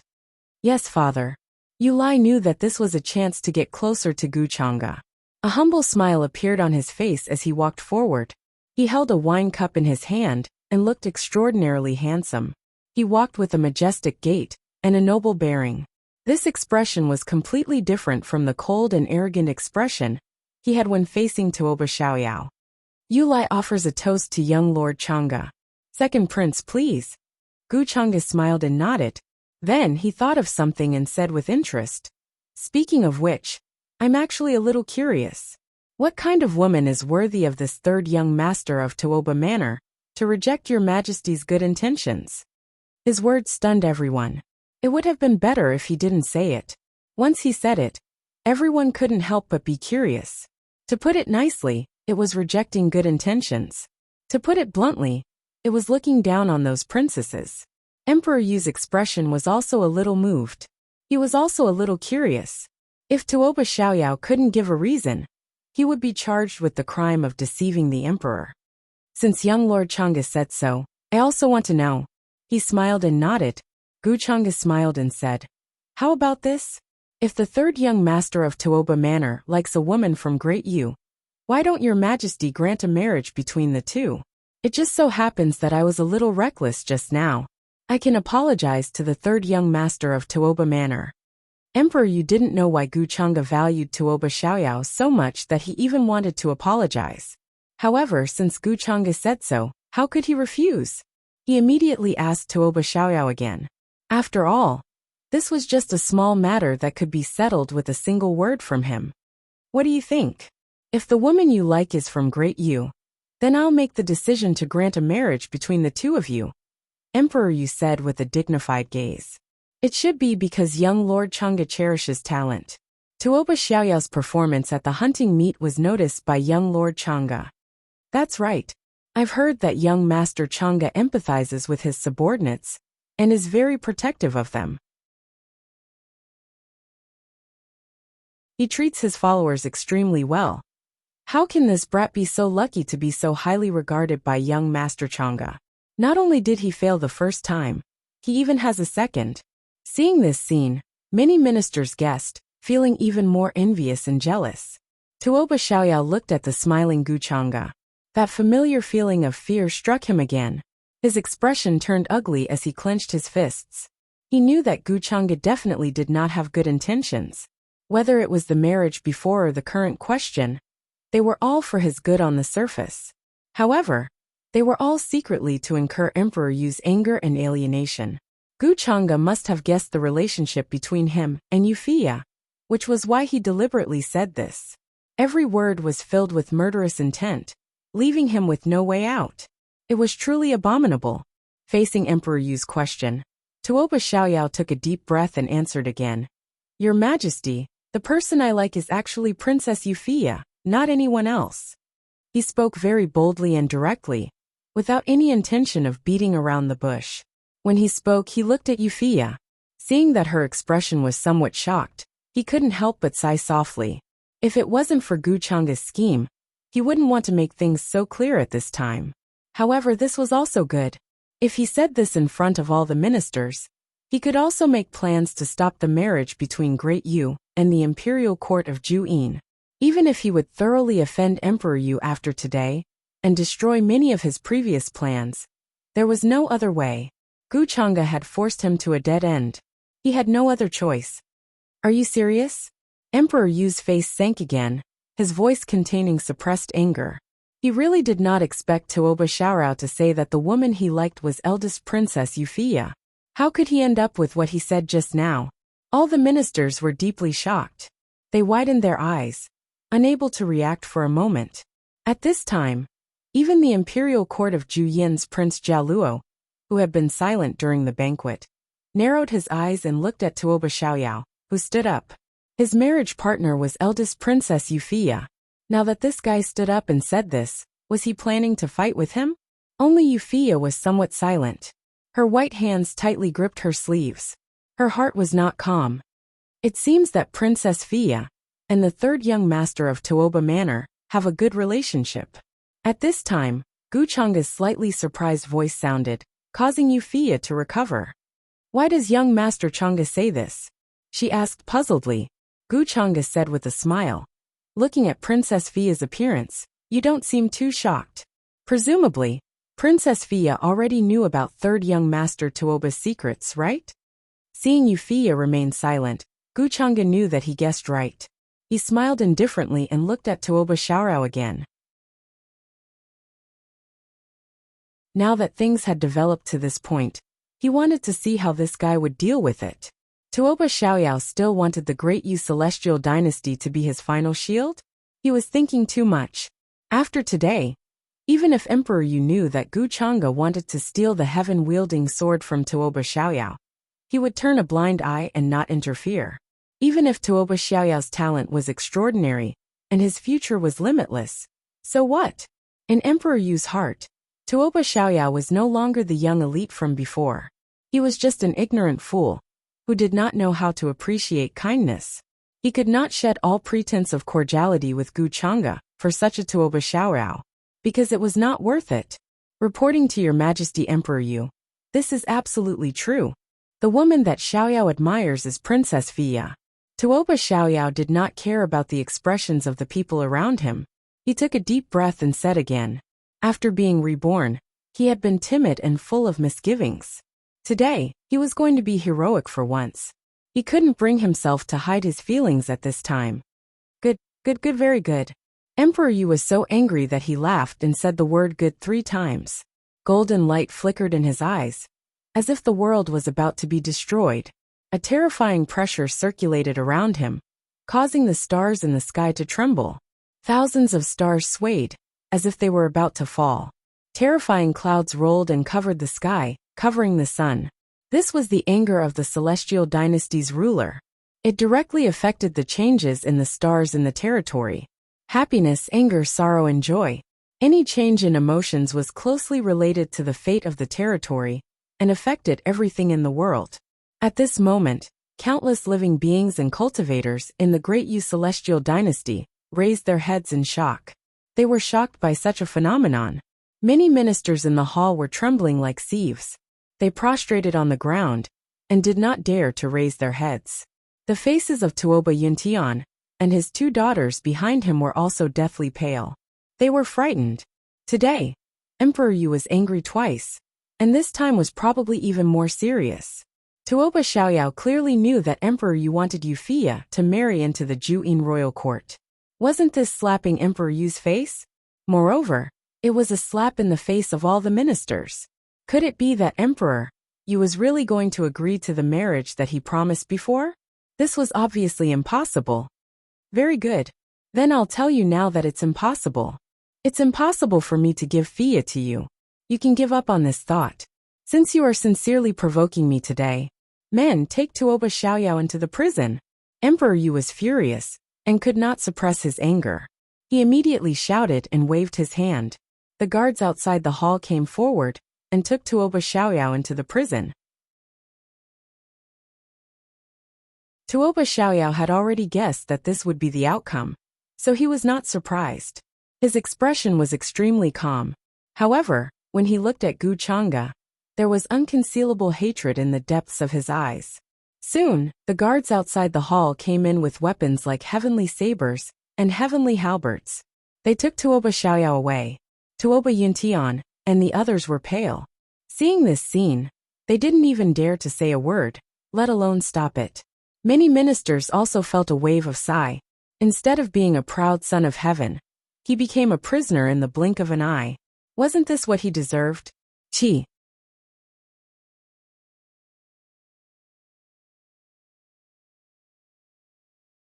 Chapter 604. Silence filled the hall. Many of the female singers prostrated themselves while trembling in fear. The ministers were also silent out of fear. Tuoba Xiaoyao was taken away by the furious Emperor Yu's men. Although it was only a small episode, many ministers could feel Emperor Yu's displeasure. His face was extremely gloomy, emitting an imposing aura that made one's heart palpitate. Even the most favored princes did not dare to open their mouths easily. Yufia looked worriedly at the direction Tuoba Xiaoyao was taken away and continued to remain silent. She did not know why Tuoba Xiaoyao would anger Emperor Yu at this juncture. Wasn't he clearly trying to slap Emperor Yu's face in front of everyone? As the master of the Great Yu Celestial Dynasty, how could Emperor Yu let him off so easily? For a moment, she sighed in her heart, not knowing what to do. She did not know what to do next. Tuoba Xiaoyao was still too impulsive. He did not consider the severity of the matter, as well as the gains and losses. Fia, it seems you are also hiding a lot of things from me. Emperor Yu's expression finally returned to normal, as he looked at Yufia indifferently. He was not stupid. From Tuoba Xiaoyao's attitude, he could tell that he and Yufia did not simply know each other. But before this, Yufia had never mentioned it to him. This caused Emperor Yu to be somewhat disappointed. In his eyes, Yufia had always been an obedient, steady, and well-behaved person. Not long ago, she would hide so many things from him. When did she learn to hide so many things from him? Because of a man. Yufia's face was slightly pale as she said in a low voice. Daughter did not intend to hide it from father. There is a reason. She was about to explain, but Emperor Yu had already waved his hand to interrupt her. He said indifferently, "You don't need to explain. From today onwards, you will stay in the mansion. Without my order, you are not allowed to take half a step out of the mansion." Hearing this, Yufia's face turned even paler. Her body trembled as if she was struck by lightning. She found it hard to believe. In all her life, this was the first time she was grounded by Emperor Yu, not allowing her to take half a step out of the mansion. She was clear that Emperor Yu was truly angry. "Yes, father." However, at this moment, she did not dare to go against Emperor Yu's wishes. She lowered her head and replied in a low voice. Her eyes appeared somewhat dim. She inadvertently glanced to the side and saw Gu Chang'e with a faint smile on his face. He seemed to be sizing her up as well. This gave birth to a strange and indescribable feeling in Yufia's heart. It was as if everything that had happened in the hall today had been intentionally pushed forward by Gu Chang'e. If not for Gu Chang'e, Tuoba Xiaoyao would not have incurred the wrath of Emperor Yu. "I've let young Master Chang'e see a joke. I didn't expect something like this to happen today. It's really embarrassing." Soon after, Emperor Yu turned to look at Gu Chang'e. He couldn't help but shake his head and sigh. Gu Chang'e withdrew her gaze from Yufia's expression. He had been watching the development of the situation and found that it was more or less what he had expected. Hearing this, he smiled, then shook his head and said, "I'm really surprised that the third young master of Tuoba Mansion would say such words in front of everyone. I originally cherished his talent, but looking at him now, I'm afraid he won't be of much use." Not only did he refuse Emperor Yu's betrothal in front of everyone, he even said that the person he liked was eldest Princess Yufia. This could no longer be described as simply rebellious. It was courting death. For Gu Chang'e, things became easier after Tuoba Xiaoyao was locked up in the heavenly prison. Although the heavenly prison of the Great Yu Celestial Dynasty was known as an inescapable net, and even imprisoned the enemies of those who had attained the Tao in the past. However, if Gu Chang'e wanted to sneak in silently, it would be as easy as flipping his hand. Even if Tuoba Xiaoyao died in the heavenly prison, no one would suspect him. With such a thing happening, the rest of the banquet, including Emperor Yu, lost interest. Everyone in the Tuoba mansion had a gloomy expression. With such a big thing happening, there was no need to even think about it. From today onwards, the Tuoba mansion would definitely be alienated by Emperor Yu and would no longer be valued. Their glory was no longer there, and they were heading towards decline. Although Tuoba Qiongling and Tuoba Qingyu were very concerned about Tuoba Xiaoyao, they were helpless and could only worry. They really wanted to tell their father about Tuoba Xiaoyao, but Tuoba Xiaoyao repeatedly warned them not to tell anyone else, including their parents. During this time, the Prince of Juyin Imperial Court, Jia Luo, once again brought up the matter of marriage. Just now, Tuoba Xiaoyao said those words in front of everyone, which made him feel rather unhappy, and he was worried that Emperor Yu would refuse. Although he didn't really admire Yufia, in his eyes, the marriage between the two was already set in stone. Now that Tuoba Xiaoyao had suddenly jumped out with the intention of stopping this matter, it felt as if the other party didn't put him in his eyes at all. In Jia Luo's eyes, Tuoba Xiaoyao was only the son of a small general. Whether it was cultivation or identity, he was far from being able to compare with him. As long as Emperor Yu was smart, he would know what to choose. As for the matter of Prince Jia Luo's marriage, this emperor will consider it for a few days and give you an answer in 5 days. Facing Jia Luo's proposal of marriage, Emperor Yu's reply was watertight, and he didn't intend to completely agree. He actually had other thoughts in his mind, which was to first ignore Prince Jia Luo for a few days before discussing the price. On the other hand, Emperor Yu actually had other thoughts. During the great hunting meet, Tuoba Xiaoyao had displayed terrifying strength. That was definitely not something that could be displayed by someone of his realm. Therefore, Emperor Yu concluded that Tuoba Xiaoyao was definitely hiding some great secret that no one knew about. If there was time, he would like to interrogate him. After the banquet ended, the officials left in fear and trepidation. The people from the imperial court of Juyin were also led to the other side of the palace by the maids. Gu Chang'e also took Jiang Chuchu back to his residence. He wasn't in a hurry to investigate Tuoba Xiaoyao's situation. If he guessed correctly, Yu Tianzheng should be waiting for him at his residence right now. During the great hunting meet, he'd ordered Yu Tianzheng to give up on the assassination, worried that he would ruin his plan. Now, Yu Tianzheng was definitely unwilling to give up, and wanted to get to the bottom of this. It looks like I still have to make that guy listen to me. Gu Chang'e narrowed his eyes. With such a chess piece around, he naturally had to plan carefully. Now that he knew the identity of the divine-wielding sword master, the matter of the divine-wielding sword wasn't urgent. Instead, this huge Great Yu celestial dynasty gave him an opportunity to take advantage of. Did you already know about what happened between Tuoba Xiaoyao and Princess Yufia? Jiang Chuchu and Gu Chang'e walked side by side. She was dressed in white and wore a light veil over her face, revealing only her dark brows and eyes. Her aura was otherworldly, and her hair danced in the wind like a moon goddess about to return to her home. She asked softly. After witnessing everything in the palace today, she could naturally tell that those words were purposely said by Gu Chang'e.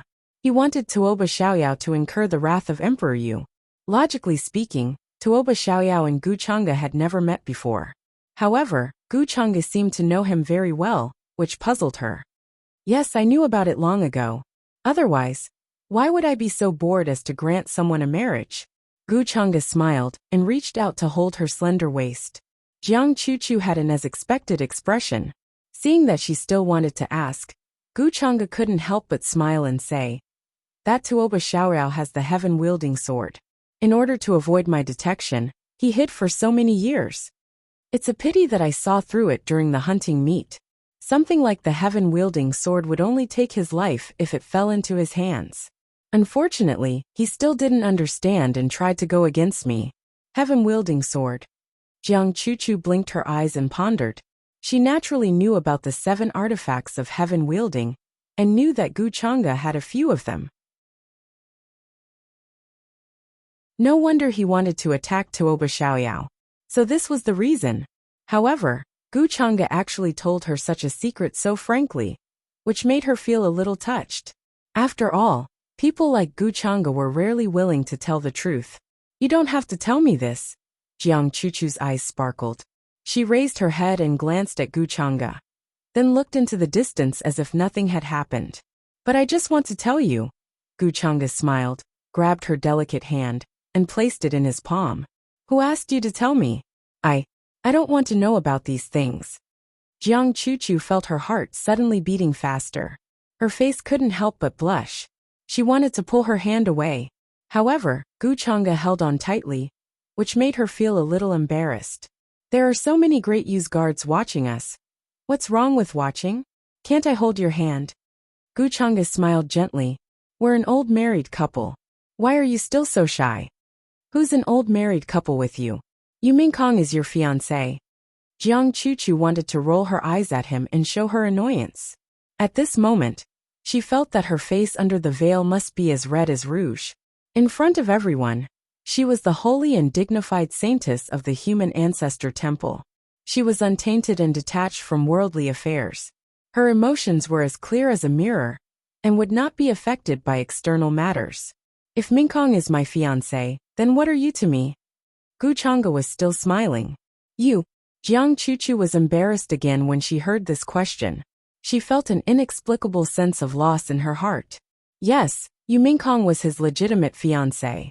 Then what was she? Gu Chang'e sighed and said, I understand. You'll probably be a servant girl who gets bullied in the future. Not only will you be bullied by me, but also by others. You're not allowed to bully me. Although Jiang Chuchu was adjusting her emotions, she still felt wronged when she heard this. She pulled her hand out of Gu Chang'e's grasp. Then don't be a servant girl who gets bullied in the future. Gu Chang'e smiled, showing a gentle and sympathetic expression. Jiang Chuchu felt that he was purely teasing her today. You'll marry me, right? She lowered her eyes and her voice gradually became softer.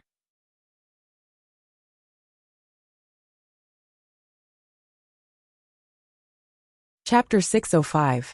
Marry. This word appeared in Gu Chang's mind. Then he smiled and said, "Of course." The sky was orange and the sun was setting. The two of them strolled side by side in the palace like an immortal couple. Even though they were speaking softly, Jiang Chuchu could feel the gazes of the surrounding guards quietly looking at them. That Tuoba Xiaoyao is now locked up in the heavenly prison. Should we kill him and take the heaven-reaching sword? The heavenly prison of the Great Yu Celestial Dynasty should not be able to stop the two of us. On the way back to the residence, Jiang Chuchu suddenly thought of this and asked. Gu Chang'e did not expect her to say this. He reached out and touched her face. He smiled and said, "Of course we have to kill him. I want to take the heaven-reaching sword, but it's not us. It's me. I can help you too." Jiang Chuchu could not help but say. Gu Chang'e shook his head gently and said, "No need. Don't forget your identity. You are the saintess of the human ancestor hall. This kind of thing is not suitable for you." Jiang Chuchu had been influenced by the human ancestor hall's scriptures since she was young. She cared about the people of the world and upheld justice. If she did this kind of thing, it would only stain her heart for Tao. For you, I have already betrayed my sect. These things are nothing. Jiang Chuchu lowered her eyes. She knew what Gu Chang'e meant. But I don't want you to fall into the secular world and be tainted by the secular world. Gu Chang'e smiled. Jiang Chuchu's bright eyes focused on his face. Finally she nodded softly. At this moment, she felt that she had done so much for Gu Chang'e. It was all worth it. When Gu Chang'e returned to the palace as expected, Yu Tianjing was already waiting there. He was silent. Although he still appeared respectful, there was a hint of unwillingness in him. He seemed to want Gu Chang'e to explain. "You should go and rest first." Gu Chang'e smiled and asked Jiang Chuchu to leave first. Then he walked over to them. Yu Tianjing greets young Master Chang'e. Yu Tianjing's appearance was extremely similar to Emperor Yu's. He had a square nose and a square mouth, but he looked older and gave off a sense of vicissitudes. He obeyed Gu Chang'e's instructions and cancelled the plan to assassinate Second Prince Yu Lai during the hunting meet. However, he could not figure out why Gu Chang'e would do such a thing.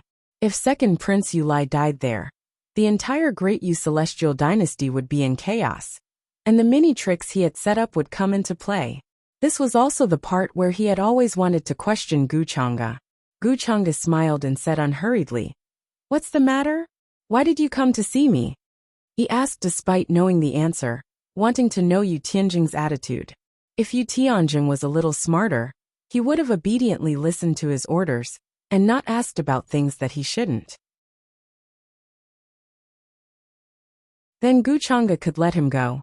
If he didn't know what was good for him, Gu Chang'e naturally wouldn't show him any mercy. "There's something I don't understand. I hope young Master Chang'e can explain it to me." Yu Tianjing raised his head and said with a questioning tone. He had been unwilling to give up these past few days. "Oh, what is it?" Gu Chang'e continued to speak unhurriedly.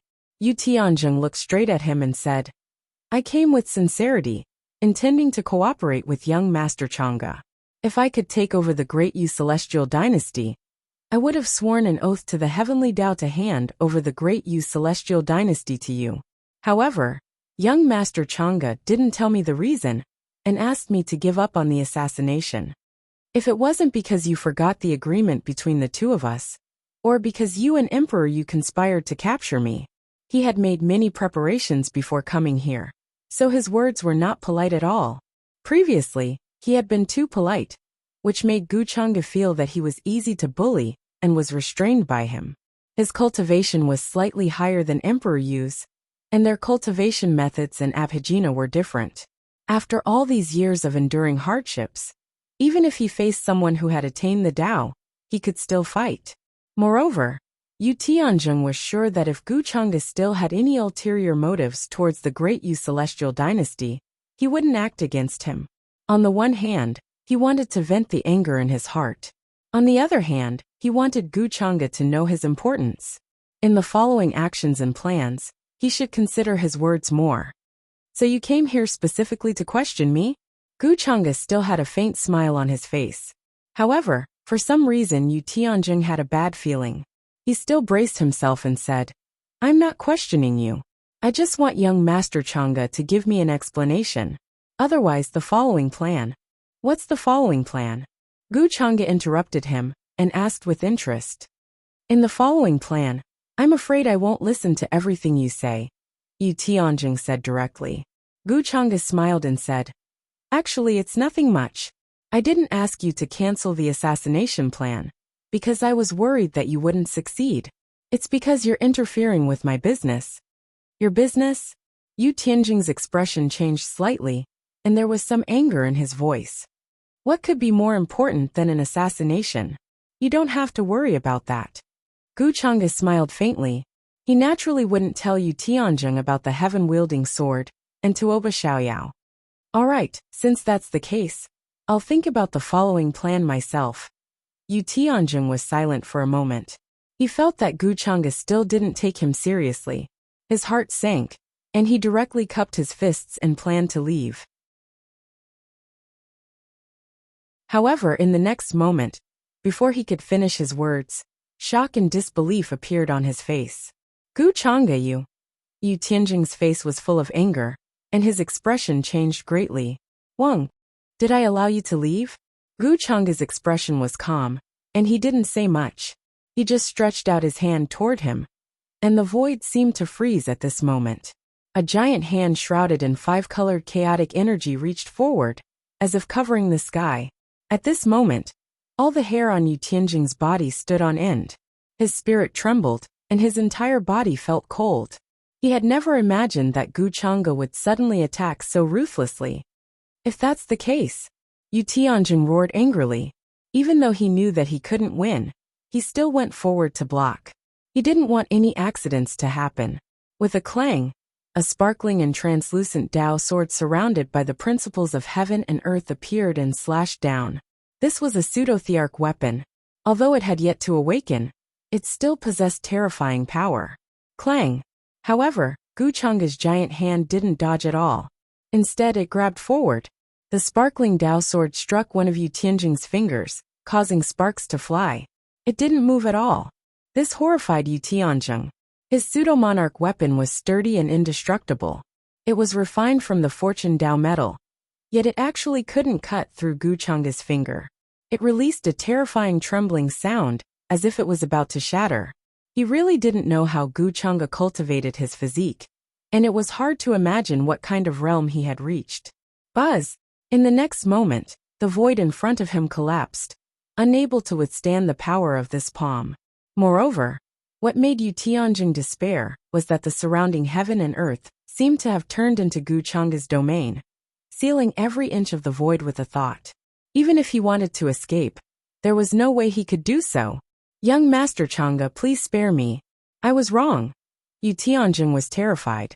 The Dao sword in his hand actually cracked, and it was about to be shattered by Gu Chang'e's palm.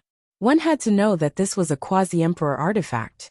In terms of forging materials, it was already comparable to some Dao attainment artifacts. However, he was still no match for Gu Chang'e's casual palm strike. Begging for fresh flowers, he was extremely regretful.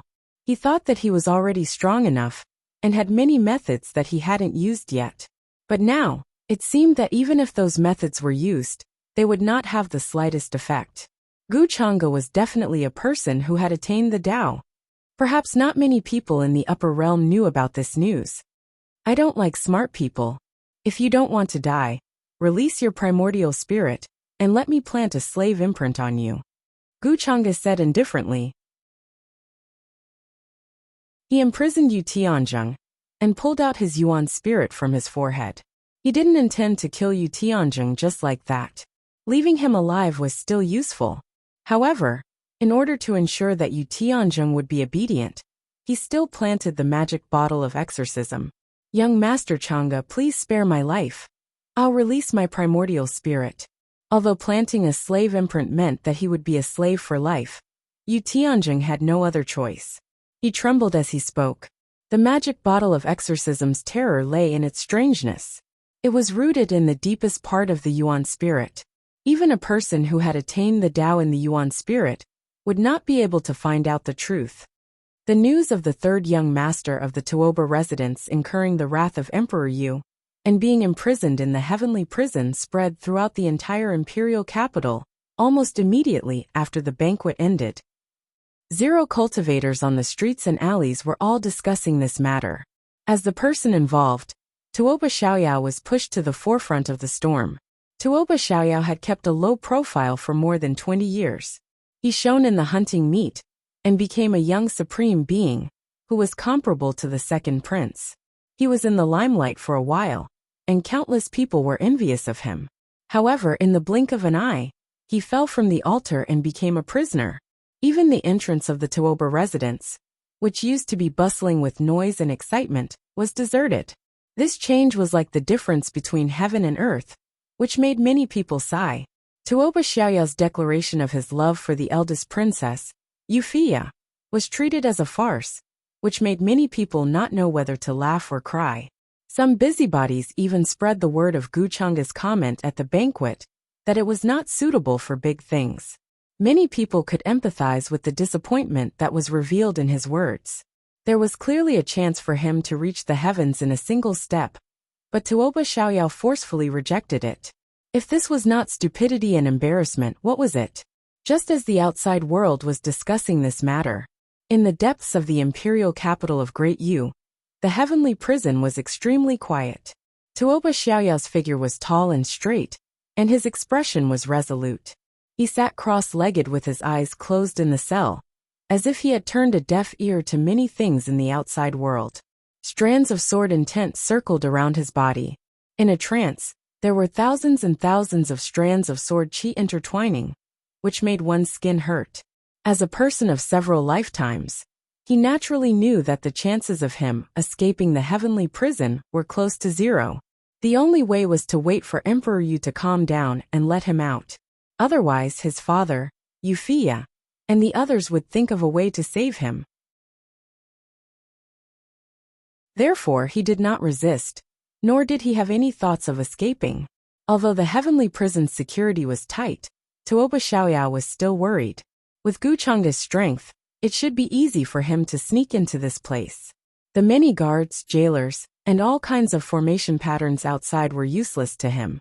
At this moment, Tuoba Xiaoyao suddenly felt a change in the void in front of him. He suddenly opened his eyes, and a dazzling sword intent flashed through his eyes. His expression became extremely fearful. Buzz! A layer of silver ripples spread out, and the void collapsed. A slender figure like a god stepped out from it. Gu Chang'e. Tuoba Xiaoyao squeezed out this name from his mouth. This was the first time he faced his greatest enemy, and the depths of his eyes were filled with unconcealable hatred. 2. Chapter 606.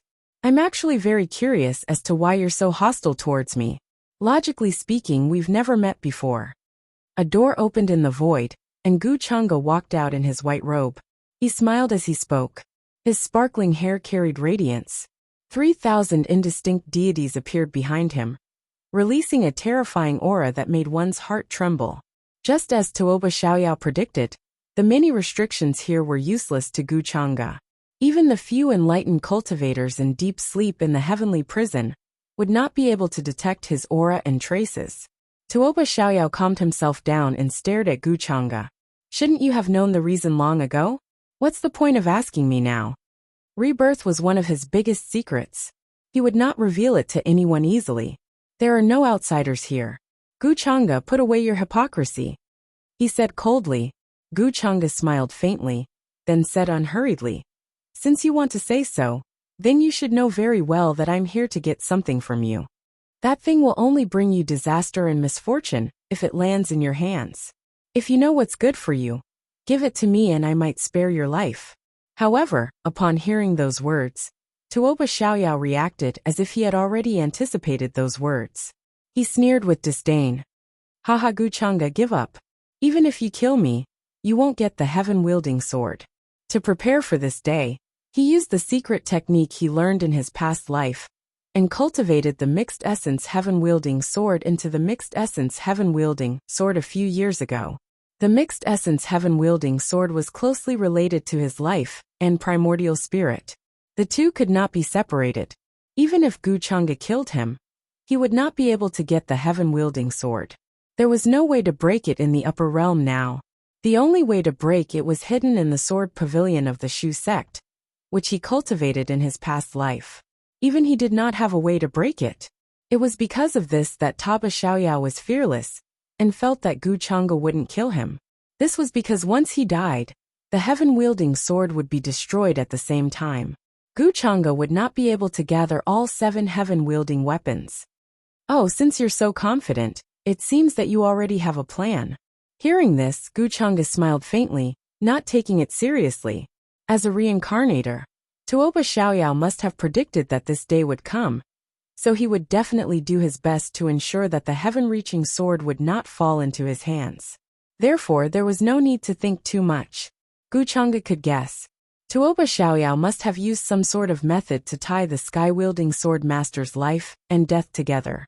As the saying goes, if the sword exists, the person exists. If the sword dies, the person dies. However, Taba Xiaoyao was alone after all. Gu Chang'e didn't believe that he would ignore the safety of the people around him. Before he came, he had thought of Taba Carefree's reactions. So give up. You won't be able to get the sky-wielding sword. Taba Xiaoyao stared at him coldly, not knowing what Gu Chang'e was thinking. Gu Chang'e shook his head and smiled casually. I also don't know why you have so much enmity towards me. You give me the sky-wielding sword, and I spare your life. This is a win-win situation. What other use does the sky-wielding sword have in your hands? Why do you have to go against me and control the sky-wielding sword so tightly? Don't you like Wuxia? But now, she's about to marry that Juyin Imperial Court prince while you're locked up in the heavenly prison. I remember that you have a few brothers and sisters. Do you think I can't deal with them? Taba Xiaoyao's face sunk. Whether it was Wuxia or Taba Qiongling, they were all his weak spots. However, he had already made up his mind to burn both jade and stone. His voice was very resolute. Gu Chang'e, if you want to use them to threaten me, then give up. When the time comes, I'll self-destruct, and you can forget about gathering the 7 sky-wielding weapons. You'll never get the sky-wielding sword. Although this was the most helpless, and had no choice, Taba Xiaoyao naturally wouldn't have any misgivings if things developed to that stage. He was now certain that Gu Chang'e wanted the sky-wielding sword and wouldn't dare do anything to him. Oh, Gu Chang'e narrowed his eyes and then smiled. He still didn't seem to care. According to what you said, I'll just give up the sky-wielding sword. But your family and friends will pay a heavy price for your stupid choice. You should know that I have thousands of ways to make them regret living in this world. Perhaps I don't need to say more. You can think of it. Although Gu Chang'e said these words casually, Taba Xiaoyao felt a terrifying chill that made his hair stand on end. He couldn't help but tremble. For a moment, Taba Xiaoyao's expression was extremely ugly as he fell into silence. In fact, what Gu Chang'e said was what he was most worried about. He had thought about it before. To Gu Chang'e, the sky-wielding sword was just an external object. He was now standing at the peak of the upper realm. Even if he couldn't get the sky-wielding sword, he wouldn't lose anything. However, Wuxia, Taba Qiongling, Taba Qingyu, and the others were a threshold in his heart that he couldn't cross. They were his reverse scale, his weak spot. Because of his rebirth, he always felt that he could take revenge in this life, which was why he endured until now. However, when Gu Chang'e saw through his disguise and faced Gu Chang'e directly, he finally understood how big the gap was between the two of them. This was simply despairing. All the hard work he had put in these past few years had been of no use at all. If he continued, he would definitely follow in the footsteps of his previous life. However, if he gave in to Gu Chang'e just like that, he really couldn't accept it. The hatred from his previous life was still fresh in his mind. I'll give you time to think about it. Next time I come to find you, I hope you can give me an answer. Gu Chang'e noticed Taba Xiaoyao's uncertain expression and smiled faintly, knowing that he was wavering. He already had 6 of the sky-wielding 7 artifacts, so he had to get the sky-wielding sword no matter what. Since Taba Xiaoyao tied his life and death to the sky-wielding sword, then he definitely had a way to solve this. Even if he didn't, he had to think of a way. Hearing this, an uncertain expression appeared on Tuoba Xiaoyao's face again. He knew that he couldn't keep the sky-wielding sword no matter what. Between the sky-wielding sword and his family, he had to make a choice. If he hadn't met Gu Chang'e so early, he would have other choices, but now, it was no longer up to him. Taba Xiaoyao deeply breathed in and said, "The sky-wielding sword has merged with me. The sky-wielding sword has already become one with me. I can borrow its power, but I can't separate it from my body. Right now in the upper realm, there is no way to solve this, including me." Hearing this, Gu Chang'e raised an eyebrow and the smile on his face disappeared. "Do you really think I won't kill you?" As he spoke, he reached forward. Under Taba Xiaoyao's shocked gaze, he broke through the sword intent in front of him and grabbed him by the throat, lifting him up like a chicken. At that moment, Taba Xiaoyao felt like he couldn't breathe. A terrifying chill swept over, as if a vast abyss was pressing down on him, causing his divine sense to tremble and his skin to almost burst open.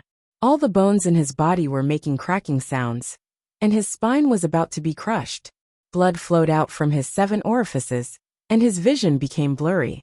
I can swear with my Taoist heart that I am not lying at all." Taba Xiaoyao's face turned white, and his soul trembled. Once again he felt the fear of death. As he coughed up blood from his mouth, he answered intermittently, "Is that so?" Gu Chang'e's expression returned to normal. One couldn't tell if he was happy or angry. At a time like this, Taba Xiaoyao shouldn't have the guts to lie to him.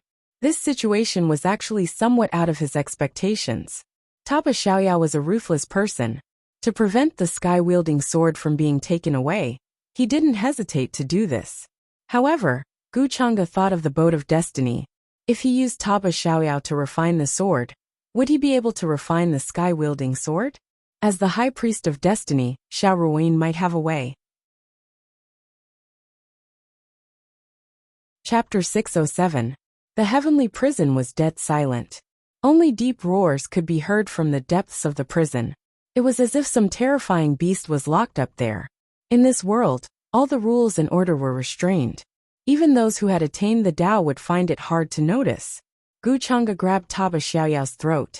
He didn't care about Taba Xiaoyao's pale face. He seemed to be thinking about something. It was still unknown whether Xiao Ruoyin, the High Priest of Fate, could use Taba Xiaoyao to refine the heavenly sword. Before this, Gu Chang'e couldn't help but doubt the things that Taba Xiaoyao said. If Taba Xiaoyao was simply reborn, why was he so sure that there was no solution in the upper realm? "Looks like you're hiding many secrets." Gu Chang'e stared at Taba Xiaoyao's forehead. He wanted to see through his soul, but at this moment, he seemed to have sensed a terrifying danger. Buzz! A dazzling light spread out like a red glow. Taba Xiaoyao's head shone so brightly that even his bones and blood could be seen flowing. A sword talisman the size of a palm appeared. It was less than an inch long, but it emitted a dazzling sword intent. It hummed like a divine sword that was about to be unsheathed. It could cut through everything. "So you refine the heavenly sword and primordial spirit into a sword embryo." Gu Chang'e looked at it carefully and recognized that it contained Taba Xiaoyao's life force. At the same time, it also had the unique mark of the heavenly sword. If he forcefully searched his soul, he would definitely destroy this sword embryo and the heavenly sword. "You should believe what I said now, right?" Taba Xiaoyao's face was pale, but there was still an unyielding and unwilling look in his eyes. Gu Chang'e released her grip on his throat and said calmly, "I don't care how you did it, but if you don't hand over the sky-wielding sword in half a month, both Wuxia and your brothers and sisters will pay a heavy price for you." Just as he said before, even if there was no way, Tuoba Xiaoyao had to think of a way. Who asked him to choose such a dead end back then? Now he was just reaping the consequences of his own actions. If he still could not take out the Palm Heaven sword after half a month, Gu Chang'e would naturally have to use other methods. And this half a month was just enough time for Xiao Ruoyin to rush over. Half a month? Tuoba Xiaoyao's expression changed. Gu Chang'e only gave him half a month. How was he going to find a way to break this technique? However, he also understood that this was the deadline that Gu Chang'e had given him. If he still couldn't hand over the heaven-wielding sword after half a month, then Wuxia, Tuoba Qiongling, Tuoba Qingyu, and the others would probably pay a painful price for his actions. "I understand." Tuoba Xiaoyao saw that Gu Chang'e didn't want to talk to him, so he turned around and stepped into the void, disappearing. After a moment of silence, he heaved a sigh of relief and touched his neck that was almost broken. The feeling of facing death directly still lingered on him, causing his back to be completely drenched in cold sweat. If he hadn't cultivated the Palm Heaven Sword and Primordial Spirit as one, he would probably have been searched by Gu Chang'e to find out the secret of his rebirth and reincarnation. Although Gu Chang'e gave him half a month's time, it also included the time he was imprisoned by Emperor Yu in the heavenly prison. Therefore, after careful calculation, he didn't have much time left. Revenge? This was just an unreachable dream. On the other side, after Gu Chang'e returned to the palace, he sent someone to summon the Scarface Man from the hunting meet.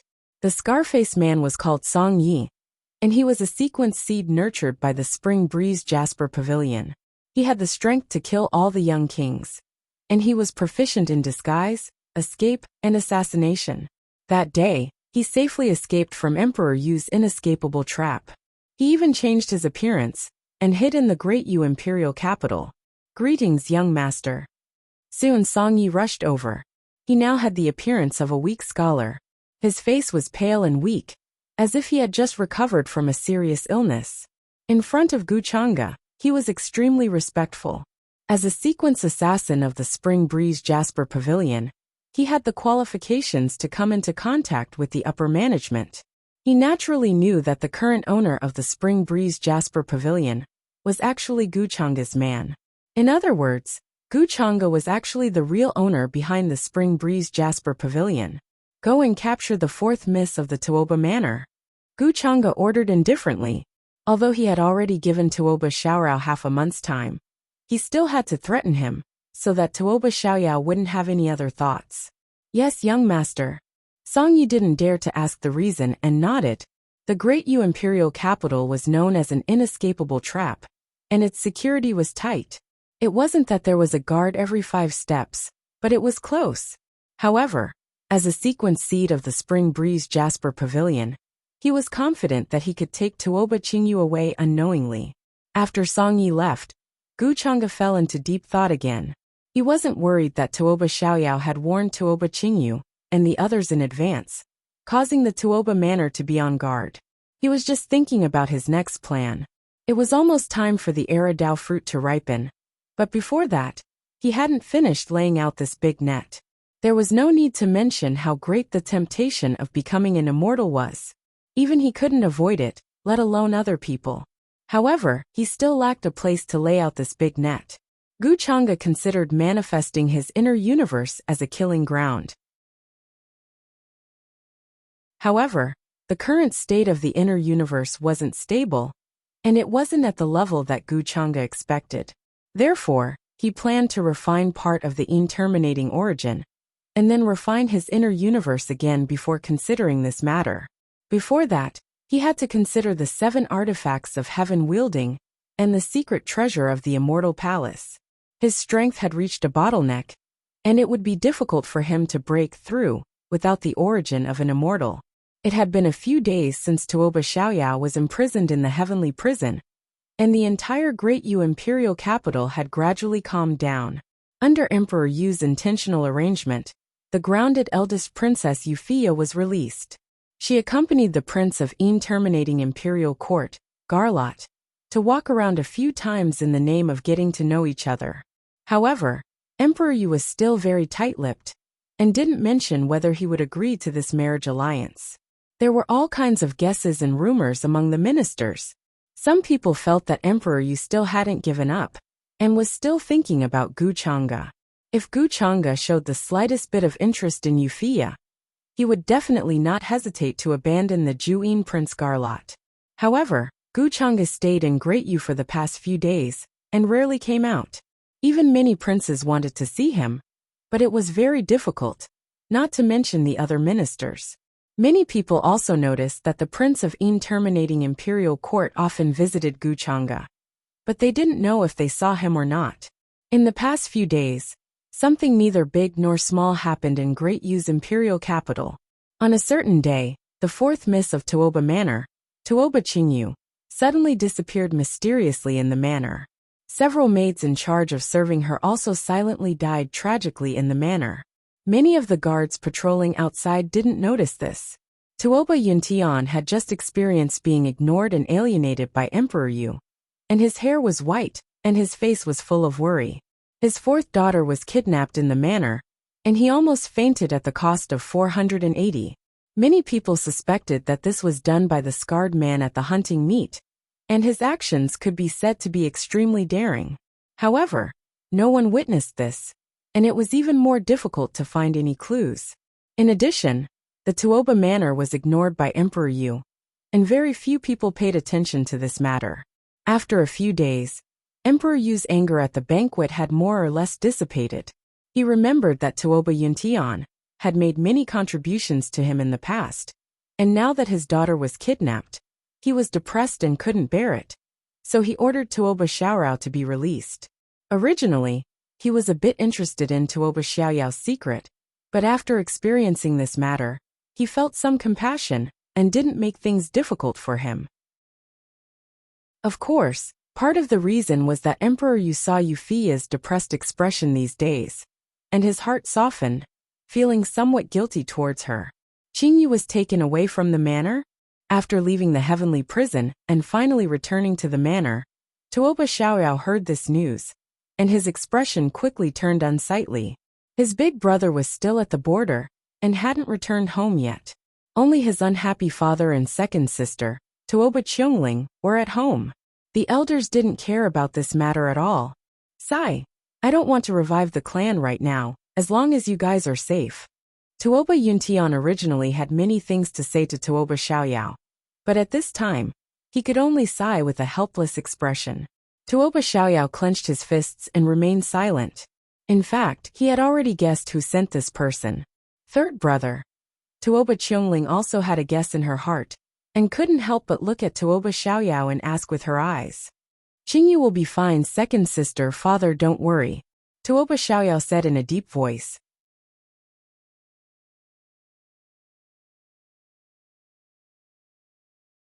Chapter 608. Tuoba Yuntian only sighed at Tuoba Xiaoyao's promise. He thought he was comforting him, and didn't take it to heart. His fourth daughter was kidnapped in the residence, and her whereabouts were still unknown. Although he had sent people to search everywhere these days, they didn't find any clues. It was like a stone sinking into the sea. Tuoba Yuntian already had a bad premonition, but he still couldn't accept this reality. "Looks like I can only thicken my face and beg His Majesty. Maybe he will send people to help me on account of my hard work." Tuoba Yuntian had a bitter expression as he placed his last hope on Emperor Yu. If even Emperor Yu couldn't find Tuoba Qingyu's whereabouts, then he couldn't do anything. One had to know that the other party was extremely bold and arrogant. Not only did he commit murder in Great Yu's imperial capital, he even infiltrated the general's residence and kidnapped Tuoba Qingyu in front of all the maids and guards. Although there were many factions in the upper realm that had such methods, they weren't something a small state general like him could contend against. After Tuoba Yuntian left, only Tuoba Xiaoyao and his second sister Tuoba Qiongling were left in the courtyard. "Xiaoyao, is what you said true? Could it really be Gu Chang'e who sent people to kidnap Qingyu?" After a moment of silence and seeing that there was no one else here, Tuoba Qiongling asked in disbelief. "Apart from Gu Chang'e, no one would do anything to Qingyu. He is warning me not to play any tricks." Tuoba Xiaoyao's expression was gloomy as he clenched his fist. He naturally knew what Gu Chang'e was planning. This was to prevent him from acting rashly. At the same time, he had to hand over the heaven-wielding sword at the agreed time. Otherwise, Tuoba Qingyu's life would be in danger. Gu Chang'e. Tuoba Qiongling fell silent as a strong sense of helplessness grew in her heart. Facing such a terrifying enemy, even if they resisted, it would be like a mantis trying to stop a chariot. They would be courting death. "However, second sister, don't worry. As long as I didn't give that thing to Gu Chang'e, Qingyu will be safe. Gu Chang'e shouldn't make things difficult for Qingyu during this period." Tuoba Xiaoyao comforted her, telling her not to worry, and that he would think of a way. "I hope so." Tuoba Qiongling sighed. "By the way, second sister, some time ago in the border area, It is said that an ancient world that has never been opened before appeared. Big Brother is now leading troops to guard that place. How much do you know about this matter? Tuoba Xiaoyao's expression turned solemn, as he recalled another important matter. He asked in a deep voice. This matter was very secretive, and only the higher-ups of the Great Yu Celestial Dynasty knew a little about it. He had only heard about it from his father by chance. When he was in the heavenly prison, he had carefully considered how to hand over the heaven-wielding sword at the agreed time. In the end, he concluded that he should go to the Shu sect, which he had cultivated in his previous life, and read the ancient books in the sword pavilion in the forbidden area. In his past life, when he was observing his ancestors' tribulation, he was affected by the heavenly tribulation and accidentally lost his life. In the end, a remnant of his soul did not perish and floated to the upper realm. That was how he was reborn in the body of the third young master of the Tuoba residence. Then when he was in his teens, he awakened his memories of rebirth. So to be exact, he had lived 3 lives. The ancient book on refining the mixed essence heaven-wielding sword embryo came from the sword pavilion of the Shu sect. What's wrong? Big Brother is guarding the space portal over there right now to prevent the other imperishable sects from discovering it. Why are you suddenly asking about this? Tuoba Qiongling was puzzled. That ancient great world that had yet to be opened was said to have a deep foundation and a long history. It could even give birth to existences of the enlightened path. This also meant that the ancient great world contained endless resources. Before it was opened, the Great Yu Celestial Dynasty would definitely do everything possible to cover up news of its existence. They would try to get the biggest share of the pie before the news was exposed. All the major forces in the upper realm did the same when facing such an ancient great world. So Tuoba Qiongling was not surprised. That was because the upper realm was the center of the heavens, where hundreds of millions of lower realms gathered. The level of the space barrier of some of these realms was comparable to that of the upper realm. Occasionally, when 2 realms collided, a space crack would appear, exposing their existence. I need to go and find Big Brother. Tuoba Xiaoyao nodded as he heard this. He had a thoughtful look in his eyes. He was not interested in that ancient great world, but he suddenly thought of a possibility. Could it be that he reincarnated into the Great Yu Celestial Dynasty because his previous world was adjacent to this one? What if the ancient great world that was suddenly exposed was the world he used to live and cultivate in? If that was the case, then he could return to his original world and look for a solution. Of course, Tuoba Xiaoyao had other plans in mind. His desire for revenge was active again. If that world was really the world he used to live in, did that not mean that he had an ancient great world as his foundation and could fight against Guchanga? Tuoba Xiaoyao did not stay as he thought of this. After packing his luggage, he stepped on the road to the border. After leaving the heavenly prison, he did not have time to look at Wuxia. Of course, Tuoba Xiaoyao knew that now was not the time to talk about love. There were more important things waiting for him now. Compared to Tuoba Xiaoyao, who was in a hurry, Guchanga was more leisurely on the other side.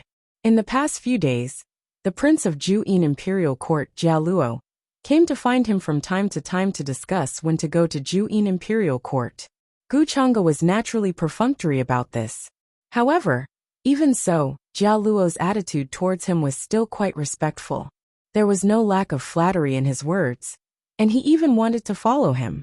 Guchanga thought about it, and felt that he would go to Juyin Imperial Court sooner or later. It would be good to have such an errand runner, so he did not refuse Jialuo's request. After a while, Jialuo became familiar with him. The back mountain of the Imperial Palace was an extremely open hunting ground. The ancient forest was lush, the mountain range extended, and the mountains were tall and majestic. It was shrouded in a thin fog. Occasionally, there would be multicolored light shooting into the sky, brilliant and brilliant. This was once a blessed land. It was said that there were immortals who preached here, but it was abandoned later on. However, in some corners, there would be many rare treasures. There were even ancient inscriptions that recorded some powerful treasured arts. Therefore, a certain emperor Yu purposely transformed this place into a hunting ground. Normally, When the members of the imperial family had nothing to do, they liked to come here to hunt fierce beasts. There were many formations and restrictions engraved around the hunting ground. There were also soldiers patrolling, so there was no need to worry about people coming to disturb them during the hunt. There were many buildings and pavilions in the hunting ground. They were built magnificently, shining with treasure light, like a majestic immortal palace. At this moment, Guchanga, second Prince Yulai, Jialuo, first Princess Yufia, and many famous young supreme beings of the Great Yu Celestial Dynasty were gathered here. They stood in the pavilion and looked at the scene in the hunting ground. Guchanga wore a moon-white robe. His sparkling black hair was tied up with a simple hairband. His gaze was gentle and calm, appearing simple and leisurely, revealing a sense of laziness. Today, I invited young Master Changa here because I have nothing to do. Coincidentally, many captives from the border were sent over, so I wanted to play a little game. Yulai's figure was tall and straight. He walked with a majestic gait, like a young emperor. There was a divine glow around him as he spoke with a smile. Emperor Yu had personally ordered him to get closer to Guchanga. Therefore, since he had nothing to do, Yulai arranged a little game and invited Guchanga and the others to come and take a look. This was to improve his relationship with Guchanga. Guchanga heard this and smiled. Oh, what is this little game? It made Prince Yulai put on such a great show and invite us here? Although he said so, he was not curious at all, nor was he interested. During this period of time, Guchanga actually planned to arrange for people to kill Yulai, so that the Great Yu Celestial Dynasty would fall into chaos. However, this matter had not been arranged, and Yulai could not die in front of him. It was not good to do it in the imperial capital of the Great Yu Celestial Dynasty, so he could only postpone it. Prisoners brought back from the border? The expressions of many young supreme martial artists changed slightly when they heard this. It was obvious that they had guessed something. Of course, it's a little game. In other countries, these people would be incredible geniuses and big shots. Yulai laughed and did not explain further. Then, as he finished speaking, a rumbling sound came from outside the hunting ground. A few prison carriages were pushed over. They were covered with a layer of black cloth that could block the probing of divine perception, so the crowd could not see clearly what was inside. However, from this formation the crowd could guess something. Yufia's eyes flashed with pity, but she did not say anything. Bring them all up. Yulai's expression was cold.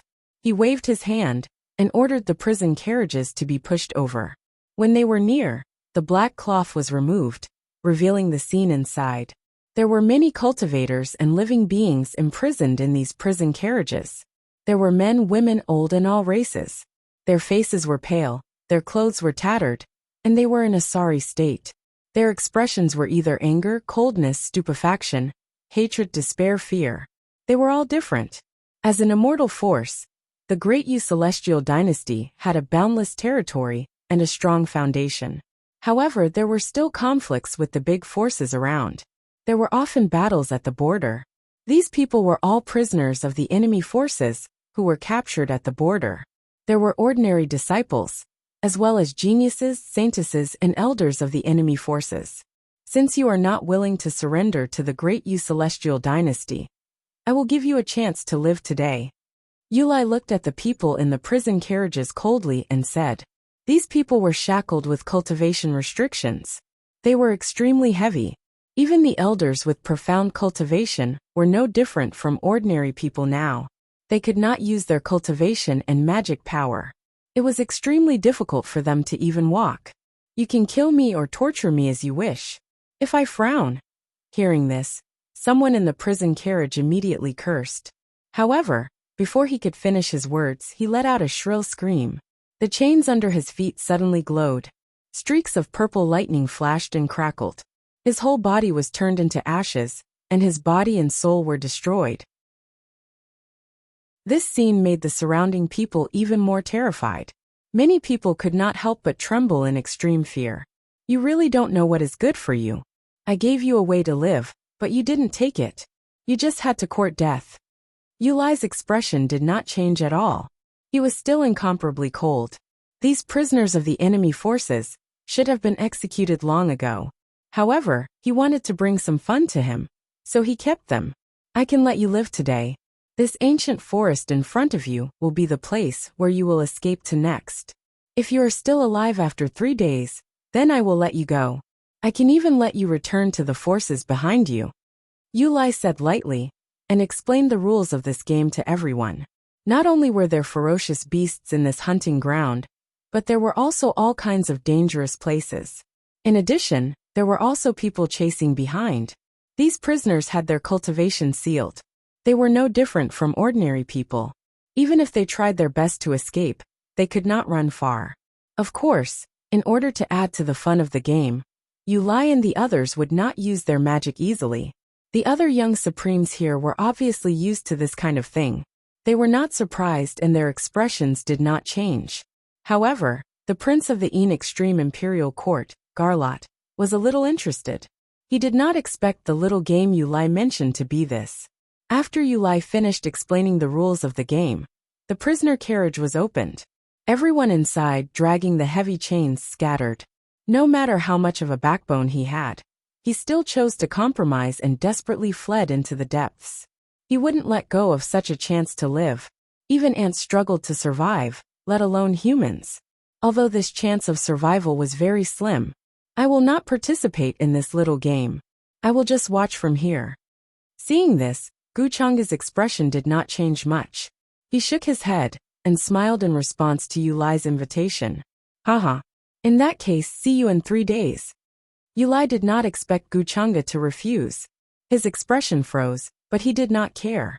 After laughing, he mounted his mount, picked up his bow and arrows and quickly chased after them. In this kind of hunting game, the participants would be ranked according to the number of prisoners they killed. The winner could also get a lot of good things and win the prizes. Soon, there were only a few people left in the pavilion. Except for Guchanga. First Princess Euphia did not participate. Her expression was quite haggard, as if she had something on her mind. Why does young Lord Changa not participate in this hunting game? Euphia saw that Guchanga seemed to be looking at her, and could not help but come back to her senses. Although these people were prisoners of the enemy forces, she still could not bear to torture them one more time before they died. Naturally, I feel bored. Guchanga smiled faintly and said casually. Euphia forced a smile and said, For young Lord Changa, this kind of hunting game is indeed boring.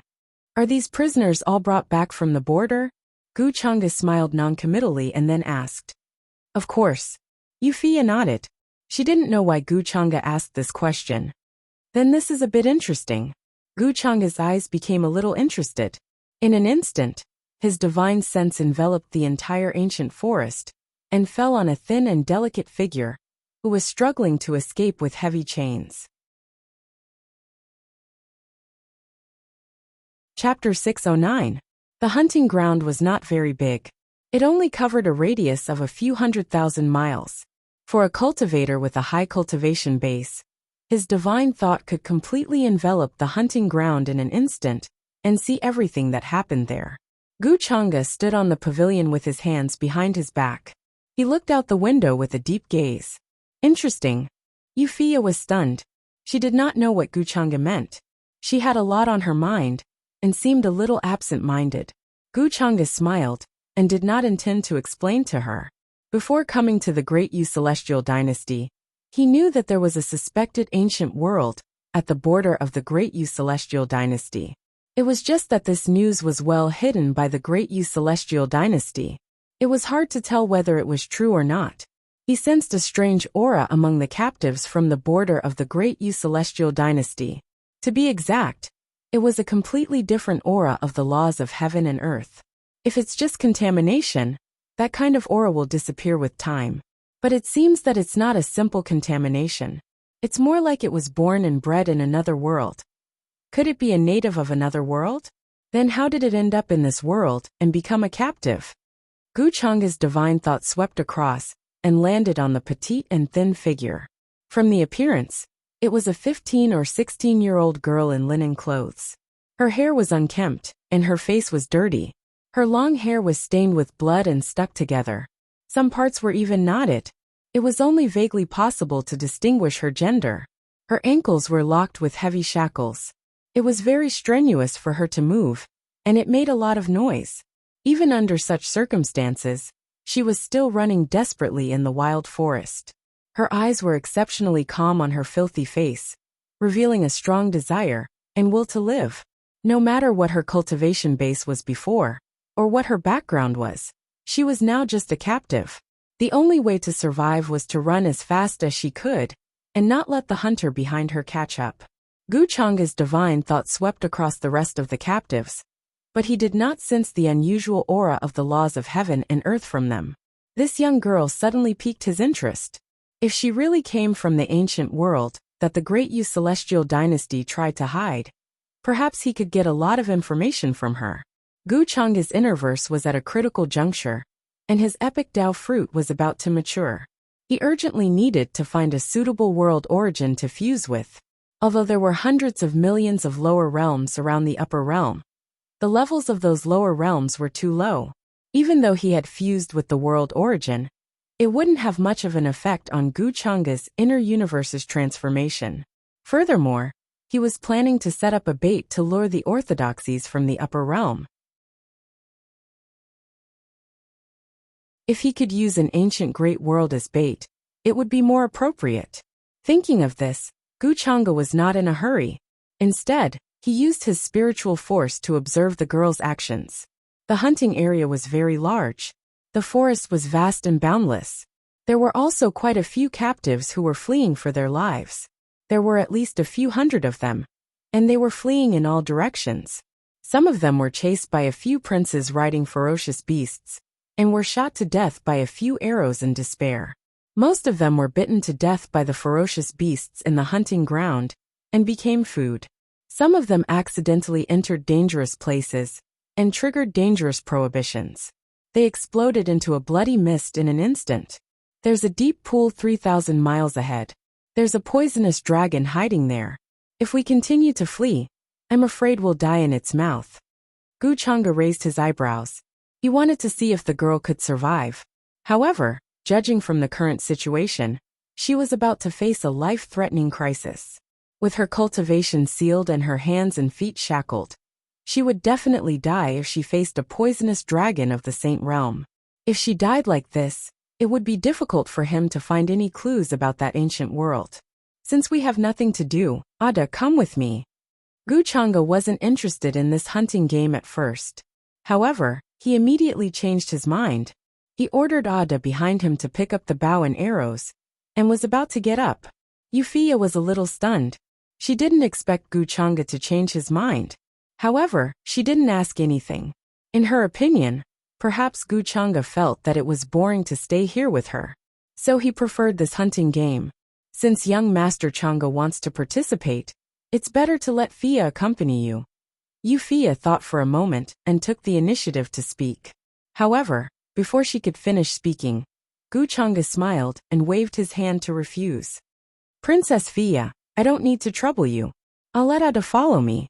He naturally wouldn't let Euphia follow him in this kind of matter. That girl was obviously hiding some secrets. She didn't look like an ordinary captive. Okay. Euphia didn't expect Guchanga to refuse so straightforwardly. She felt a little embarrassed in her heart. However, as the eldest princess of Great Yu, she didn't show the slightest abnormality, due to her good self-restraint. She knew that Ada, whom Guchanga mentioned, was a subordinate of a quasi-emperor. His strength was extremely terrifying. He had once displayed a terrifying aura in Kunwa City. Guchanga didn't say much to her. Then, he left the pavilion with Ada, and went into the dense forest with ancient trees. The mist was thin, pervading the surroundings. The trees were extremely lush, covering the sky, casting down a large shadow. Rustle. Large patches of dried leaves were crushed by the rapid footsteps. Then they were trampled into the deep mud. This was a swamp full of thorns, surrounded by miasma.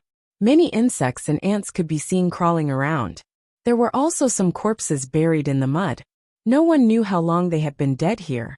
The girl had disheveled hair and a dirty face. Her coarse hemp clothes were extremely tattered. Her exposed skin was covered with blood and mud, She had fled all the way here while dragging the heavy chains. At this moment, she looked back and didn't see the hunters chasing after her. She couldn't help but let out a long sigh of relief. Then, she leaned against a withered tree and gasped for breath. However, when she was gasping for breath, she seemed to have touched her injuries. She frowned and her face turned pale from the pain. Fortunately, her face was full of dirt and her expression couldn't be seen clearly. After resting for a while, the girl quickly got up. She didn't covet the comfort of this moment. Instead, she chose to continue fleeing. Although they had been given 3 full days to escape, she was very clear that the other party had a cultivation base. It would be too easy for them to find her location.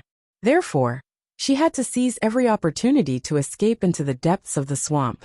Only then could she have a better chance of surviving these 3 days. She had to live.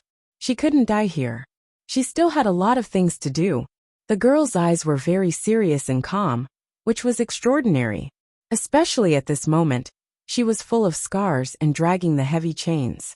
Since she was caught and her cultivation was sealed, she hadn't eaten any food, including water. Even though she was once a powerful cultivator, she almost fainted in this situation. Moreover, she was now no different from a mortal. Apart from her strong body, she had no advantages. In the eyes of those hidden beasts, she was the best food. Father fought against the extraterrestrial demons, and his whereabouts are unknown. Mother is still waiting for me at home. I can't die here. I have to go home. The girl clenched her fists. She was holding an extremely ordinary-looking short sword, which was less than the length of a palm. This was her only weapon now, and her only means of survival. She wasn't a person of this world. To be precise, she wasn't a person of the upper realm. Instead, she came from an ancient world where everyone cultivated the sword. Her father was one of the strongest existences in that world. He was also one of the few remaining Earth Sword immortals. However, because he was indifferent to fame and didn't like fighting, he had been living in seclusion in the mountains. She had been practicing the sword since she was young. Her talent was amazing, and she had long been taught by her father.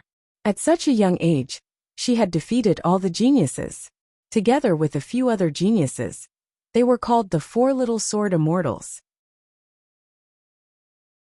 However, everything that seemed perfect was destroyed half a year ago.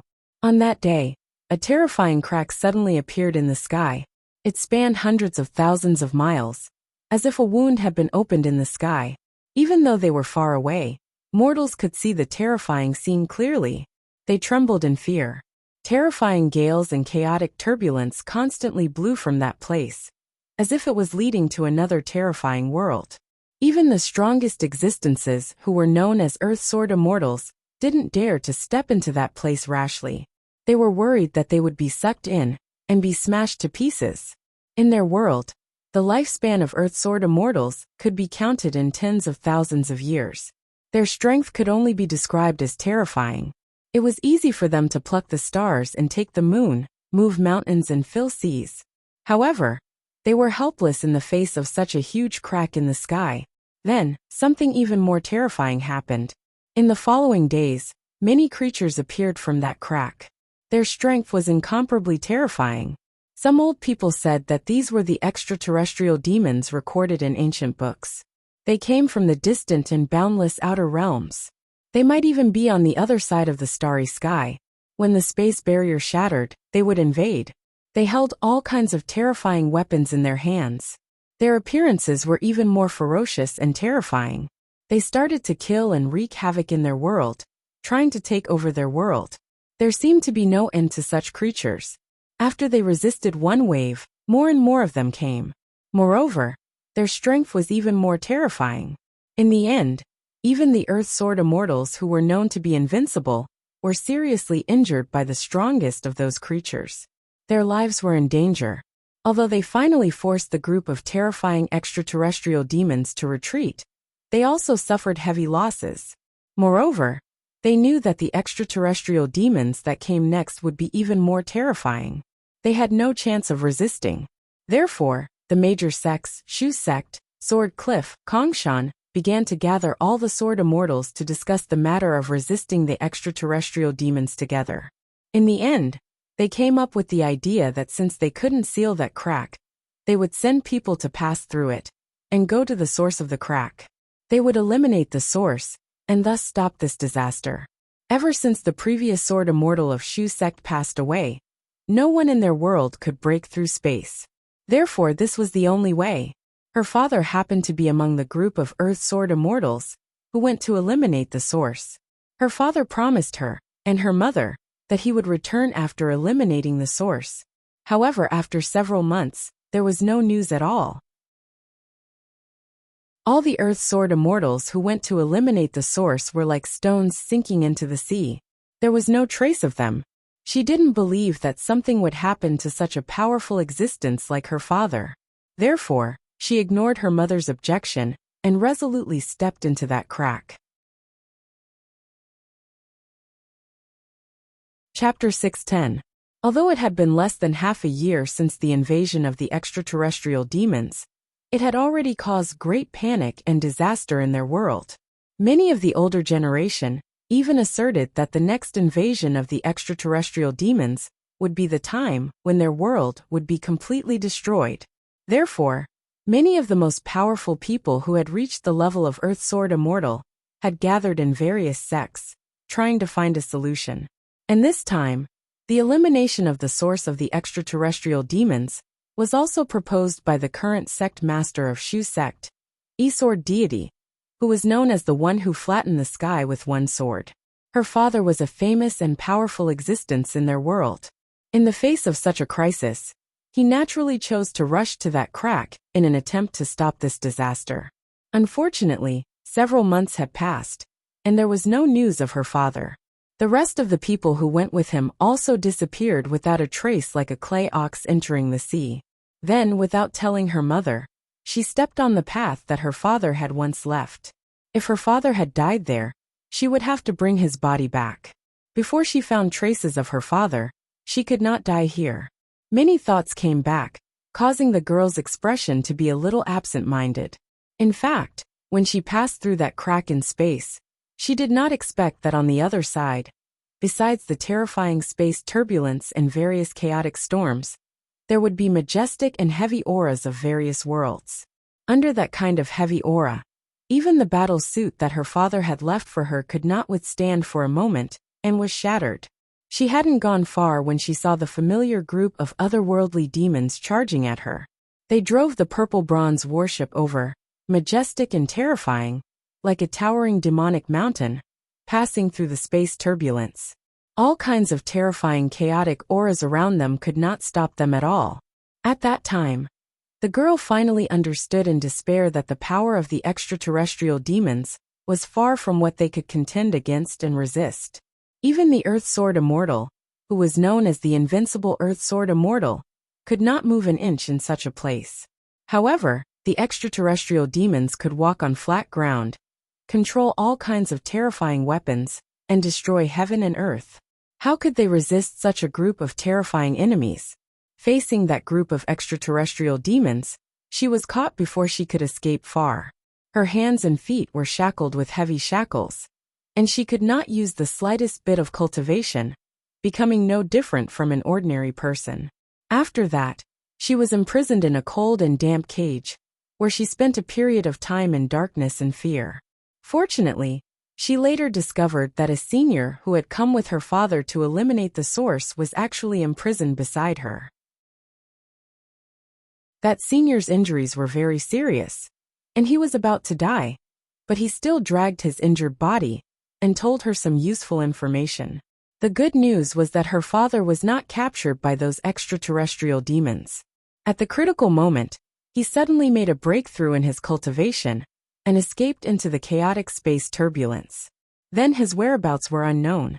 But the bad news was that the group of extraterrestrial devils was only a certain power in this enormous world that they resided in now, and it was absolutely not all the races in the world. Their strength and terror were far from something that they could go against. Eliminating the source? That was just a joke. What kind of despairing news was this? The true supreme expert had yet to appear, and everything was still in the process of probing. Otherwise, they wouldn't have been able to repel those otherworldly demons. Later on, that Senior used a secret technique to burn his remaining body to create chaos and help her escape. But this escape was not successful, and she was caught halfway. The only thing that could be confirmed was that her identity as a native was not exposed, and she was imprisoned with a group of local captives who tried to escape. From those captives, she gradually learned some information about this world. This world is extremely vast and is the center of the heavens. There are countless experts, and it connects to various worlds, so there are often invasions and attacks on other worlds. The young girl's eyes were extremely calm. She did not recall what happened these days, and began to focus on escaping. She was very clear that those so-called extraterrestrial devils were actually sent by the power that imprisoned her now. Even in this vast and mysterious world, the Great Yu Celestial Dynasty was a terrifying power at the level of a supergiant. Its inheritance had exceeded tens of millions of years and spanned across many eras. In the world that she lived in previously, the power with the longest inheritance was only a few 100,000 years old. In front of such a colossus, she was simply as insignificant as an ant. There was no possibility of comparing the two of them at all. Whoosh whoosh whoosh. Suddenly, the sound of wind breaking through the air came from behind. The young girl's expression changed, and she hurriedly hid in a corner of the bluestone. Although she did not have any cultivation now, her 5 senses were extremely sharp, and she could hear the movement coming from not far away. Some people were chasing in her direction, and there were many of them. She quickly suppressed her breathing and did not move at all. Now she was no different from a mortal. Facing a group of cultivators, there was no chance of survival at all. Now, she could only pray that that group of people did not discover her tracks. Hey! I clearly sensed that there was prey in this direction just now. Why did it suddenly disappear? Could it be that I sensed wrongly? A group of young men and women in luxurious clothes rushed here on ferocious beasts. Their bodies were shrouded in treasure light, and they were very extraordinary. The person who spoke was a man in embroidered clothes with decent facial features, but his face was slightly gloomy. He held a treasure bow in his hand, and seemed to be preparing to shoot the prey with an arrow. At this moment, it was as if he saw his prey escape. He looked around with a surprised expression on his face. Maybe we sensed wrongly. Why don't we look in another direction? Next to the man in embroidered clothes, another gloomy-looking man showed a mocking smile and deliberately asked. Seeing this, the rest of the people also laughed. With a cat-and-mouse smile on their faces, they echoed. It seems that the prey has escaped. What a pity. If we had come earlier, we might have been able to catch it. What a pity. Forget it. Let's look in another direction. The man in embroidered clothes had a helpless expression and seemed to sigh. Then, the group turned around and left on their ferocious beasts. They were going to look in other areas. The young girl had been hiding behind the bluestone. Her body was tense and extremely nervous. She held her breath, and her body was drenched in cold sweat. She did not dare to move at all. At this moment, hearing the sound of the group leaving, she could not help but let out a long sigh of relief. However, she was very cautious, and did not directly reveal herself. Instead, she continued to hide and planned to leave when the time was safe. After a few minutes, the young girl finally felt that the danger had passed. The group of young men and women went in another direction, and did not find any trace of her. She almost collapsed from behind the bluestone. Her entire body was drenched in sweat. However, just as she was about to reveal herself from behind the bluestone and continue to flee, a burst of laughter suddenly came from the other side. It was incomparably abrupt, like a clap of thunder exploding on the spot. Hearing this voice, the girl's body stiffened, and her face suddenly turned pale. Although it was covered by the filth, one could still see her uneasiness and disbelief. However, she was not an ordinary person. She quickly recovered. Her gaze was incomparably calm as she turned her head to look at the group of young men and women riding on the ferocious beasts. The small hand under the sleeve tightly gripped the short sword that was less than an inch long, like a little tabby cat that was about to pounce on the enemy. Ha ha ha, this guy is really lucky that we didn't notice him. What a joke. I like to see their expressions change from hope to despair. A moment ago, they thought they had escaped, but the next moment they fell into hell. You didn't expect it, did you? How interesting. Begging for fresh flowers. 0. The more desperate you are, the happier we are. This kind of struggle, when watching the prey on the verge of death, is simply one of the great joys of life. The man in embroidered clothes and the others riding on the ferocious beasts appeared on the other side of the girl, with a playful smile on their faces. They did not leave, but just circled around in another direction, and then returned to the original place. Therefore, they had been watching the various changes in the girl's expression, from the initial long sigh of relief to shock and disbelief. This was what they liked to do the most before hunting. After all, with their strength, how could they not discover the traces of the girl? However, in the face of the merciless mockery and ridicule from the brocade-robed man and the others, however, at this moment, the young girl showed an extraordinary calmness and ferocity. Her dark eyes did not show the slightest ripple, as if she was not in this world. She did not show the fear, and despair that the man in embroidered clothes and the others wanted to see. This expression made the smiles on their faces gradually disappear. The man in embroidered clothes frowned, and was very displeased. What a boring guy. Death is at hand, but he is calm? The man with a gloomy expression cursed in a low voice, and he was also extremely displeased. This was because the young girl didn't show any fear or despair as they had hoped, let alone beg for mercy. This made them suddenly feel that this matter had become boring. If you want to live, perhaps you can kneel down and beg us, and we might let you go. The man in embroidered clothes spoke indifferently with a superior expression and a compassionate attitude.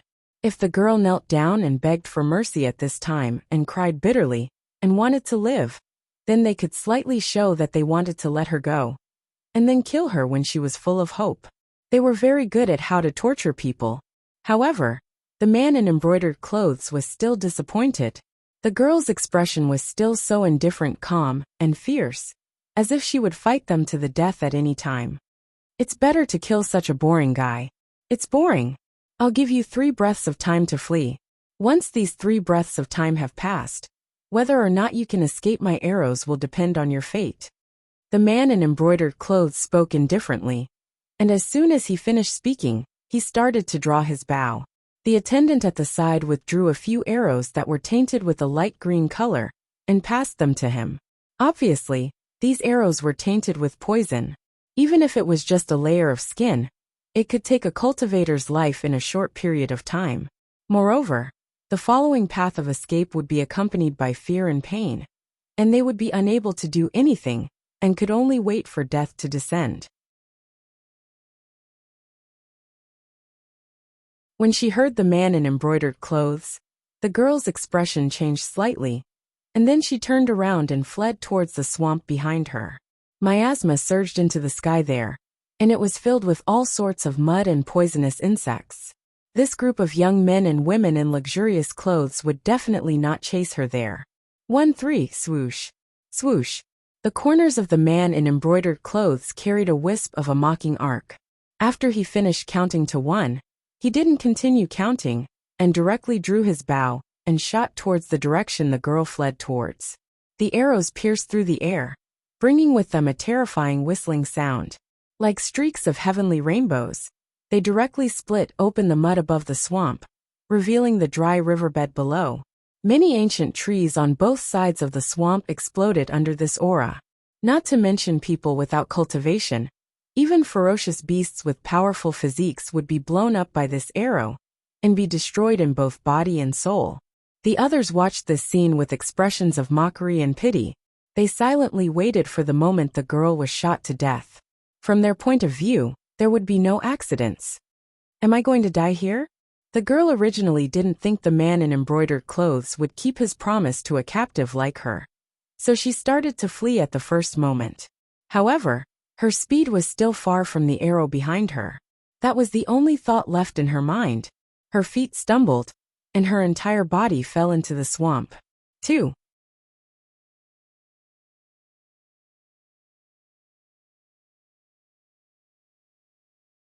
Chapter 6:11. Puffed. The next moment, thick blood splashed in the air, looking extremely dazzling. The girl stared blankly at the scene in front of her, somewhat in disbelief. She did not feel the slightest pain, because those arrows were shot down by an invisible force when they were about to hit her, exploding into ashes in the air. Not far away, several arrows were shot and pierced through the brocade-clad man's glabella like lightning. There was even a cruel sneer on his face. Until the moment of his death, he did not realize what was going on. "Who saved me?" The girl struggled to stand up in the swamp and looked around, trying to find the direction of the arrows. She found it hard to believe. Who would save her at this critical moment? Zhao Kong is dead. It's over. His father is the elder of the Scarlet Sect. We're all doomed. The brocade-clad man's companions were also stunned at this moment. Their faces were full of horror. They never thought that someone would suddenly kill Zhao Kong. Who is it? Who launched a sneak attack in the dark? Then someone reacted and roared. His eyes were full of anger as he tried to find the attacker. It's me. In the thin fog not far away, a calm man's voice was heard. Gu Chang'e appeared with Ada. He seemed to have just finished shooting the arrows and handed the bow and arrows in his hand to Ada behind him. Then, he walked over unhurriedly. The moment they saw Gu Chang'e, many young men and women here turned pale. Many of them widened their eyes in disbelief, and could not help but tremble on the spot. They were extremely frightened. Chang'e, young Lord Chang'e. The voice of the person who had just roared was trembling, and he was extremely terrified. Even if he was given 10,000 times more courage, he would not dare to scold Gu Chang'e casually. Leave them as an eyesore. Kill them all. Gu Chang'e did not pay attention to the expressions of the people here. He said to Ada casually, and still walked over. Yes, my lord. Ada wore a cold and emotionless expression. Wearing a dark blue armor, he looked like a burly god of war. He directly moved forward, intending to kill those young men and women. Seeing this scene, the group of people turned deathly pale. They were almost scared silly. They never thought that Gu Chang'e would actually want to kill them. Someone reacted, and was about to turn into a streak of divine rainbow and flee. However, Ada's palm directly covered dozens of miles. It even crushed the sky and enveloped everyone. With a puff, all of them turned into a bloody mist. They didn't even have time to scream before their bodies and souls were destroyed. The royal family expert who was secretly in charge of guarding this hunting ground watched this scene from afar. His eyelids twitched, and he quickly averted his gaze, pretending not to know anything. You can stand up now. The young girl stared blankly at all of this. Before she could come back to her senses, she suddenly heard a man's calm voice. She looked at the outstretched hand in front of her in disbelief. He was slender, fair and clean, as if he was not tainted by the slightest bit of dust. At this moment, this exceedingly good-looking young man had passed through the muddy swamp all the way to her. His clean white clothes were stained with a lot of dirt, but he didn't seem to care at all. He was completely different from those people she had met before. Moreover, he was the one who suddenly appeared, killed those young men and women and saved her. The young girl saw clearly that those young men and women were extremely fearful of him. The follower behind him was even more frightening. He even gave her the feeling that she had seen a land sword immortal. Even so, the young girl remained silent. Her eyes were vigilant. She didn't grab the hand and stand up. Instead, she frowned and endured the excruciating pain. She grabbed the vines next to her and struggled to stand up. She understood that there was no such thing as a free lunch in this world. She didn't know this person, so why did he suddenly save her? This was abnormal to begin with. Seeing that the young girl was stubborn and calm, and at the same time had an incomparably vigilant look in her eyes, Gu Chang'e gently smiled and took back his hand. What a pair of beautiful eyes. The young girl understood his words. In fact, during the time she was imprisoned, she had learned the language of this world. It was just that she rarely spoke. Seeing that Gu Chang'e didn't have the slightest malicious intent, the young girl was silent for a moment. Then, she slowly walked to the edge of the swamp and asked in a somewhat hoarse voice, why did you save me?" She was very calm and collected. Her hand tightly grasped the dagger. But her heart was still full of vigilance. A real bad person wouldn't show their malice on their face. This was a principle that she had understood since she was young. Don't worry, I'm not a bad person. I just happened to see this scene and feel that you are very pitiful. You have to know that in this world, there are good people. It's just that it's very rare to meet them. Gu Chang'e gently smiled. His words were very casual. The young girl was silent for a moment. She raised her dark eyes and looked at him. You are a good person? This was the first time that she had seen someone who would so bluntly say that he was a good person. No, I'm not a good person either. I just occasionally show kindness. Gu Chang'e shook his head and still smiled. The young girl was still silent. The young man in front of her clearly made her feel very scared, but she didn't feel the slightest danger. This was a strange and contradictory feeling. Your injuries are very serious. Even if you can escape, you will be eaten by some vicious beast. Gu Chang'e's eyes casually swept over her body. The young girl nodded. Her eyes didn't change. I know. Then, as if she felt that it wasn't appropriate to say this, she said, Thank you for saving me just now. Gu Chang'e smiled and waved his hand. You're welcome. It's just a small matter. I'm going to continue running for my life. The young girl's face was full of dirt. Her expression couldn't be seen clearly. If I can survive, I will repay your kindness in the future. After saying this, she planned to turn around and continue to escape. Although Gu Chang'e seemed to be very strong and had a mysterious background, it was very likely that he could easily let her live. But she wouldn't ask for it. In this situation, she was still proud in her bones. Moreover, she understood that the white-clothed man in front of her had no obligation to save her. Perhaps just now, it was only because it was a small matter that he helped her. But why should she let him continue to save her? But when she tried to take a few steps, she accidentally touched her injuries. It was so painful that her face suddenly turned white, and she almost fell to the ground again. I already said that your injuries are very serious. Gu Chang'e seemed to sigh helplessly. The young girl frowned slightly and covered her wounds. Fresh blood seeped out again, mixed with a lot of dirt, turning the ground in front of her black. She really couldn't run anymore.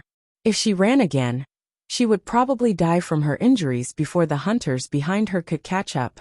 Thinking of this, the young girl fell silent. She still hadn't found her father, and she still hadn't returned to give her mother an explanation. She couldn't just die here like this. Can you help me? She raised her eyes and looked at Gu Chang'e, who was behind her. Her eyes were filled with questions and a little bit of vigilance. What's your name? Gu Chang'e didn't answer her directly. Instead, he smiled casually. Aching Chun Aching, the young girl replied. Aching? That's a good name, Gu Chang'e praised and said. I can save you and let you live, but I want to know about the things in your world. The young girl Aching was stunned. Her eyes suddenly became alert. Gu Chang'e was different from the others. He actually saw through her background. Don't look at me like that. It's not difficult to see through this. Living in a different world, you'll always be tainted with the aura of your original world. Your aura is different from ours, Gu Chang'e said with a smile. And you must know that there are good people in this world. Why don't you try to trust me? You're a good person. Aching fell silent again. She didn't know what to say and could only say this sentence. It seemed that this sentence was the only thing that could make her feel relieved.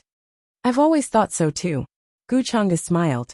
Because of Gu Chang'e's protection, the young girl Aching was slightly relieved. Her nerves and body, that had been tense all this time, suddenly relaxed. However, this relaxation almost made her pass out from the pain.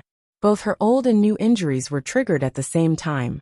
Fortunately, she had cultivated the sword since she was a child, and her willpower was extremely shocking. She forcibly endured the pain. Besides, she was still quite worried. She knew nothing about Gu Chang'e, including his name, identity, and background.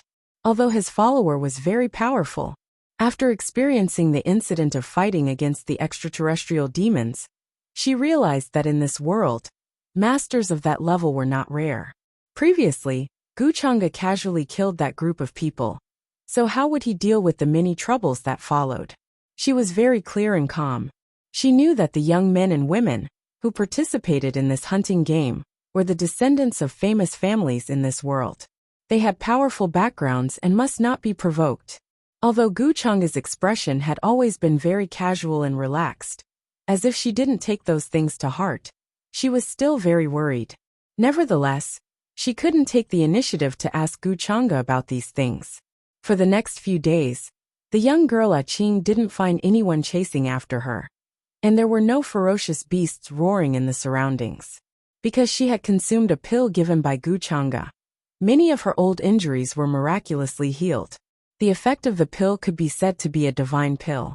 In the world that she lived in before, if such a pill appeared, it would definitely cause a scramble for it.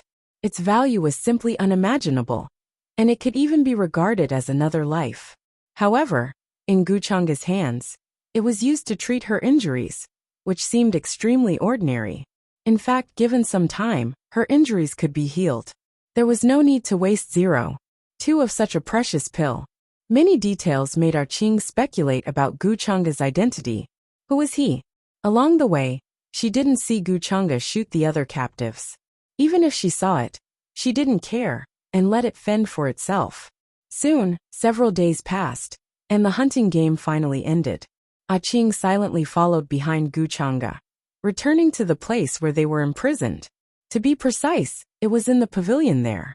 There the second Prince Yulai, Yu Ming, Prince Juyin Jialuo, and many other young supreme martial artists were already waiting. They came back early, and were very surprised to learn that Gu Chang'e also entered the dense forest after they left, so they quietly waited here for Gu Chang'e's return. This hunting game was just a way for them to pass the time. In fact, it wasn't of much use. However, if they could use this to deepen their relationship with Gu Chang'e, it would naturally be for the best. Young Master Chang'e, this is? You lie, you Fia. And the others were very surprised to see Qing following behind Gu Chang'e, and asked in puzzlement. She wore coarse hemp clothes, and some parts were even tattered.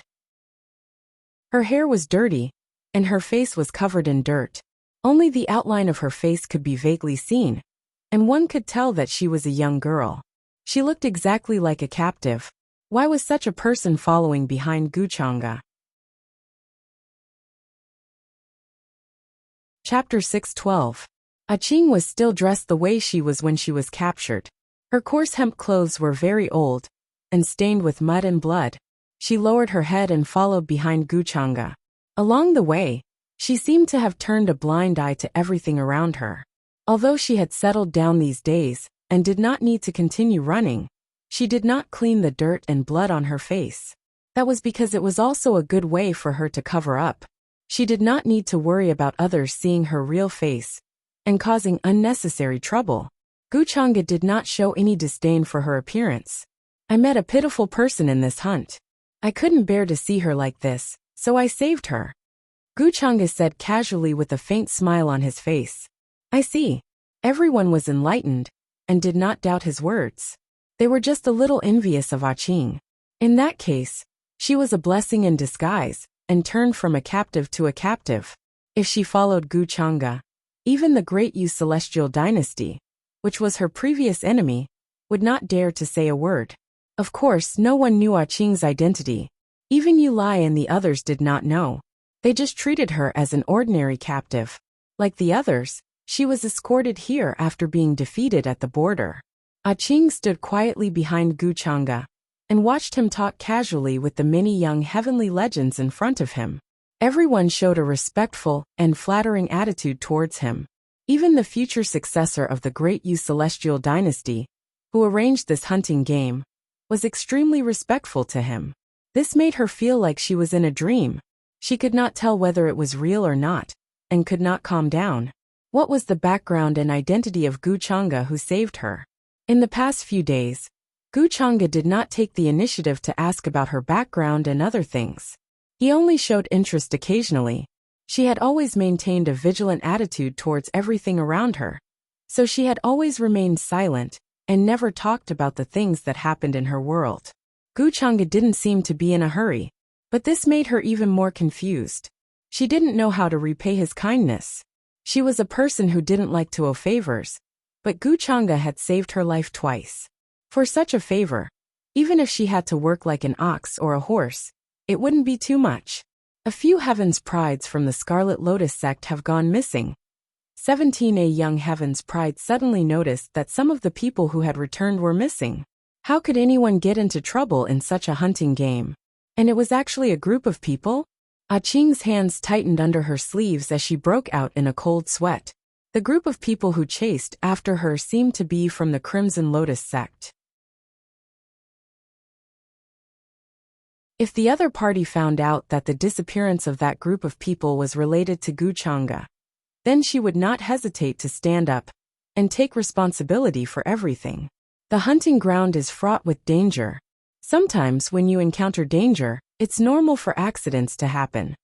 Second Prince Yulai didn't seem to be surprised. He waved his hand and smiled, gesturing for the crowd to not take it to heart. Of course, he had already heard about it. After all, there were experts guarding the hunting ground who were paying close attention to the situation. When Wuxia killed that group of people, that expert had already sensed it. But he didn't dare to say anything, and could only pretend that he didn't see it. Yes, it is indeed fraught with danger. Even we encountered many dangers and almost lost our lives. Brother Zhao Kong and the others are really unlucky. The people present were not fools. They understood that the second prince was implying that they shouldn't get involved in this matter, and should just treat it as an accident. Immediately they all agreed. Even the second prince had to cover up for him. How did that group of people disappear? Was there a need to think further? Qing looked at all this in a daze, and almost couldn't react. This was a big trouble in her opinion, but it was solved just like that? She was not stupid. She could see that the second prince was telling everyone to not get involved in this matter. Come, take off this girl's shackles. While Qing was feeling conflicted, the second Prince Yulai suddenly glanced in her direction, and ordered with a smile on his face. This was a forbidden weapon specially made by the Great Yu Celestial Dynasty, and it was engraved with special array patterns and restrictions. If it was forcibly opened by external force, it would only explode with a bang, and the captive would be destroyed in body and soul. Therefore, most people wouldn't touch it, let alone open it.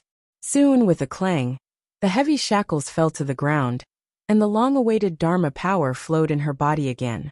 Qing sensed all this in a daze and felt that it was all too surreal. Not only did the future heir of the Great Yu Celestial Dynasty have a huge change in attitude towards her, but even the people around her looked at her with envy. Envy a captive like her? Although it hadn't been long since Qing came to this world, she still understood what the future heir of the Great Yu Celestial Dynasty represented. To put it bluntly, he only needed to say a word to send many of the terrifying armies from before to attack the world she was in and occupy it. Such a person was now standing in front of her, and speaking to her nicely. It was completely different from his previous cold and heartless attitude. Qing subconsciously looked up at Wuxia. However, he just sat at the head of the table with his usual warm smile on his face. He sipped his tea unhurriedly, and looked down as if everything was natural. At this moment, Qing noticed that everything in this world was centered around him. She suddenly understood why Wuxia could kill that group of people so easily. Even the powerful figures behind the Great Yu Celestial Dynasty could only pretend that they didn't know anything when they found out. After leaving this place, Qing was in a daze. The long-awaited peace made her feel that it was somewhat unreal. Wuxia's temporary palace was located in the northeast of the Imperial Palace. It was extremely beautiful and ethereal. There were all kinds of exotic flowers blooming, rockery and pavilions. It was extremely majestic and peaceful, far away from the hustle and bustle. After Qing was brought here, she didn't see Wuxia. A maid took her to wash her clothes and clean the mud and bloodstains. She didn't resist. She lay in the bath made of limestone. The surface of the bath was steaming with many beautiful petals falling down. Her black hair floated down like a mass of seaweed. Since the invasion of the extraterrestrial demons and the disappearance of her father, she hadn't relaxed like this for a long time. She was extremely lazy. Her mind was empty. She didn't want to think about anything. After coming to this world, she became a captive and lived a dark life. Every day, she thought about how to survive, find her father and go home. Clean water, food, spiritual fruits and beautiful clothes. These things were far away from her, but now they were suddenly placed in front of her. It's really like a dream. Qing murmured softly. She didn't close her eyes. If this was a dream, when she opened her eyes, would everything burst like a bubble? These are the best healing panaceas. They are very effective for the scars on your arms. At this time, the maid came over with a medicine box and put it beside the bath. Thank you. Qing took the ointment from the maid and thanked her politely. She looked at it and planned to apply it on her arms and other parts. Although her injuries were healed, there were still some faint scars left on some parts. It would take a long time for them to disappear. You're welcome. This is what we should do. Besides, this is what young Master Chang'e ordered us to do. The maid was obviously flattered by Qing's gratitude. She shook her head and said with a frightened expression, in her opinion, since she was brought back by Chang'e, the girl in front of her was no longer in the same world as her. The order of seniority couldn't be confused. Qing was silent for a while. Then she muttered, young Master Chang'e? Is this his name? You don't know the name of young Master Chang'e. Hearing this, the maid's eyes widened in disbelief. It was as if she had seen something unbelievable. She didn't know how to describe the feeling in her heart. It was sour and envious. The girl in front of her didn't even know who young Master Chang'e was? What did she do to be brought back by him? Qing nodded and didn't explain much. Can you tell me more about him? I know he's a good person. I owe him a big favor, Qing said. The maid came back to her senses with difficulty. Her eyes were very complicated. However, since she was chosen to be a maid here, she was naturally extraordinary. Then, she quickly recovered and said with respect and admiration, if you want to know more about young Master Chang'e, I'm afraid you won't be able to hear all of it. However, you just need to remember one thing. What is it? Qing asked curiously. Young Master Chang'e is at the top of the upper realm in terms of cultivation and power. In the upper realm, as long as you mention that you're under young Master Chang'e, even the sect masters of the supreme sects and imperishable sage orthodoxy won't dare to make things difficult for you. You won't be able to do whatever you want, but no one will dare to provoke you.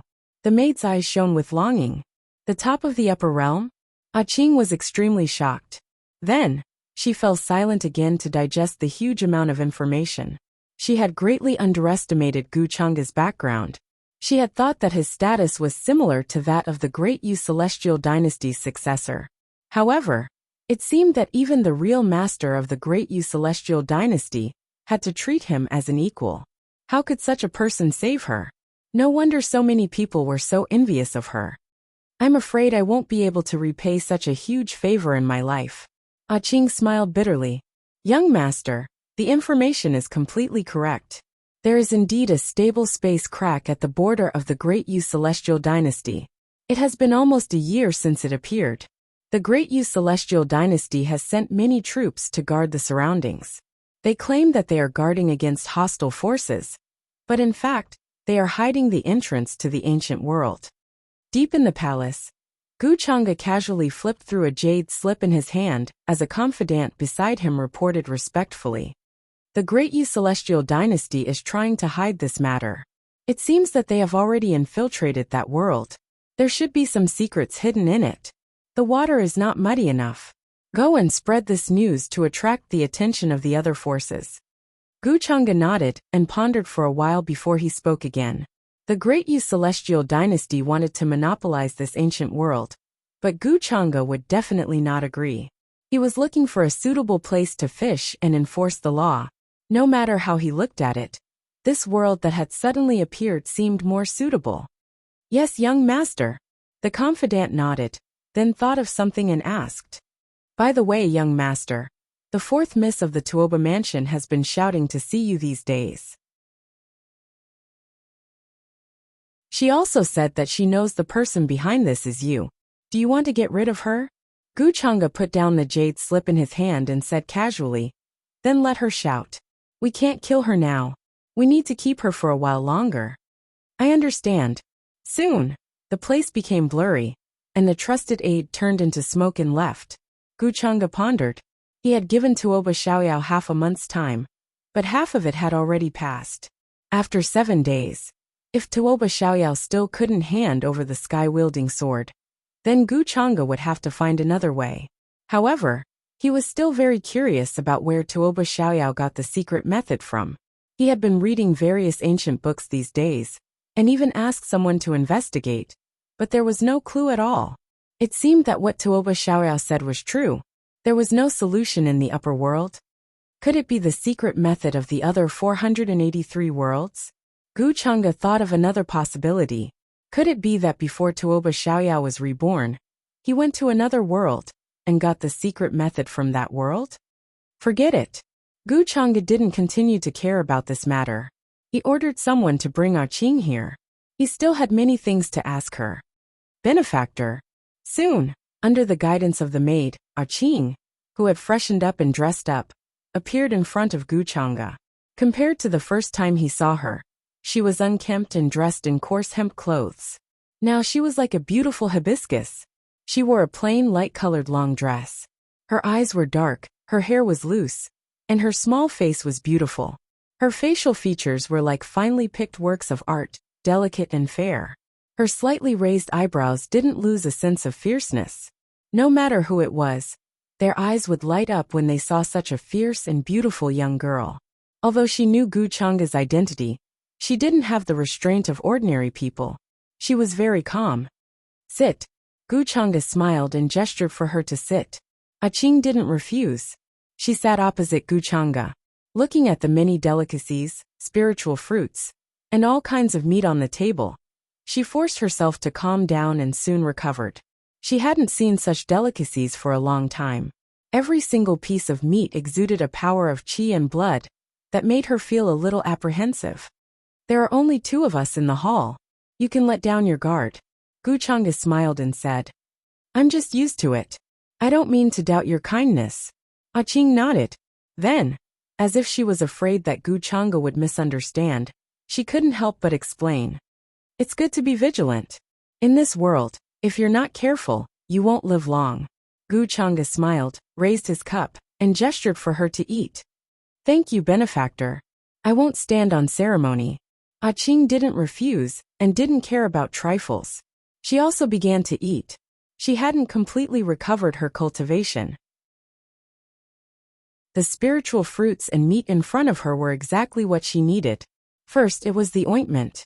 Now it was the meat that could help her recover her cultivation. Gu Chang'e's attentiveness surprised Qing. With his status, he didn't need to consider these things at all. But he was so thoughtful. Was there really such a perfect person in this world? You should know why I asked you to come here, right? Gu Chang'e asked. Benefactor, you said before that you wanted to know about the world I live in. Qing nodded and said. Taking advantage of this time, she told some information about her world to Gu Chang'e. It was not a secret that couldn't be told. She didn't like to owe anything, especially when it came to saving her life. Of course, she didn't think that telling Gu Chang'e this information could offset his kindness. But it was better to pay him back.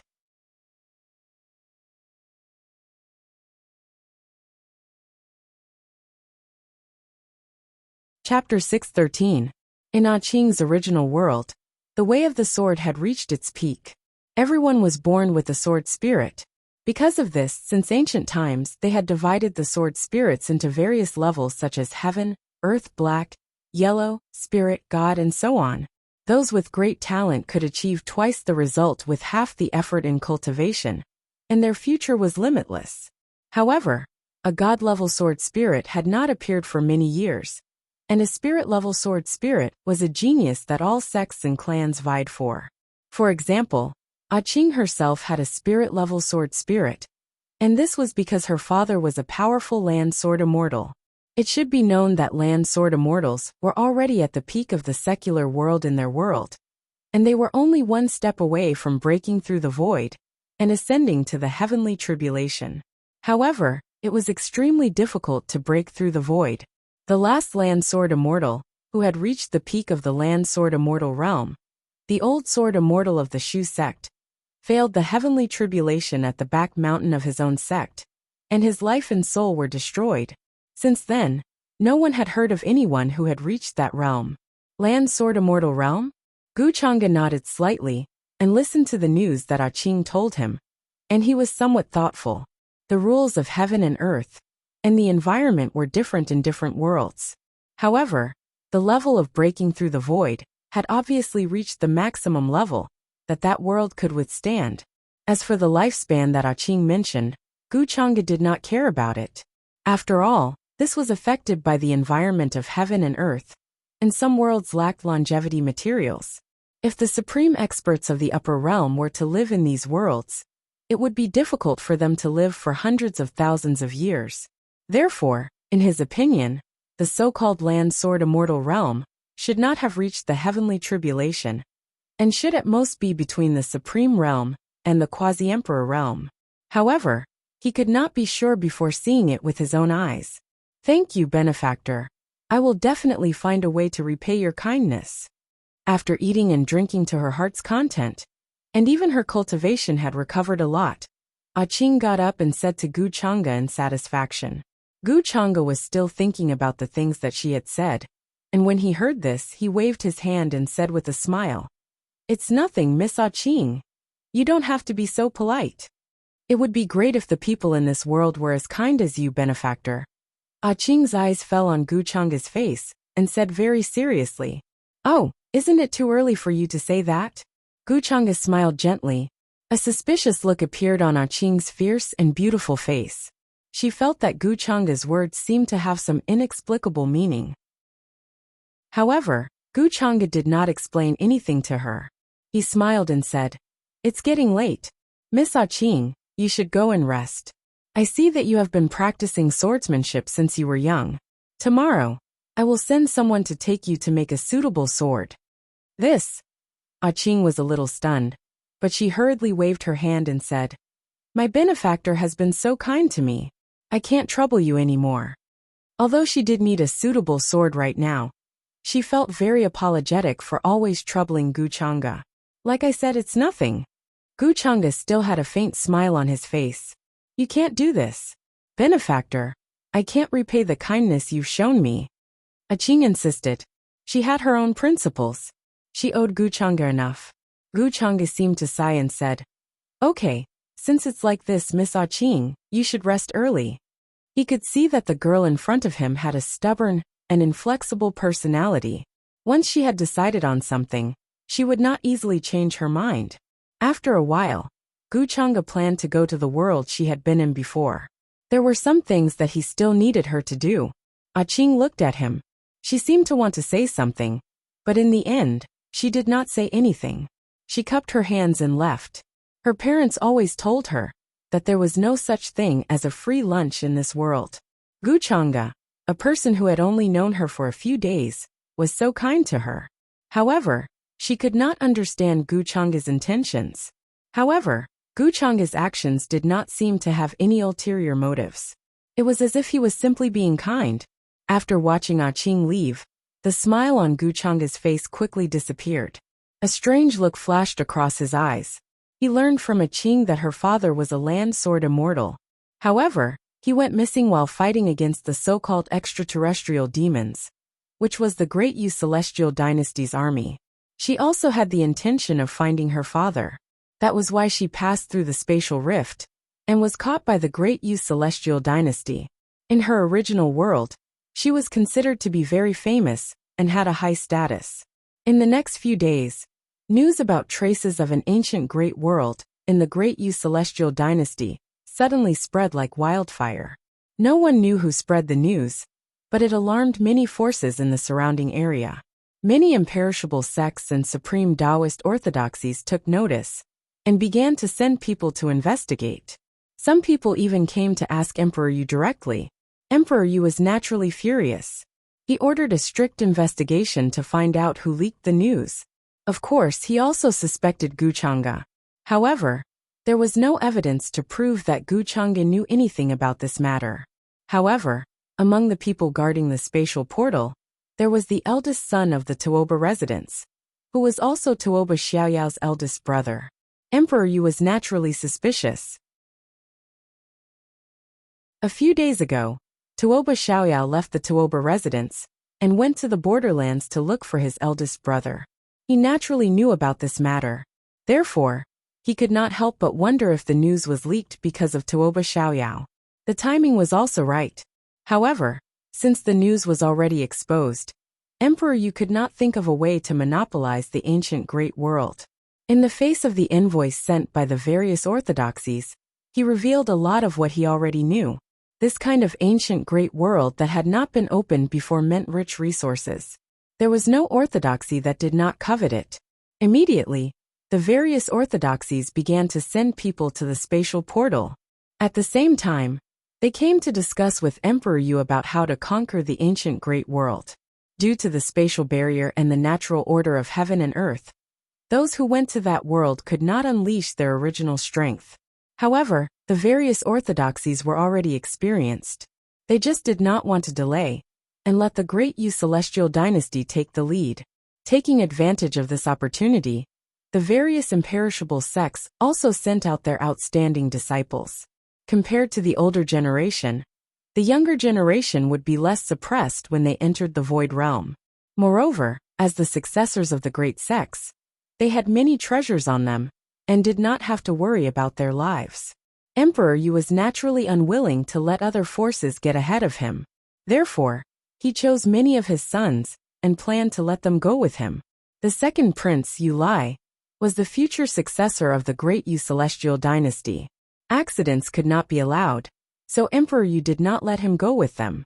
The marriage between the eldest princess, Wuxia, and the prince of absolute Yin Jialuo had not been decided yet. Jialuo also took his leave these few days due to some matters. He went back to report and planned to return after some time. Therefore, Emperor Yu discussed for a while and let Wuxia take the lead in sending people. That ancient great world was not to be underestimated. It might even contain a divine item like the origin of a world. Emperor Yu attached great importance to it. Ancient warships swept across the sky, carrying a mighty army that crushed through the star regions and rushed towards the distant borderlands of the great Yu celestial dynasty. The young girl, Qing, looked a little worried when she saw this. She learned from Gu Chang'e that the ancient great world she lived in had been exposed to the various orthodoxies in the upper realm. Previously, only the great Yu celestial dynasty sent an army there. Now the other forces were also interfering. An even more terrifying disaster was about to befall her hometown. In the face of such a disaster, it was impossible for them to resist. The only result was that they would fall and be divided by these orthodoxies.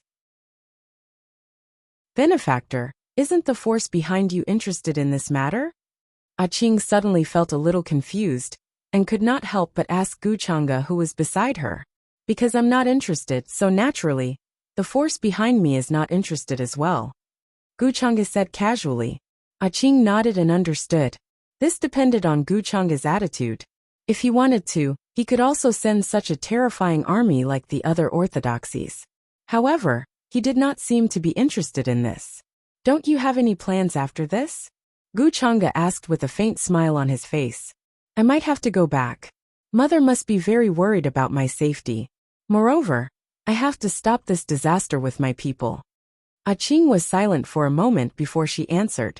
Although she knew that her strength was insignificant in the face of this disaster, she still had to do her part. Moreover, she had left home for a few months. Her mother must be very worried about her leaving without saying goodbye. Moreover, she was very satisfied to know that her father was not dead, and that he was still alive.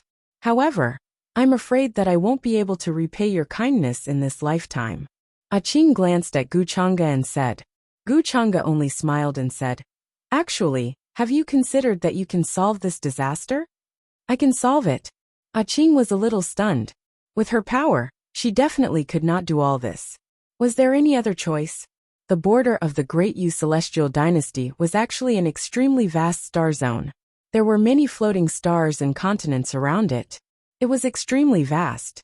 There were many cities in the central area. They were scattered all over the place and were inseparable.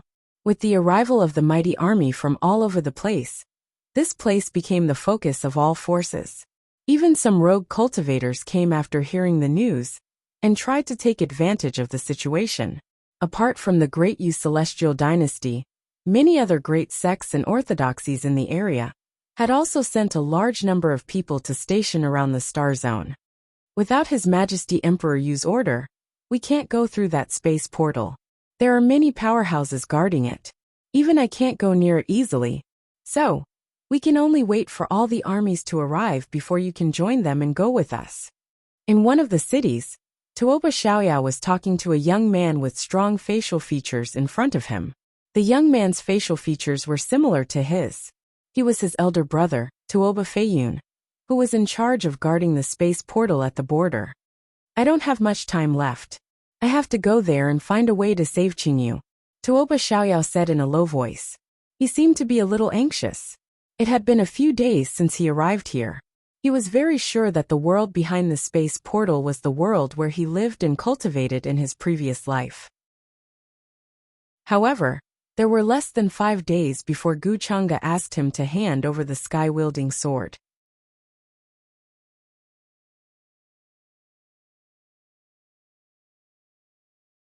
Chapter 614.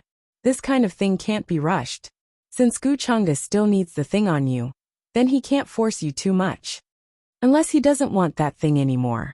Qingyu should still be safe now, Tuoba Feiyun said slowly, and comforted Tuoba Xiaoyao, telling him not to worry too much. I know. But what if Gu Chang'e doesn't care about anything? A person like him can do anything. Tuoba Xiaoyao took a deep breath and rubbed his temples.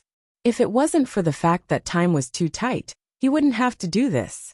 Now that Emperor Yu had ordered that without his order, no one could easily set foot in that world. So even if his big brother was guarding this place, he couldn't easily let him go and let him pass. The army of Great Yu will be here soon. When the time comes, you should follow them. There shouldn't be any problems, said Tuoba Feiyun.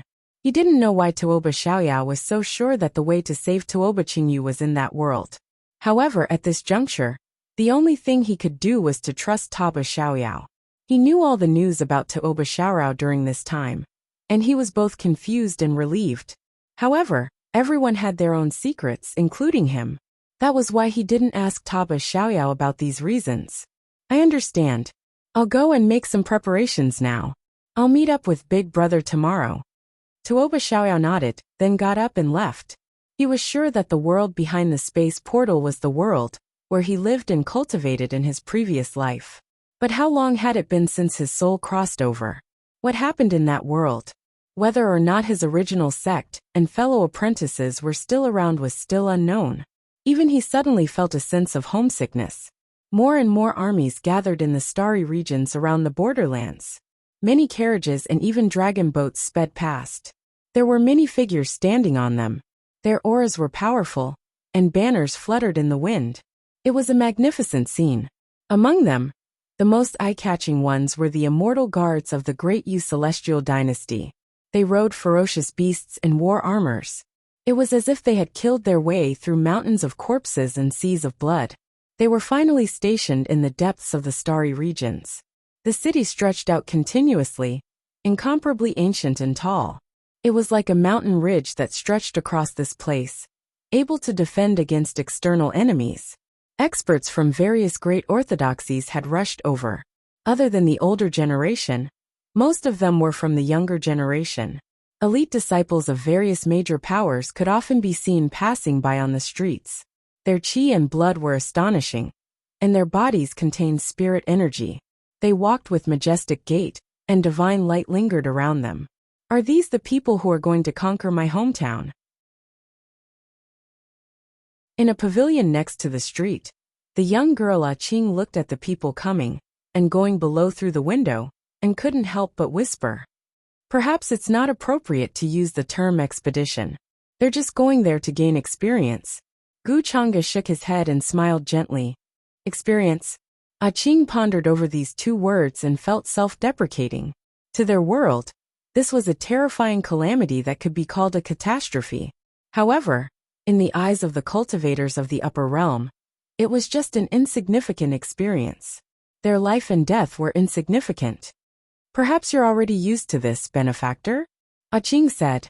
Gu Chang'e smiled ambiguously and said, That's why I want you to seriously consider what I said. Ah Qing fell silent. Her mind replayed the solution that Gu Chang'e mentioned the other day. It sounded crazy, that was to bury all the orthodoxies who went there. However, she couldn't do it with her own abilities. Therefore, she needed to unite all the forces in her world to have a chance of resisting. As for how to unite them, she could only rely on herself. Gu Chang'e only gave her this suggestion.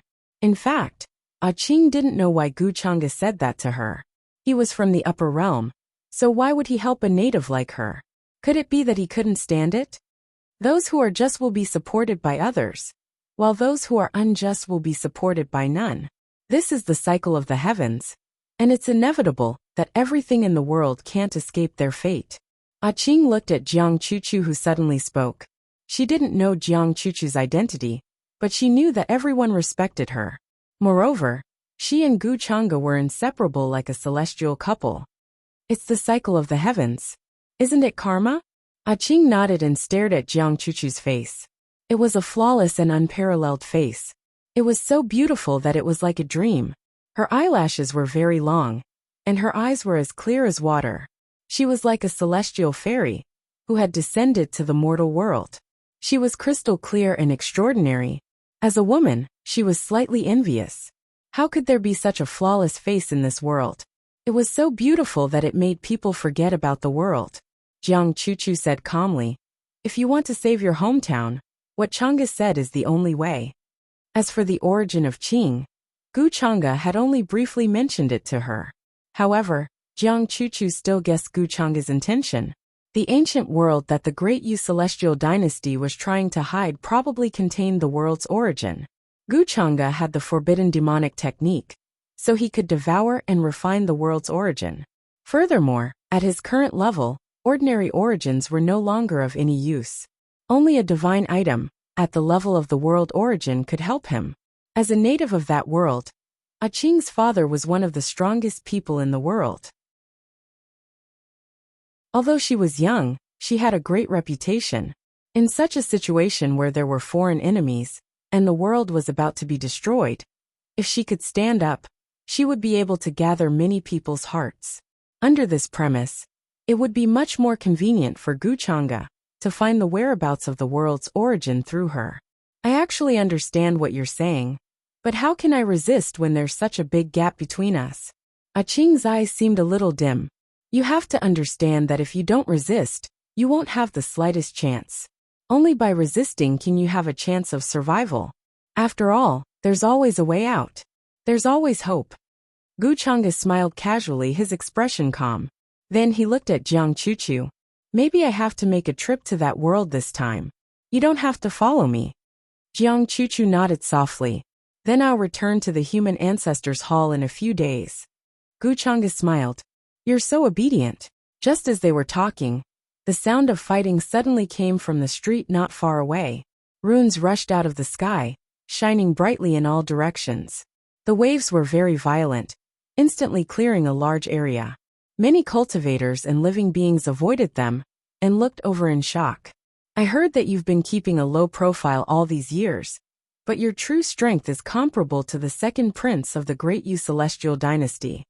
I'll give it a try today. A young figure stood at the end of the street like an ocean. He looked very tall and sturdy. His black hair danced in the wind, and his eyes were like heavenly blades. When they swept across the void, they even let out a terrifying rumbling sound, making people tremble in fear. In front of him stood a slightly thin figure with a cold and gloomy face. It was Taba Xiaoyao. The two of them suddenly started to fight on the street without the slightest sign. If it wasn't for the powerful formation engraved on this place, many of the buildings would have been destroyed. The surrounding cultivators and living beings all watched this scene in shock. More and more people heard the commotion and rushed over in the form of divine rainbows. Among them, there was no lack of successors of some great sects, as well as the older generation that gathered here. There were even a few living fossils who rubbed their chins thoughtfully. Even Wuxia, Yu Ming, and the others rushed over after hearing the news. They appeared in the surroundings and frowned at this scene. The young master of the demon palace, the mad demon god. It's said that he once fought with the second prince of the Great Yu Celestial Dynasty for 3 days and 3 nights. The two were evenly matched. I didn't expect it to be him. He actually came here. It's said that he went to the demon god cave of the demon palace some time ago and entered the 13th level. There, he obtained a supreme secret technique, and his strength increased by another level. After coming out of seclusion this time, he planned to fight with the second prince again. However, the second prince has been staying in the palace and hasn't left. The surrounding people discussed animatedly as they recognized the burly figure. The demon palace was an ancient great sect. Although its foundation wasn't as strong as the Great Yu Celestial dynasty, it was also ancient and unfathomable. As for Taba Xiaoyao's identity, it was quickly recognized by the crowd. After all, it was a hot topic in the Great Yu Celestial dynasty some time ago. Everyone knew that the third young master of the Tuoba general's estate hid his strength so deeply. The reason the demon god palace's young master had suddenly come here was most likely related to this.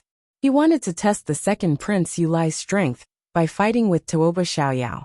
However, he had forgotten one thing, and that was that just because they were comparable, it did not mean that they had already fought before. Taba Xiaoyao and the second prince had never fought before. Who knew who was stronger and who was weaker? This was also why Taba Xiaoyao's face was so gloomy now. Soon, Taba Xiaoyao and the young master of the demon palace fought fiercely again on the street. Terrifying ripples spread out, erupting with unparalleled power. Divine light and sword chi rushed into the sky, covering all directions. It was chaos. It was hard to imagine that this was a battle between two young people. Even many of the older generation frowned, feeling troubled. They knew that it would be difficult for them to deal with the two's methods, especially when Taba Xiaoyao only used a steel longsword and didn't use any other artifacts. How could he fight against the young master of the demon palace? His attainments in the way of the sword were truly shocking. How does he know the sword technique of the Shu sect? Qing's shocked voice sounded. This was the first time she showed such shock since coming to this world. She was naturally paying close attention to this battle. She wanted to know the difference between the young experts of this world and her world. However, she didn't expect to see such a familiar sword technique in this world. Moreover, it was a direct disciple of the Shu sect. Because she had fought with the successor of the Shu sect of this generation, she knew the way of these sword techniques very well. Who are you talking about? Gu Changge raised his eyebrows. He didn't have much interest in this battle. Taba Xiaoyao, as the son of fate, had a taunting aura. Wherever he went, he couldn't avoid a battle. There was nothing strange about this. However, he didn't expect Qing to suddenly say this. Knew the sword technique of the Shu sect? Could it be that Taba Xiaoyao had been to her world in his past life? Or was he originally from that world? Was this the secret that Taba Xiaoyao had been trying to hide?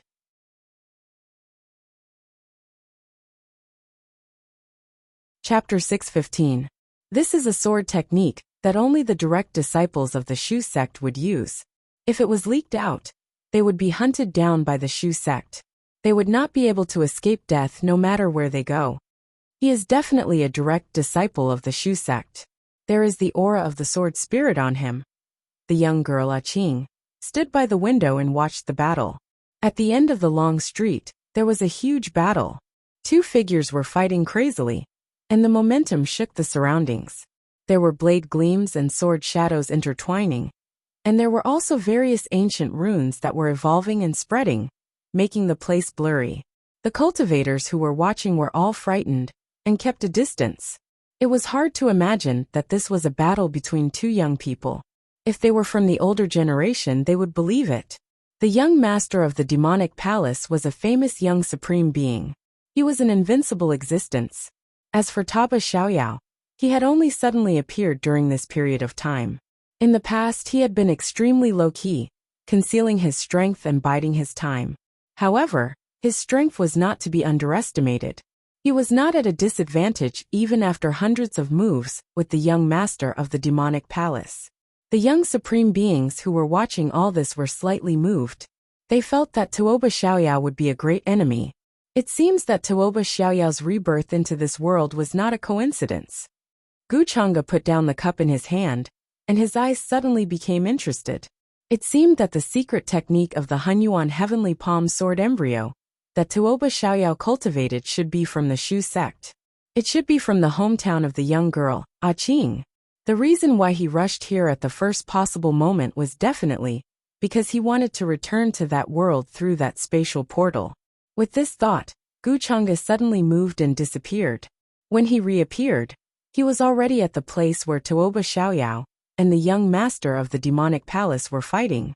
Greetings to the young master Chang'e. Yu Fiya, Yu Ming, and the others were watching the battle closely. They did not notice when Gu Chang'e appeared here. They immediately bowed and greeted him.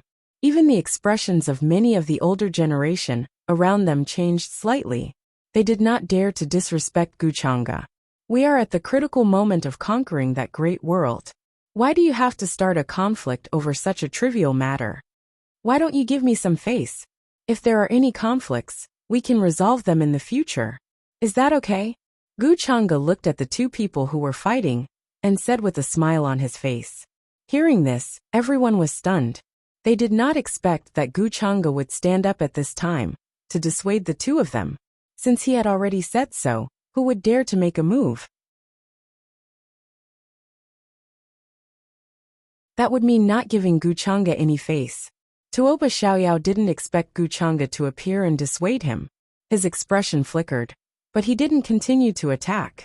He landed on the other side and coldly looked at the Demon God Palace's young palace master. Since young Master Chang'e said so himself, how would I dare to make a move?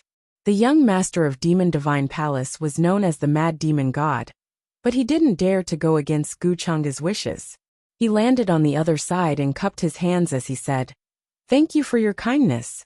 The Mad Demon God was the name everyone called him, which showed his temperament. He didn't even respect the ancient existences of Demon Divine Palace. He was extremely arrogant and only wanted to challenge the young geniuses. However, in front of Gu Chang'e, he was very obedient. He didn't want to offend Gu Chang'e. Today, I'll give young Master Chang'e some face. Next time, we'll fight to our heart's content. The Mad Demon God glanced at Tuoba Xiaoyao like a heavenly knife, then cupped his hands at Gu Chang'e. He turned into a beam of divine light and left. He didn't stay for long. Tuoba Xiaoyao snorted coldly. He was a little angry. If this person didn't suddenly want to fight with him, it wouldn't have caused such a big commotion, and even attracted Gu Chang'e. His original plan was to follow Great Yu's army through the space portal, and then go to Shu sect to find a way to break it. However, now that he was seen by Gu Chang'e, what if Gu Chang'e thought he wanted to escape with the heaven-wielding sword in the chaos, and didn't care about Tuoba Qingyu's safety? That would be difficult to explain. However, now that he met Gu Chang'e, he could test how his sister was doing. Tuoba Xiaoyao was very sure that the person who sent people to kidnap his sister was definitely Gu Chang'e. Looks like you still have a lot of opinions about me. Don't worry, I have no ill intentions towards you. Gu Chang'e seemed to know what Tuoba Xiaoyao was thinking and smiled faintly. Thank you, young Master Chang'e, for helping me out. Tuoba Xiaoyao snorted coldly in his heart. However, he didn't dare to show it on his face. He cupped his hands and said. Gu Chang'e smiled faintly. It's nothing. Brother Tuoba, you don't have to do this. Young Master Chang'e, I will definitely repay your kindness in the future. Now that I have other things to do, I will take my leave first. Tuoba Xiaoyao glanced at Yufiya and the others and planned to leave first so as to not affect tomorrow's plan. Then I hope Brother Tuoba won't forget. Gu Chang'e said casually. Of course. Tuoba Xiaoyao cupped his hands and turned to leave. He knew that Gu Chang'e was reminding him not to forget about the heaven-wielding sword and the agreed time. In the eyes of Yufiya and Yu Ming, this scene showed that Tuoba Xiaoyao was still brooding about what happened in the hall. Although he was imprisoned in the heavenly prison by Emperor Yu, and was released now, many things that happened back then had spread everywhere, and caused quite a stir. In the eyes of many cultivators and living beings, Tuoba Xiaoyao was a toad that wanted to eat a swan. Especially at that time, Gu Chang'e personally evaluated him, saying that he was useless. So it was natural that Tuoba Xiaoyao didn't have a good attitude towards Gu Chang'e. After that day in the hall, it seems that this guy has given up and didn't bother you anymore. Yu Fi's younger brother, Yu Ming, still had an arrogant appearance. Seeing that Tuoba Xiaoyao left without greeting them, he let out a disdainful snort and said, Yufi sighed. I see that Xiaoyao seems to have a lot on his mind. He should have encountered some trouble. But why would he appear here? Could it be that he is also heading to that world this time? She didn't go up to greet Tuoba Xiaoyao because she already understood after being grounded by Emperor Yu last time. If she didn't want to incur Emperor Yu's displeasure towards Tuoba Xiaoyao again, then she shouldn't get too close to him. Young Master Chang'e, are you going to that world this time? Yufia gracefully walked over. She wore a snow-white robe, and her black hair was like clouds. She appeared noble and elegant as she asked Gu Chang'e. Gu Chang'e said casually, That's exactly what I was thinking. When she heard that Gu Chang'e also wanted to go, Yufia was slightly curious and couldn't help but extend an invitation. No cultivator has set foot in that world before, so there are too many unknowns and dangers. Since that's the case, why don't we travel together, young Master Chang'e? She was only leading the younger generation of the Great Yu Celestial Dynasty because of Emperor Yu's instructions. However, this time, Gu Chang'e was clearly alone. There were no members of the Longevity Gu family by his side. Why did he go to that world? Begging for fresh flowers 0-inch. I'm used to being idle. I'm afraid I can't accept Princess Fia's invitation. Gu Chang'e had a faint smile on his face, but he did not agree. His objective was different from that of Yufia and the others, so traveling together would only bring him unnecessary trouble. Moreover, the young girl Qing was with him. How many times had Gu Chang'e rejected her? Hearing this, Yufia was slightly stunned.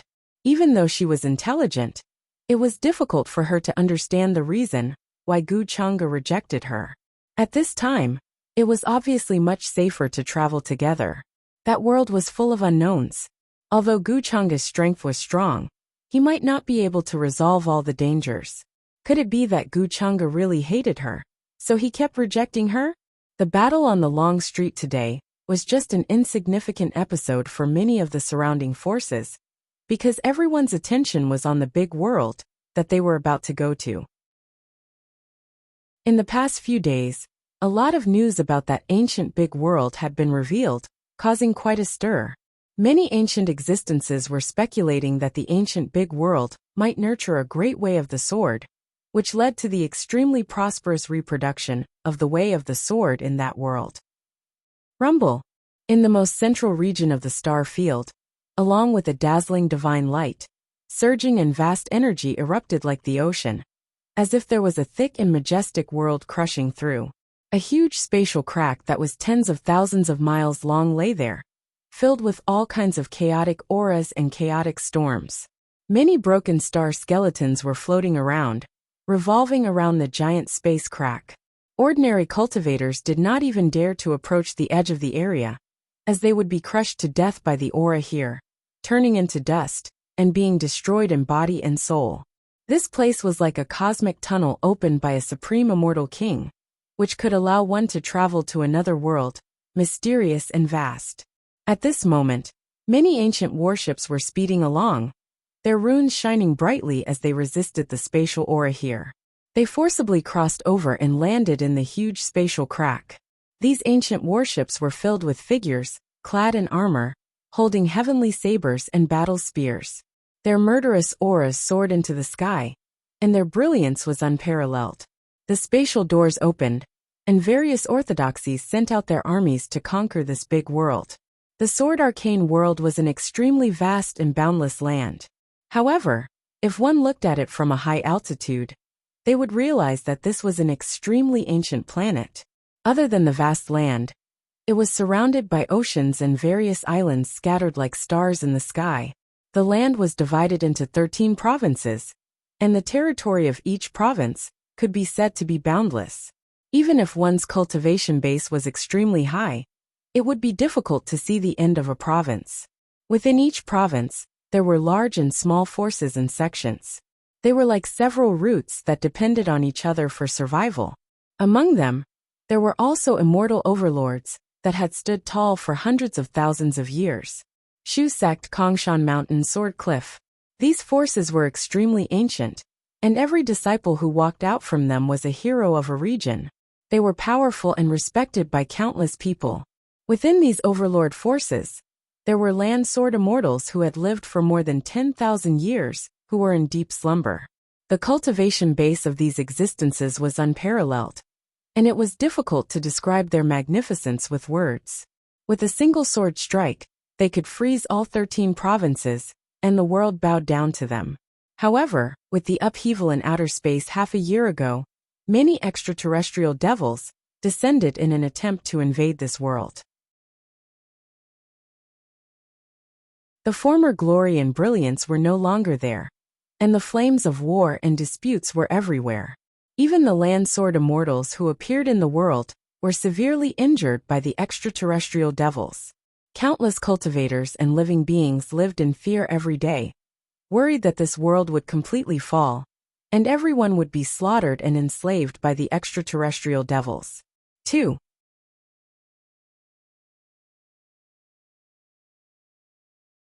Chapter 6:16. The weather has changed again. It seems that the extraterrestrial demons attacking this time are even more terrifying.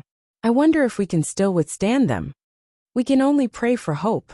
In the center of the sword profound world, there was an extremely magnificent and tall pavilion. Many incomparably powerful figures were gathered here. Around these figures were many altars. The altars were made of all kinds of strange stones. They flowed with divine light and intertwined with divine light. There were many blurry stone inscriptions on the stone walls at the side. Although they were very blurry, they could still be seen clearly. They were left behind by the ancient people when they resisted the extraterrestrial demons. There were very few such records, especially after millions of years had passed. Only a few words could be found. It was impossible to recreate the tragedy of the past. It was impossible for them to find a solution to this problem. Can we only sit and wait for death and wait for the day of destruction? One of these figures spoke. His eyes were calm, but contained a terrifying will like wind and thunder. Until the final moment, who can say for sure? Another figure spoke. Her voice was soft and her figure was graceful. However, she wore a mask, so only her clear eyes could be seen. What Snow Sword Immortal said makes sense. Who can say for sure until the final moment? After all, from the divination this time, there is still a glimmer of light. A trembling white-haired old man spoke. He wore a simple Taoist robe, and his hair was tied up in a bun. He held a wooden sword in his hand, as if a gust of wind could blow it away. However, no one here dared to underestimate him. There was a saying in the sword profound world, that the sword immortals of the world came from the Shu sect. The white-haired old man in front of them was an old sword immortal of the Shu sect. In the past, in the depths of the boundless ocean, he killed a land sword immortal ferocious beast with a single strike, shocking the 13 provinces. Although his vitality was weak now, his strength was extremely powerful and unfathomable. The few brothers who went to eliminate the source of the disaster have not returned. There is no news of them either. It seems that they are most likely dead. We still need to be prepared to fight those extraterrestrial demons. Another person spoke. His face was rough, and there was an extremely obvious scar on his face.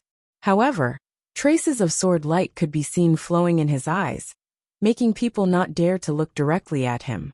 Without a doubt, this group of people were the only land sword immortals left in the sword profound world, standing at the peak. Although there were some land sword immortals who were too well hidden and had never shown themselves, there wouldn't be too many of them. It could be said that they were the final hope of the current sword profound world, as well as the strongest battle force. Although the rest of the sword practitioners were many in number, they were still unable to play a key role in determining the outcome of the battle. If the final battle were to erupt, they would have to place their hopes on them. According to this hexagram, there will be someone who will step forward to save us from this crisis. But who will that person be? The old sword immortal of the Shu sect murmured as his gaze fell on the altar. This was an altar left behind by the ancient natives. It contained the indestructible will of the heroic spirits, which could be used at critical moments. And now, they were using this altar to divine, wanting to see the path ahead. The result they obtained was that although the path ahead was vague, It contained a faint ray of light. This faint light also became their conviction to persevere. Gather the army and gather at the battlefield first. I feel that the suppression of the heavens and earth on that group of extraterrestrial demons is gradually weakening. The strongest among them might use this opportunity to descend from the heavens. The old sword immortal sighed. Then, his figure turned into a gust of wind and left this place. The other experts were also extremely silent as they left this place one after another. Only a few people's eyes flickered slightly, and they had other thoughts. More than half a year ago, a terrifying crack that spanned across the heavens suddenly appeared. From that crack, an endless stream of extraterrestrial demons descended, bringing them a huge disaster.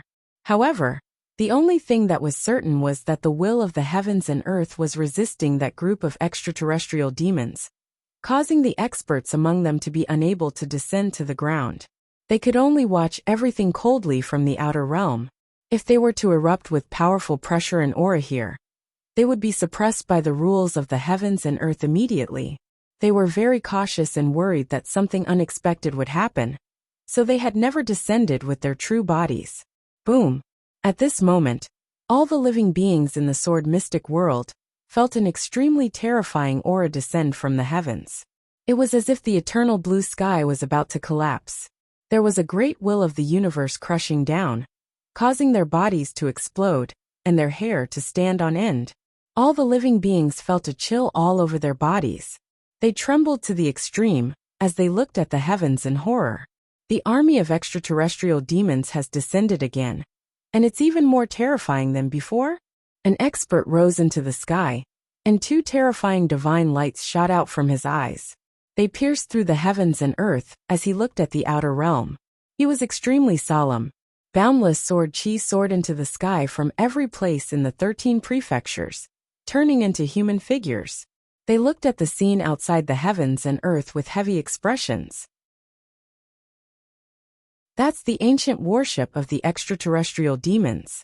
It's full of figures, and there are even more people behind it. The number of extraterrestrial demons that have descended this time is unimaginable.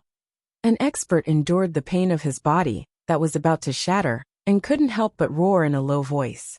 His voice was filled with despair. Those who submit will be spared from death. While everyone was trembling, a divine will that was as boundless as an ocean swept over from the heavens and earth. It carried a cold thought as it transmitted these words. This type of fluctuation engulfed tens of millions of li, sweeping over from an endless distance. It made one shiver in fear, their skin about to explode. Ordinary cultivators even bled from the 7 orifices, their divine souls collapsing. They couldn't endure this type of aftermath at all. Don't worry, our world is resisting them. They can't descend yet. Don't be scared by them. An expert roared angrily, his eyes red. These words transmitted over, waking up many creatures who had almost fallen unconscious. Haha, truly ants. If you obediently submit, you all can still live. Incomparably enormous ancient warships appeared one after another in outer space, emitting ice-cold and bloody fluctuations. A figure that looked like a scarlet divine phoenix appeared. His entire body was bathed in heaven-overflowing divine flames. He spoke coldly, and an incomparably powerful aura swept through the heavens and earth. However, when he was about to rush down, scarlet multicolored light suddenly interweaved between heaven and earth. Streak after streak of natural laws turned into heavenly blades, hacking towards him to stop him. He snorted coldly. He understood that this was the world protecting the creatures below, so he could only give up. Seeing this scene, many experts from the sword mystic great world let out a long sigh of relief. When they saw so many ancient warships descend just now, their bodies were drenched in cold sweat. This was a despairing scene. Fortunately, that group of supreme experts feared the will of this world, so they didn't dare to continue attacking. Kill. Then, a large number of knights and soldiers rushed out from the ancient warships. They either rode on vicious beasts or controlled magical artifacts, charging towards the ground below. What used to be a huge battlefield had already turned into a barren land. Spatial fluctuations were spreading above the heavens. One could see streaks of ripples spreading out. A large number of higher realm cultivators and creatures descended. because a terrifying will was awakening in this world. It could resist the fluctuations of supreme experts. That was why the leaders of the various orthodoxies were all very cautious, not descending with their true bodies. Below, the battle was extremely bitter. Countless vicious beast riders were charging, the tips of their spears shining as they pierced into the bodies of their opponents. Strings of blood splashed out as they carried the corpses far away. Even further away, long blades hacked down, roaring and shaking the world. Blade radiance was like lightning. Sword chi rushed into the sky. People shouted and horses neighed. Blood flowed like rivers, corpses everywhere. The creatures of the two realms were currently engaged in a life and death battle. Not far away, ancient cities towered majestically one after another. However, the city walls were already broken, blood everywhere. In the sky, powerful cultivators activated ancient treasures, continuously attacking. Even though the city walls were shining, they couldn't stop the attacks. The light barrier protecting the city had long cracked, looking like it was about to be broken through. Boom! At the crucial moment, a streak of sword chi descended from the sky, blasting several hundred cultivators into meat paste. Several young sword cultivators appeared above the city walls, holding divine swords in their hands. Divine weapons descended from the heavens, releasing incomparably powerful sword chi, sweeping through enemies in all directions. Are you going to return home first? Not far from the city walls, looking at the young lady Ah Ching's silent and complicated expression, Gu Chang'e had a faint smile at the corner of his mouth as he spoke casually, strolling leisurely in this battlefield. Ada followed behind him. The three of them casually walked in this place, blood blooming on both sides, angry roars resounding in the sky, and corpses everywhere. However, everyone in the surroundings seemed to turn a blind eye to them. Even the cultivators from the upper realms didn't notice this scene. Yes, I want to go home and see my mother first. She should be very worried about me running away from home. Ah Ching finally recovered from her silence and nodded. The scene before her eyes made her feel very absent-minded. It was clearly her compatriots fighting against the cultivators from the upper realms, but she seemed to be uninvolved. The last time she left the sword mystery world, the battle wasn't this desperate. She also didn't expect that she would set foot on this familiar homeland again, under such circumstances.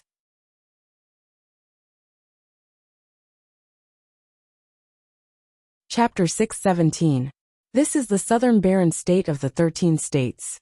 When the extraterrestrial demons descended, they appeared under the sky outside the southern barren state.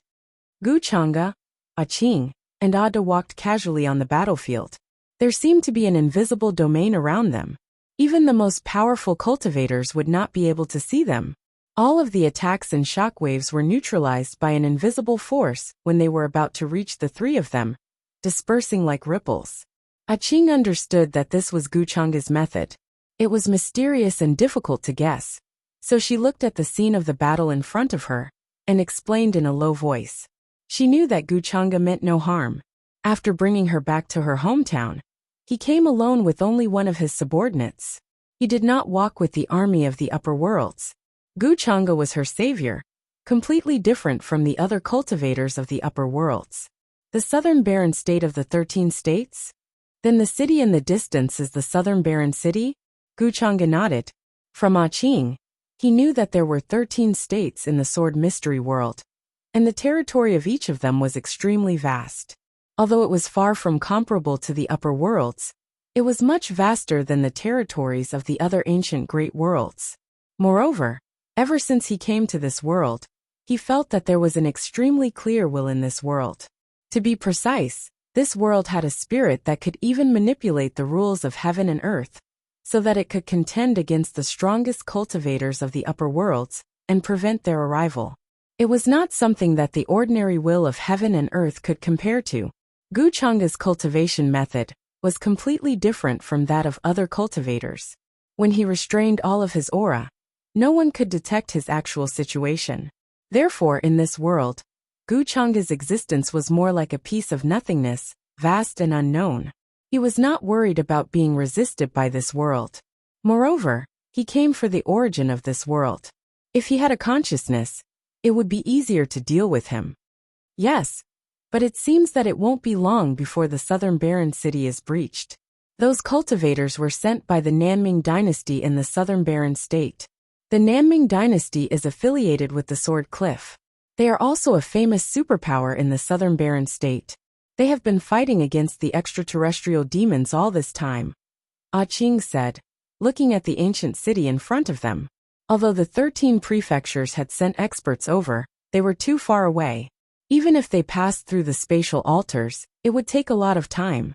Furthermore, there were simply too many extraterrestrial demons. There was simply no way to wipe them all out. Even if they managed to fend off one wave, there would be a second wave after a while.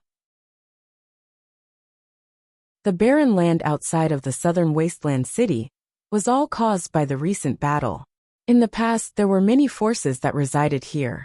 The city stretched on and was extremely prosperous. But now it was all in ruins. There was not a single place that was still intact.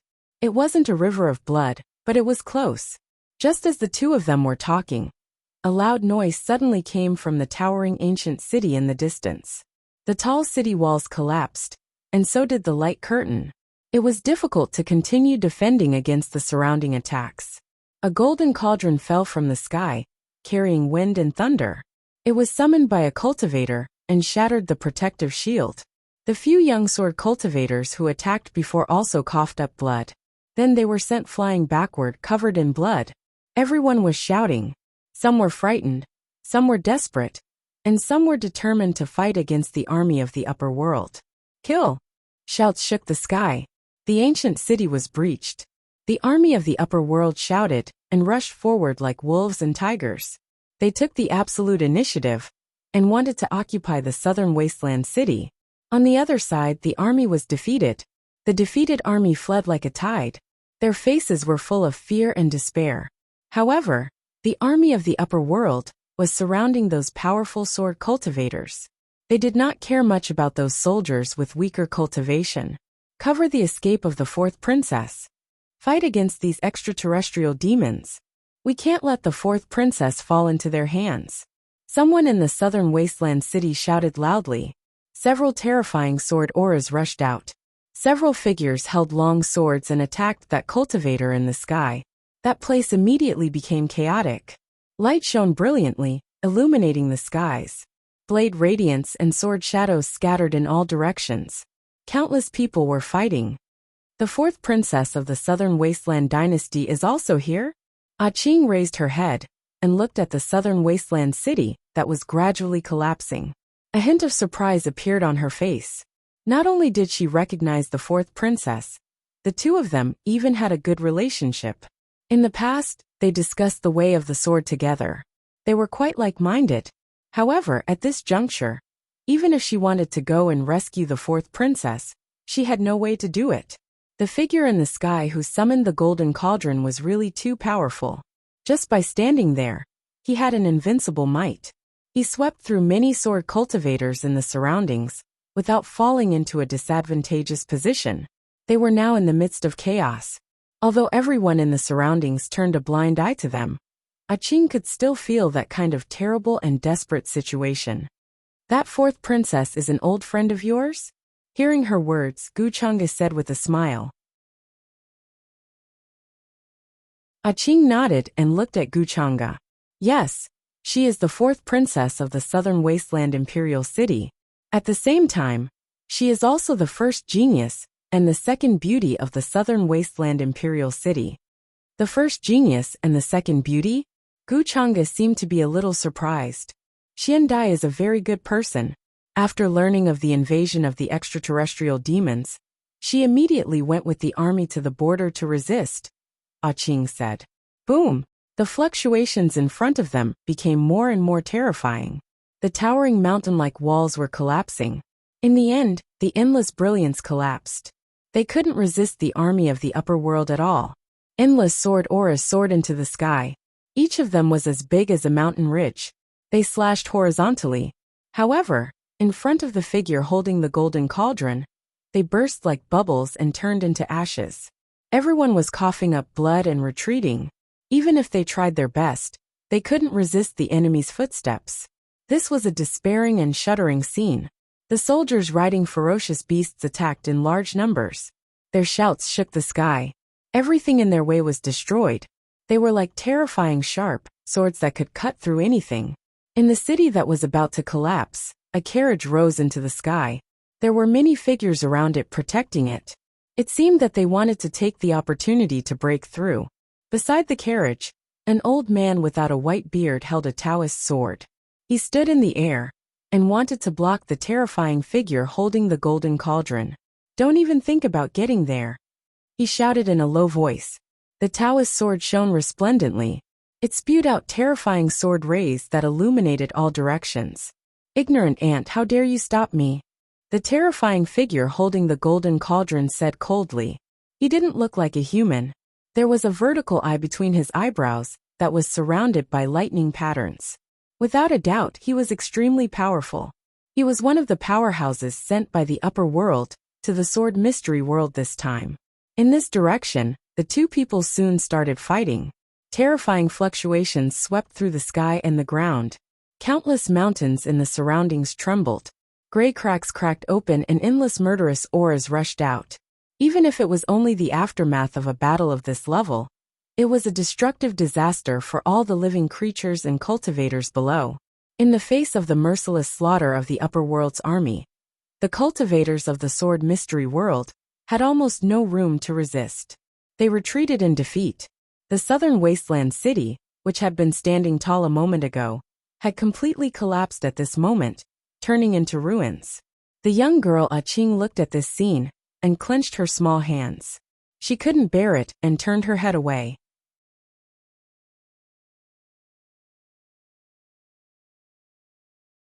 In such a tragic battle, the sword mystery world had no way to resist. Moreover, she knew very well that the army in front of her was only a small part of the people sent by the upper world this time. More of the army was still stationed in outer space. There were more powerhouses there. "It seems that your old friend won't be able to escape." Guchang's expression didn't change. He smiled faintly and led Qing through the ruins of the ancient city in front of him. His speed wasn't fast, but the ground under his feet seemed to be changing. In the next moment, he appeared thousands of miles away.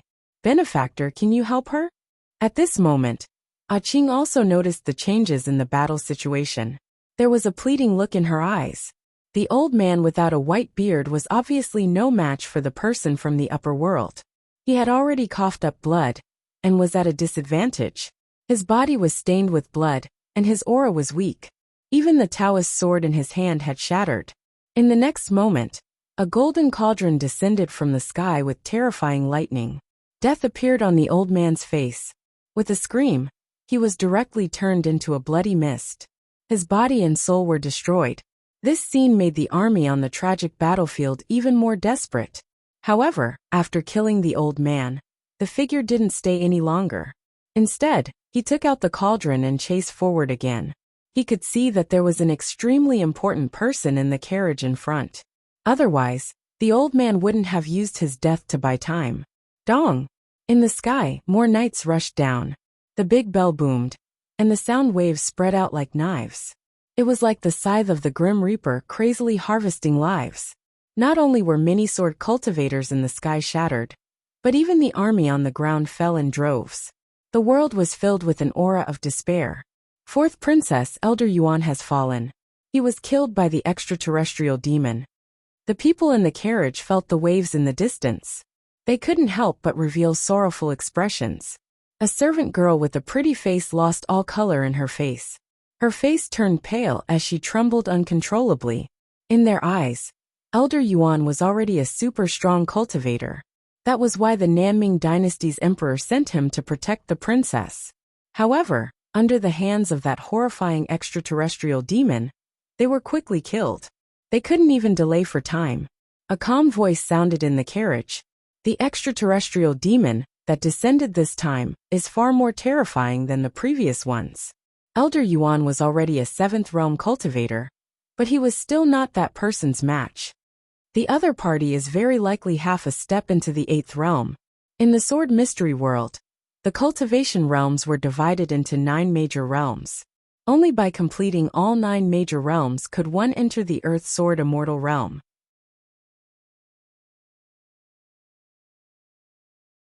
The 7th realm was already enough to look down on the world.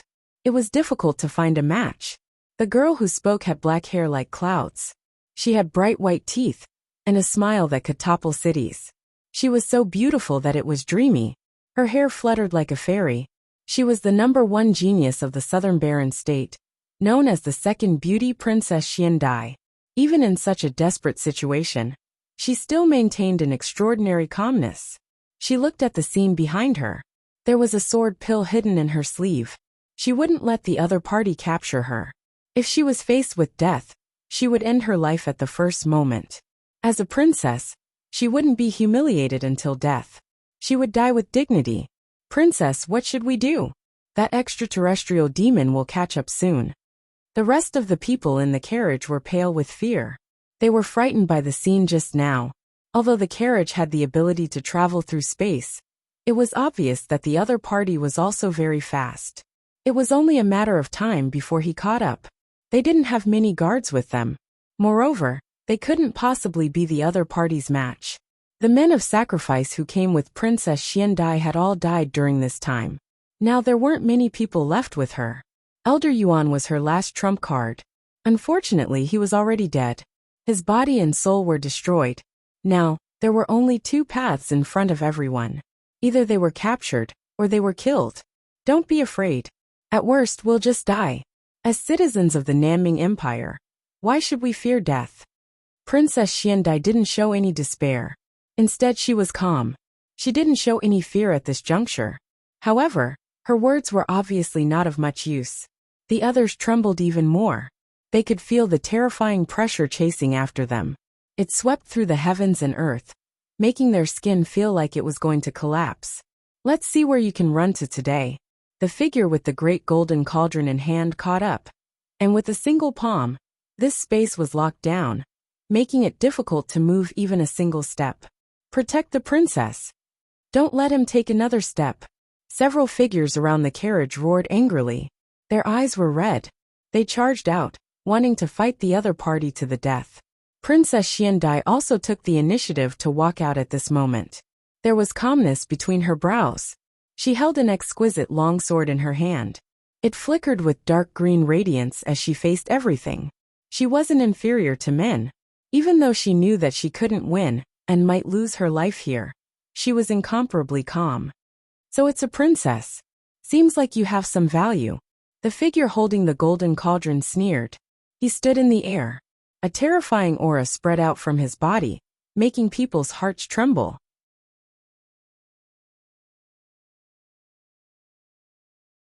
Princess Xiandai looked at him calmly and said, "Why did you invade our world? What's the reason?" "We trample ants to death. Do we need to care about the reason?" The figure sneered. He didn't plan to talk nonsense. He directly stretched out his hand and tried to grab Princess Xiandai. His attitude was incomparably casual. When the others saw this, their eyes almost popped out of their sockets. They tried to stop him, but under the huge difference, they could only cough up blood and fly backward. Their bodies were full of wounds and were about to collapse. Princess Xiandai's expression changed. She wanted to fight back, but soon found that the surroundings were like a swamp. There was no way to fight back. As for activating the sword pellet, it was even more impossible. "Can I even die today?" Princess Xiandai felt a sense of helplessness towards her own weakness. However, in the next moment, the hand that was about to reach her suddenly stopped. The figure with the golden cauldron on his head also stopped. His expression seemed to be a little uncertain. Then his expression changed. He cupped his hands in a certain direction and didn't dare to stay. He hurriedly turned into a divine rainbow and fled. What happened? Princess Xiandai's face was also filled with uncertainty. She didn't know what had happened. The rest of the people were also confused. They had no idea why that powerhouse suddenly left and spared their lives. That direction. Princess Xiandai suddenly remembered that the expert looked in a certain direction. Then his expression changed and he fled. She looked in that direction with doubt and confusion. But soon, she couldn't help but widen her beautiful eyes. She was in disbelief. Her voice was filled with surprise. Qing?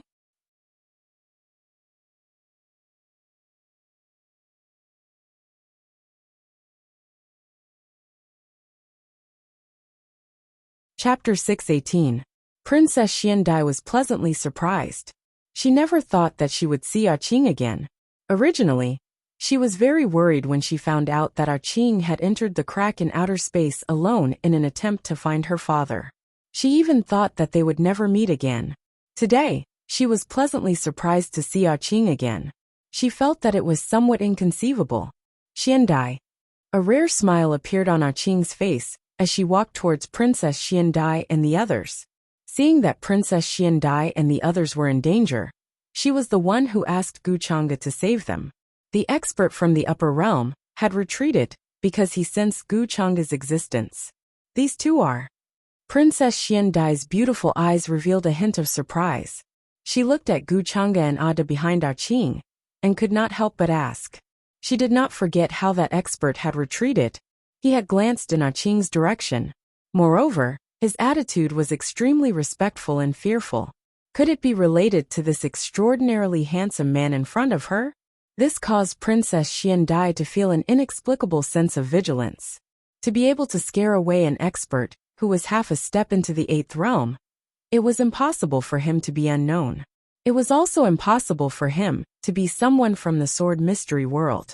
Although she was indebted to him for saving her, if he was from outer space, it would be difficult to determine whether he was a friend or a foe. Moreover, Guchanga gave her an extremely mysterious and powerful feeling. Even the burly figure behind him, who looked like a subordinate, emitted an aura that made one's heart tremble. Combined with the expert's fearful attitude just now, this person's background was definitely not ordinary. This is young Master Gu. He is also my benefactor. Don't worry. Although he is also from outer space, he has no ill intentions towards us. Qing did not know how to explain to Princess Xiandai why Guchanga had come.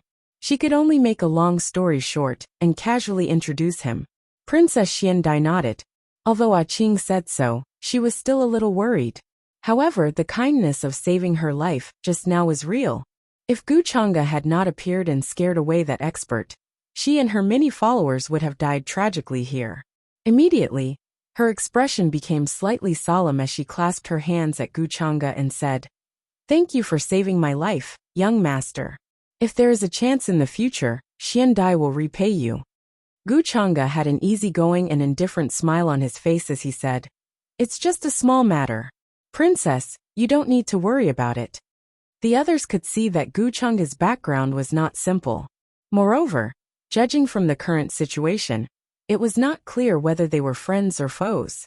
Thus, after expressing their gratitude, they remained silent, feeling somewhat vigilant and uneasy. Although Guchanga had a gentle and refined appearance, he was not someone from the sword-profound great world after all.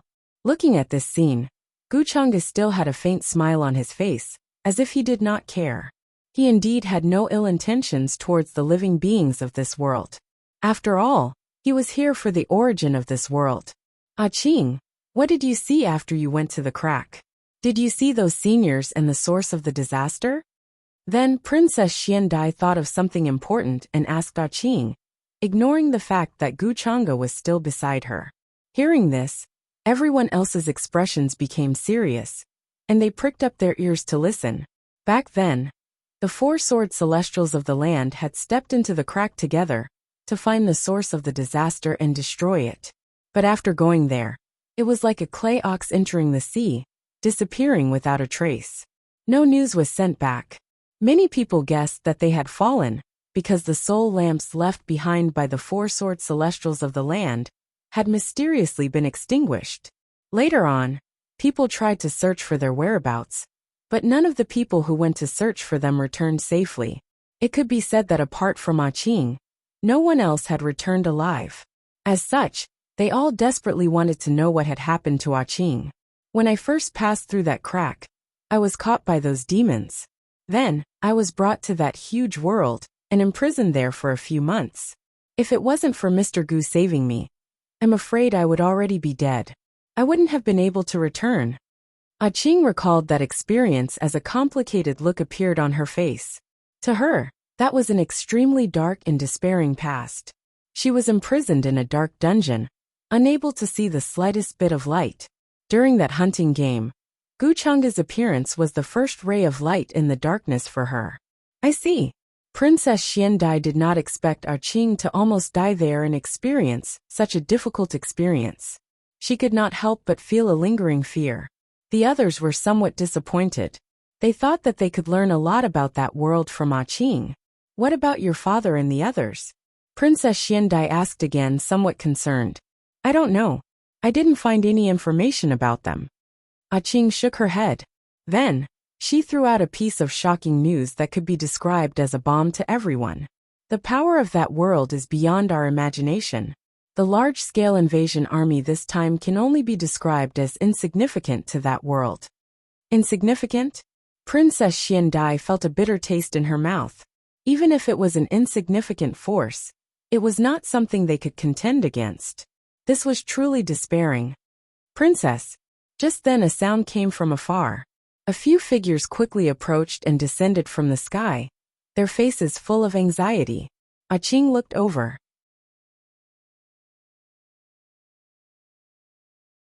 The person who rushed over was a full level 8 cultivator. He was a royal consecrator of the Nanming dynasty. The others were also level 6 cultivators. There were many young men and women among them. They had the sword cliff symbol on their sleeves.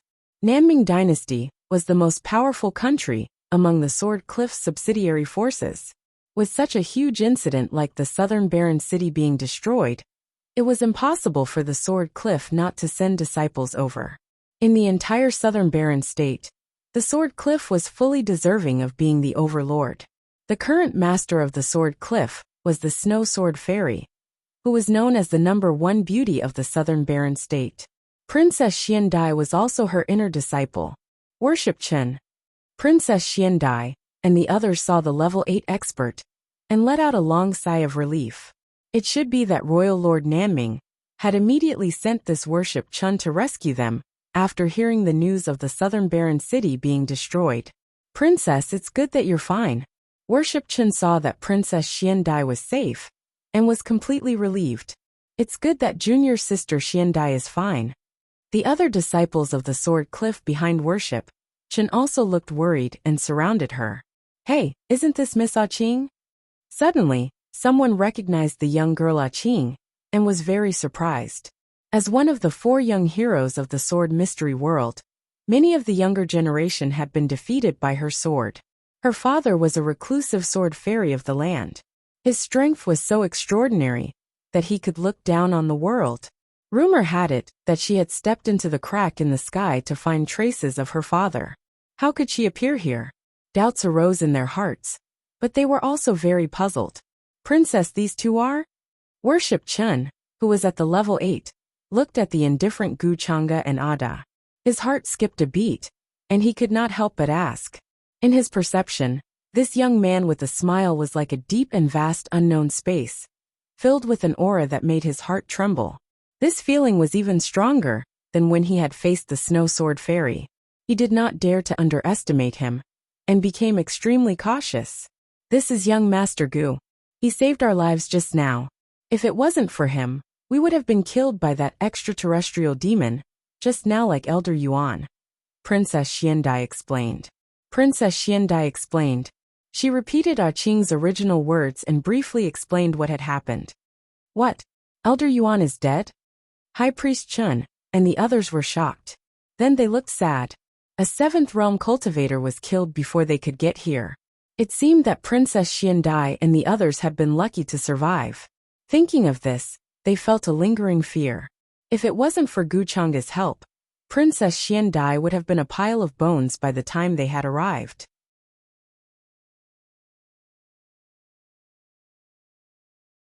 Thank you for your help, young master. When we return to the imperial capital, His Majesty will definitely thank you. Mr. Chen didn't know the origin of Guchanga. With a respectful expression, he cupped his hands in front of his chest and said, It's nothing. There's no need for that. Guchanga only smiled. Young master, Your strength is unfathomable at such a young age. May I know your master? A young disciple of the sword cliff with a tall and straight figure couldn't help but ask curiously. They felt that Gu Chang'e was about the same age as them. But to be able to kill a level 7 expert so easily, he was obviously at level 8 or above. Therefore, they were very curious about Gu Chang'e's background and master. Hearing this question, Princess Xiandai frowned. Her hair danced in the wind, her skin was fair and smooth, and her eyes were full of spirit. She wanted to say something but hesitated. She did not know how to explain to everyone that Gu Chang'e was also from outer space. However, just as she was about to explain, Gu Chang'e smiled and said, "I'm from outer space. As for master, it's hard to say. After all, I've learned a lot." "What? From outer space?" Both the Sword Cliff's disciple and Mr. Chen's expression froze when they heard this. They were a little dazed. After they reacted, a chill swept over from the top of their heads, causing their expressions to change drastically. They looked at Gu Chang'e in disbelief and fear. Outer space. The disciples of the Sword Cliff were pale. Their voices were trembling, and they could not help but step back. Consecrated Chen stared at Gu Chang'e with fear. Intentionally or unintentionally, he blocked Princess Xiandai behind him. Actually, those living beings and cultivators from outer space are not what you think. Young Master Gu is a good person. He has no evil intentions. Qing sighed. She had expected things to turn out like this. She explained to everyone to calm down and not be so afraid. Then Princess Xiandai also spoke, telling Worship Chun and the others to relax. Even so, Worship Chun and the others did not dare to treat Gu Chang'e as casually as before. They felt their hair stand on end and their bodies tremble. As for Qing, let's go back to the imperial capital first. The southern barren city has been destroyed, and we can't defend this place anymore, Princess Xiandai said. The southern barren state was extremely vast, and the Nanming dynasty was located in the depths. It had a vast territory. After leaving this place, everyone used the space talisman to cross the void several times, crossing mountains and rivers, and finally arrived at the imperial capital. This ancient city was extremely majestic and occupied a large area. It was like an immortal divine city in the sky, emitting an ancient aura. The city gate was as tall as a small mountain. Even if a large group of ferocious beasts walked side by side, it would not be crowded.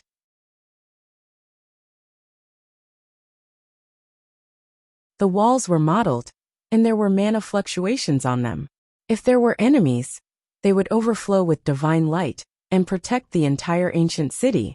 In the center of the city, purple chi soared into the sky and turned into the shape of a dragon. At first glance, it was obvious that this was the place where the dragon veins gathered. The spiritual chi of heaven and earth flowed. It was the best place for cultivation. Many sword cultivators gathered around. Their auras were powerful, and they turned into streaks of flowing light. They rode on their swords and flew between heaven and earth.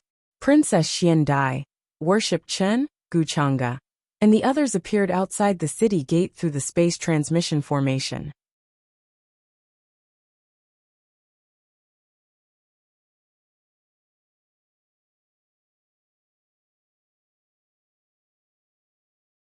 Chapter 619. The royal capital of Nanming was an ancient city that had existed for a very long time in the entire southern barren state. It was said that in ancient times, it had survived a terrible turmoil and was immortal. Because of the invasion of the extraterrestrial demons, the royal capital of Nanming was in a state of panic. Soldiers could be seen patrolling everywhere. In the sky, there were many experts flying back and forth on long swords, vigilant of any movement. After returning to the royal capital, Princess Xiandai led Gu Chang'e and the others to the royal palace in a divine rainbow. The current royal lord Nanming was waiting for Gu Chang'e in the royal palace. On the way, Minister Chun and the others had already informed royal lord Nanming of what had happened. Royal lord Nanming was extremely cautious and did not dare to slack off. Gu Chang'e's identity and origin were not to be underestimated. Moreover, according to Princess Xiandai's message, Gu Chang'e's status in the world of the extraterrestrial demons was extremely high. I just don't know if this person is an enemy or a friend. I heard that he saved Chinoking's life. Royal Lord Nanming was wearing a light golden dragon robe and a purple gold crown. He had an extremely valiant aura and a strong physique. He paced back and forth in the hall as he softly muttered to himself. Apart from him, there were also a few elders of the Sword Cliff in the hall. They had all entered the 8th realm.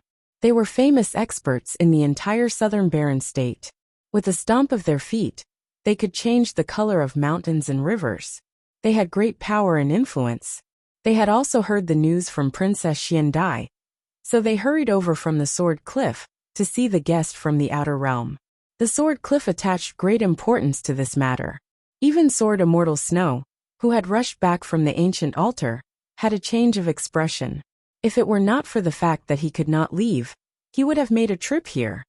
If he shows any hostility, we will take him down immediately, an elder of the Sword Cliff said with a fierce look. Royal Lord Nanming looked worried. He waved his hand and said, I hope he is not an enemy. I hope he's a friend and not an enemy. Otherwise, the consequences would be unimaginable. The subordinates of the young master that High Official Chen mentioned are at least at the 9th realm. Unless Sword Immortal Lu makes a move, no one can stop him. At this point, he couldn't help but sigh. There was simply no other way. Even in the Nanming dynasty, there were only a handful of people who had entered the 9th level. Even he had to treat them with respect. However, by the side of that young man, they could only be reduced to subordinates. Furthermore, that young man's cultivation was even more unfathomable. If such a person showed hostility, it was hard to say whether the Nanming dynasty could withstand it.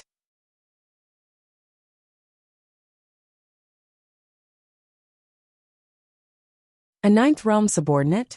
The expressions of the Sword Cliff's elders changed. They gasped and looked at each other. Their scalps were numb. The elder who had been glaring at him earlier turned pale.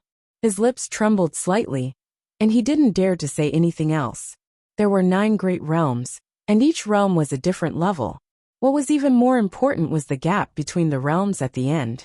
To put it bluntly, other than the Sword Immortal of the land, a 9th realm cultivator was almost invincible. If they wanted to kill an 8th realm cultivator, they only needed to blow a breath, and their soul would scatter. Since he saved Chinoking's life, he shouldn't be an evil person. We can only hope that he doesn't have any other intentions. The elder sighed. Chinoking's father stepped into the crack in the sky. Unfortunately, there has been no news of him until now. We don't know if he's dead or alive. Our world has lost 4 sword immortals of the land. Our hope of winning this battle is even slimmer. When mentioning Chinokang, an elder of the Sword Cliff couldn't help but shake his head and sigh. His tone was filled with regret. After all, she was a sword immortal of the land. She was comparable to their cliff master. Even in a super force like the Sword Cliff, there were only 2 or 3 of them. Losing one would be a huge loss. Oh right, what did the cliff master say about the ancient altar? At this moment, Royal Lord Nanming's expression suddenly turned serious. He knew many secrets about the ancient altar. It was said that one could predict the future, and predict the future of the sword mystic world. There were even records of ancient people resisting the extraterrestrial demons. However, the ancient altar was located in an extremely mysterious place. It required several sword immortals of the land to work together to open it. In the eyes of many living beings, the ancient altar was their last hope. The cliff master only nodded and shook her head. She didn't answer our question. The elders looked regretful. They didn't know what the outcome would be. At this moment, a voice came from outside the palace. Princess Xiandai walked in front, followed by Guchanga, the young girl Qing and the others. Father! Princess Xiandai bowed to Royal Lord Nanming and was about to introduce Guchanga to them. However, Royal Lord Nanming had already waved his hand. He looked at the young man in front of him and cupped his hands. I'm the lord of the Nanming dynasty. Greetings, young master. His attitude was very humble. He didn't look like the ruler of a country at all. The rest of the Sword Cliff elders were also sizing up Guchanga. Their eyes were filled with caution and caution. They did not dare to do anything that would displease Guchanga. In terms of appearance, he didn't look like an evil person. Instead, he had a sense of transcendence. as if he was an immortal who was accidentally left in the world.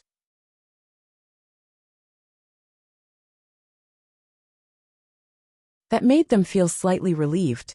Sometimes that was their first impression. You don't have to be so polite. I don't mean any harm. You don't have to be so careful, Guchanga said with a gentle smile. Young master, I'm sorry. You give us too much pressure. Seeing Guchanga's attitude, Royal Lord Nanming heaved a sigh of relief and squeezed out a smile. When he stood in front of Guchanga just now, he couldn't even breathe. His back was already wet with cold sweat when he didn't realize it. This had nothing to do with the strength of one's cultivation base. Instead, it was a natural gap between the two. It was like an ant standing in front of a real dragon. They couldn't help but tremble. Although Guchanga looked like a gentleman now, Royal Lord Nanming had been in charge of the dynasty for thousands of years. He still had the discerning eyes. He just didn't care about them and looked down on them. It was like looking at a stone on the street. He wouldn't feel anything. So he knew that Guchanga wouldn't put them on the same level. The only thing he could do was to be as humble as possible. Who are they? Guchanga didn't care about the change in Royal Lord Nanming's expression. He looked at the elders of the Sword Cliff. The Nanming dynasty wasn't the master of the Southern Barren State. Guchanga knew that. He was looking for the real master of the Southern Barren State, not just Royal Lord Nanming. We are the elders of the Sword Cliff. Greetings, young master. The elders of the Sword Cliff didn't dare to be careless. They quickly cupped their hands and said, Elders of the Sword Cliff? Guchanga nodded and smiled. I heard that the Cliff Master of the Sword Cliff is the most beautiful woman in the Southern Barren State. She's also a sword immortal on the land. Can I meet her today? Hearing that Guchanga wanted to meet their Cliff Master, the elders of the Sword Cliff were shocked. They could only brace themselves and say, Young master, the Cliff Master has something important to do. I'm afraid she won't be able to come to the Nanming dynasty today. Oh, since I can't meet her today, then forget it. I think I'll have a chance in the future. Guchanga smiled gently. He didn't seem to care. However, Royal Lord Nanming was cautious. Why did Guchanga want to meet Sword Immortal Snow? Although he looked different from the other extraterrestrial demons, why would he come from outer space for no reason? However, he didn't dare to ask Guchanga why he was here. That would only make Guchanga unhappy. Thank you for saving Xiandai's life, young master. If you have any requests, just say the word. As long as the Nanming dynasty can do it, we'll do it for you. Royal Lord Nanming glanced at Princess Xiandai and cupped his hands. His attitude was very sincere. No matter what, Guchanga had saved Princess Xiandai's life. That was an undeniable fact. Princess Xiandai stood quietly beside Royal Lord Nanming.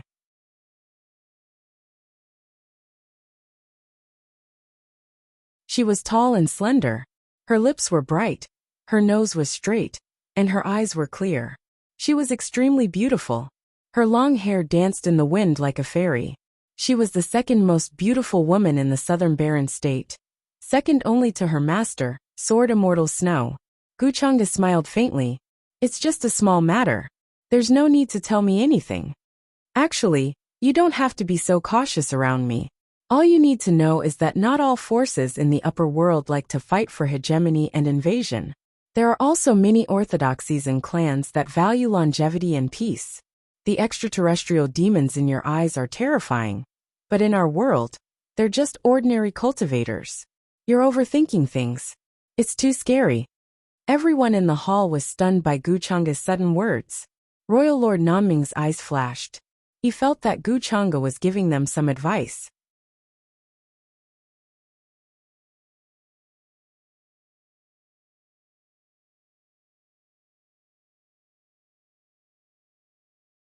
Chapter 620. Everyone in the hall turned their attention over. Even Princess Xiandai and Aching looked at Guchanga in surprise. They did not expect him to say that. Princess Xiandai was pondering in her heart. She was thinking about what Guchanga had said. Not all orthodoxies like to invade and fight for hegemony. There were also those who wanted to live a long life and stay aloof from worldly affairs. Was he talking about the orthodoxies behind him? Was that why he had no ill intentions towards the sword mystery world? What did he mean by that? The cultivators of the sword mystery world were overthinking things. Were the extraterrestrial demons just a group of ordinary cultivators? The elders of the sword cliff also fell into deep thought. They felt that Gu Chang'e was implying something, as if he was reminding them of a way to get out of this situation. Please enlighten us, young master. At that moment, Sovereign Nanming's expression became extremely solemn. He bowed respectfully to Gu Chang'e. The rest of the elders of the sword cliff also became unprecedentedly solemn. They pricked up their ears, afraid that they would miss a single word. Gu Chang'e was not surprised by everyone's reaction. He smiled faintly and said, "Didn't you notice one thing when you were defending against the extraterrestrial demons? What is young master talking about?"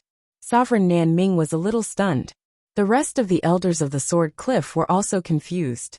They looked at each other and saw the confusion in each other's eyes. To them, the extraterrestrial demons were extremely powerful and had endless tricks up their sleeves. Not only did they have terrifying secret treasures and artifacts, but they also had all kinds of ferocious mounts. Their numbers were endless.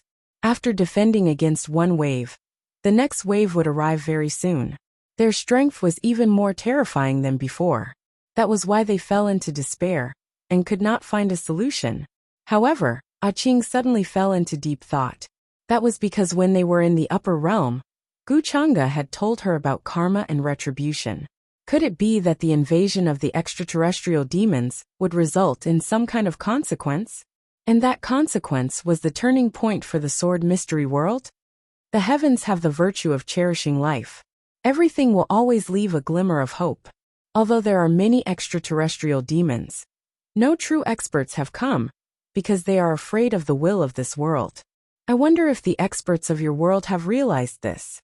Gu Chang'e smiled faintly. The will of this world. Royal Lord Nanming and the others were shocked, and their eyes were filled with shock. In fact, at their level, they had more or less come into contact with sword immortals of the land. Therefore, he had heard a little about the will of heaven and earth from it, but he didn't really understand it.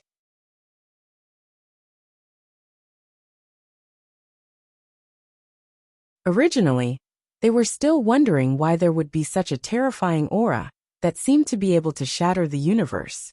However, in the end, it did not descend upon the sword profound world. So this was the reason. Then what does young Master Gu mean? The will of heaven and earth in our world is the key to resisting the extraterrestrial demons? Princess Xian Dai's eyes flickered as she couldn't help but ask. Imperial Lord Nanming and the others were also deep in thought. Was this what Gu Chang'e wanted to teach them? What did he mean by that? Actually, you can say that. You can also ask the experts of your world about this. They should have come into contact with it. Gu Chang'e said with a strange look in his eyes. The will of heaven and earth? The young girl Qing frowned and suddenly thought of what her father had mentioned to her. There was indeed an unfathomable and mysterious power in the sword profound world that was protecting the living beings and cultivators of this world. Although her father did not mention what kind of power it was, from the current situation, it should be the will of heaven and earth that Gu Chang'e was talking about. Thank you for your reminder, young Master Gu. We will definitely report this matter to the Cliff Master. The Sword Cliff Elders all said with solemn expressions. Your Cliff Master should know more about this than you. However, as far as I know, although the will of heaven and earth exists, it won't manifest easily, unless it reaches a certain level, or you can find the manifestation of the will of heaven and earth. Gu Chang'e smiled faintly. Intentionally or unintentionally, she mentioned this secret to them. Usually, ancient worlds with world origins would give birth to part of their will. However, a clear will of heaven and earth like the one in the sword profound world was extremely rare. There were only two possibilities.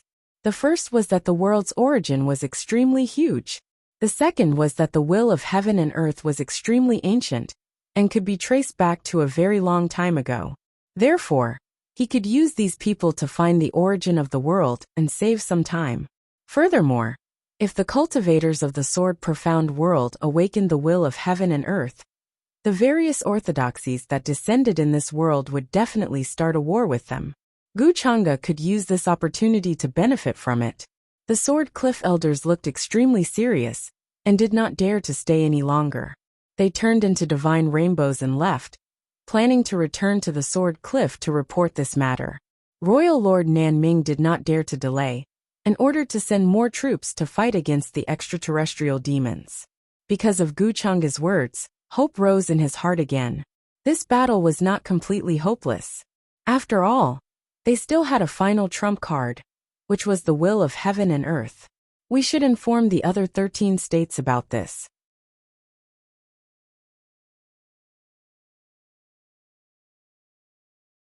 Only by uniting can we persevere and wait for the will of heaven and earth to manifest, Princess Xiandai also said with a glimmer of hope in her beautiful eyes. So this is the slim chance of survival that our benefactor mentioned before? Qing finally reacted at this moment. After this incident, the Nanming dynasty regained its faith.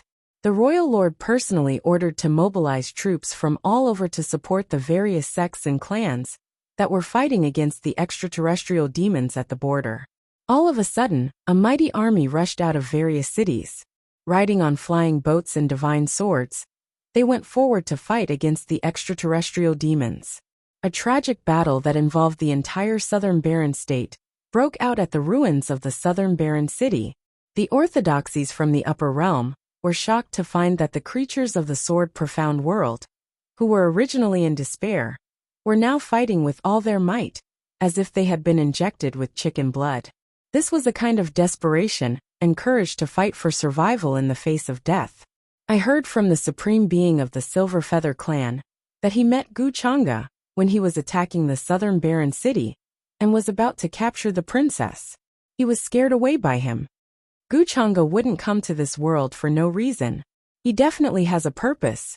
But what is his purpose? Why did he bring that young girl with him? The eldest princess of the great Yu celestial dynasty, Wuxia, was leading many young sky prides to rest in an ancient city in the southern Baron state. Her dark brows were tightly knitted together, and her heart was filled with confusion. Back when she was in the great Yu celestial dynasty, she had not thought about this in detail. However, when she heard that the supreme being of the Silver Feather clan was scared away by Guchanga, she finally understood. Guchanga definitely had a purpose, but no one knew. After all, the Sword Profound world was not a difficult place for them to conquer. At most, it would take them some time. The ancient city in front of them had already been captured by them, and everywhere was filled with great armies from the higher realms. Even if the cultivators from the profound sword world were to put up a desperate resistance, they would only be able to quickly collapse in the end. They would not be able to hold on for long. The difference in strength between the two sides was clear for all to see. Additionally, there was also an army that was constantly descending from outer space. It was only a matter of time before the southern desolate province fell. Begging for fresh flowers, 0-inch Tuoba Xiaoyao has disappeared since he came to this world. No one knows where he went. Yufi's younger brother, Yu Ming, said with displeasure. In the first place, he did not have a good impression of Tuoba Xiaoyao.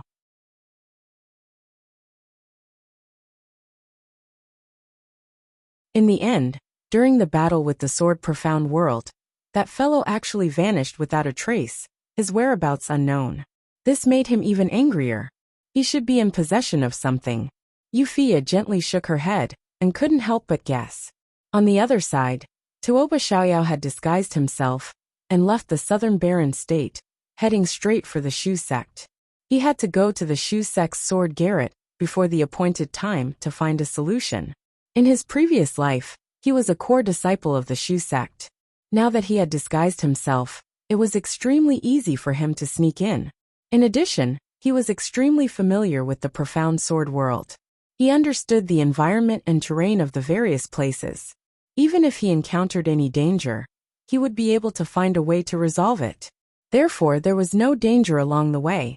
Furthermore, Tuoba Xiaoyao had also heard that it had been a full 500 years since he had died while observing the patriarch's tribulation in his previous life. 0-inch's other words, there were probably not many old acquaintances of his in the Shu sect. This made him feel a little regretful.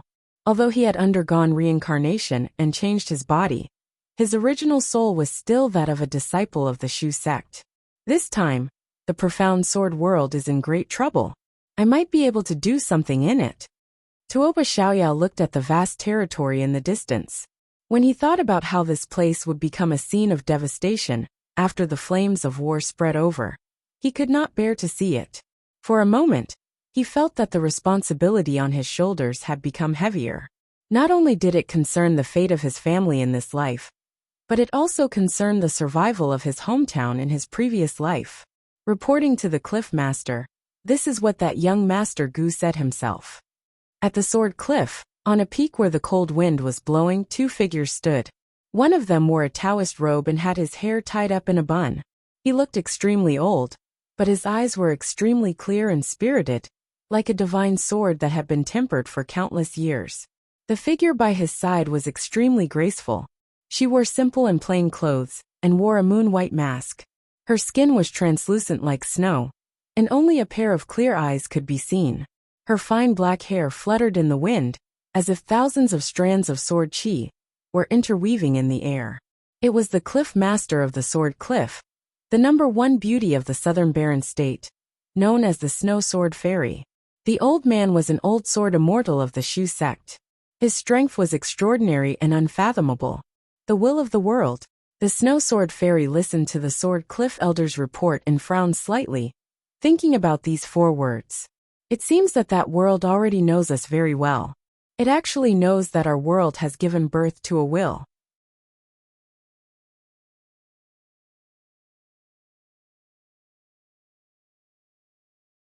This is not a good sign. The old sword immortal shook his head and stroked his beard.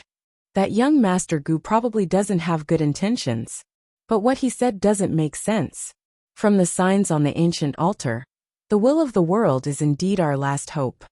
The Snow Sword Fairy's eyes showed that she was pondering. Do you believe that guy? The old sword immortal frowned. Sword immortal Snow shook his head. I just feel like his words make some sense. Furthermore, I captured an extraterrestrial demon and searched his soul. In their world, the young master with the surname Gu has an unimaginable background. To put it bluntly, if he wanted to, he could destroy our world as easily as blowing off dust. You're tuning in to the Li Mei's Wuxia Whispers YouTube channel. We're so grateful for your support. And don't forget to subscribe to join us on this incredible journey through captivating stories.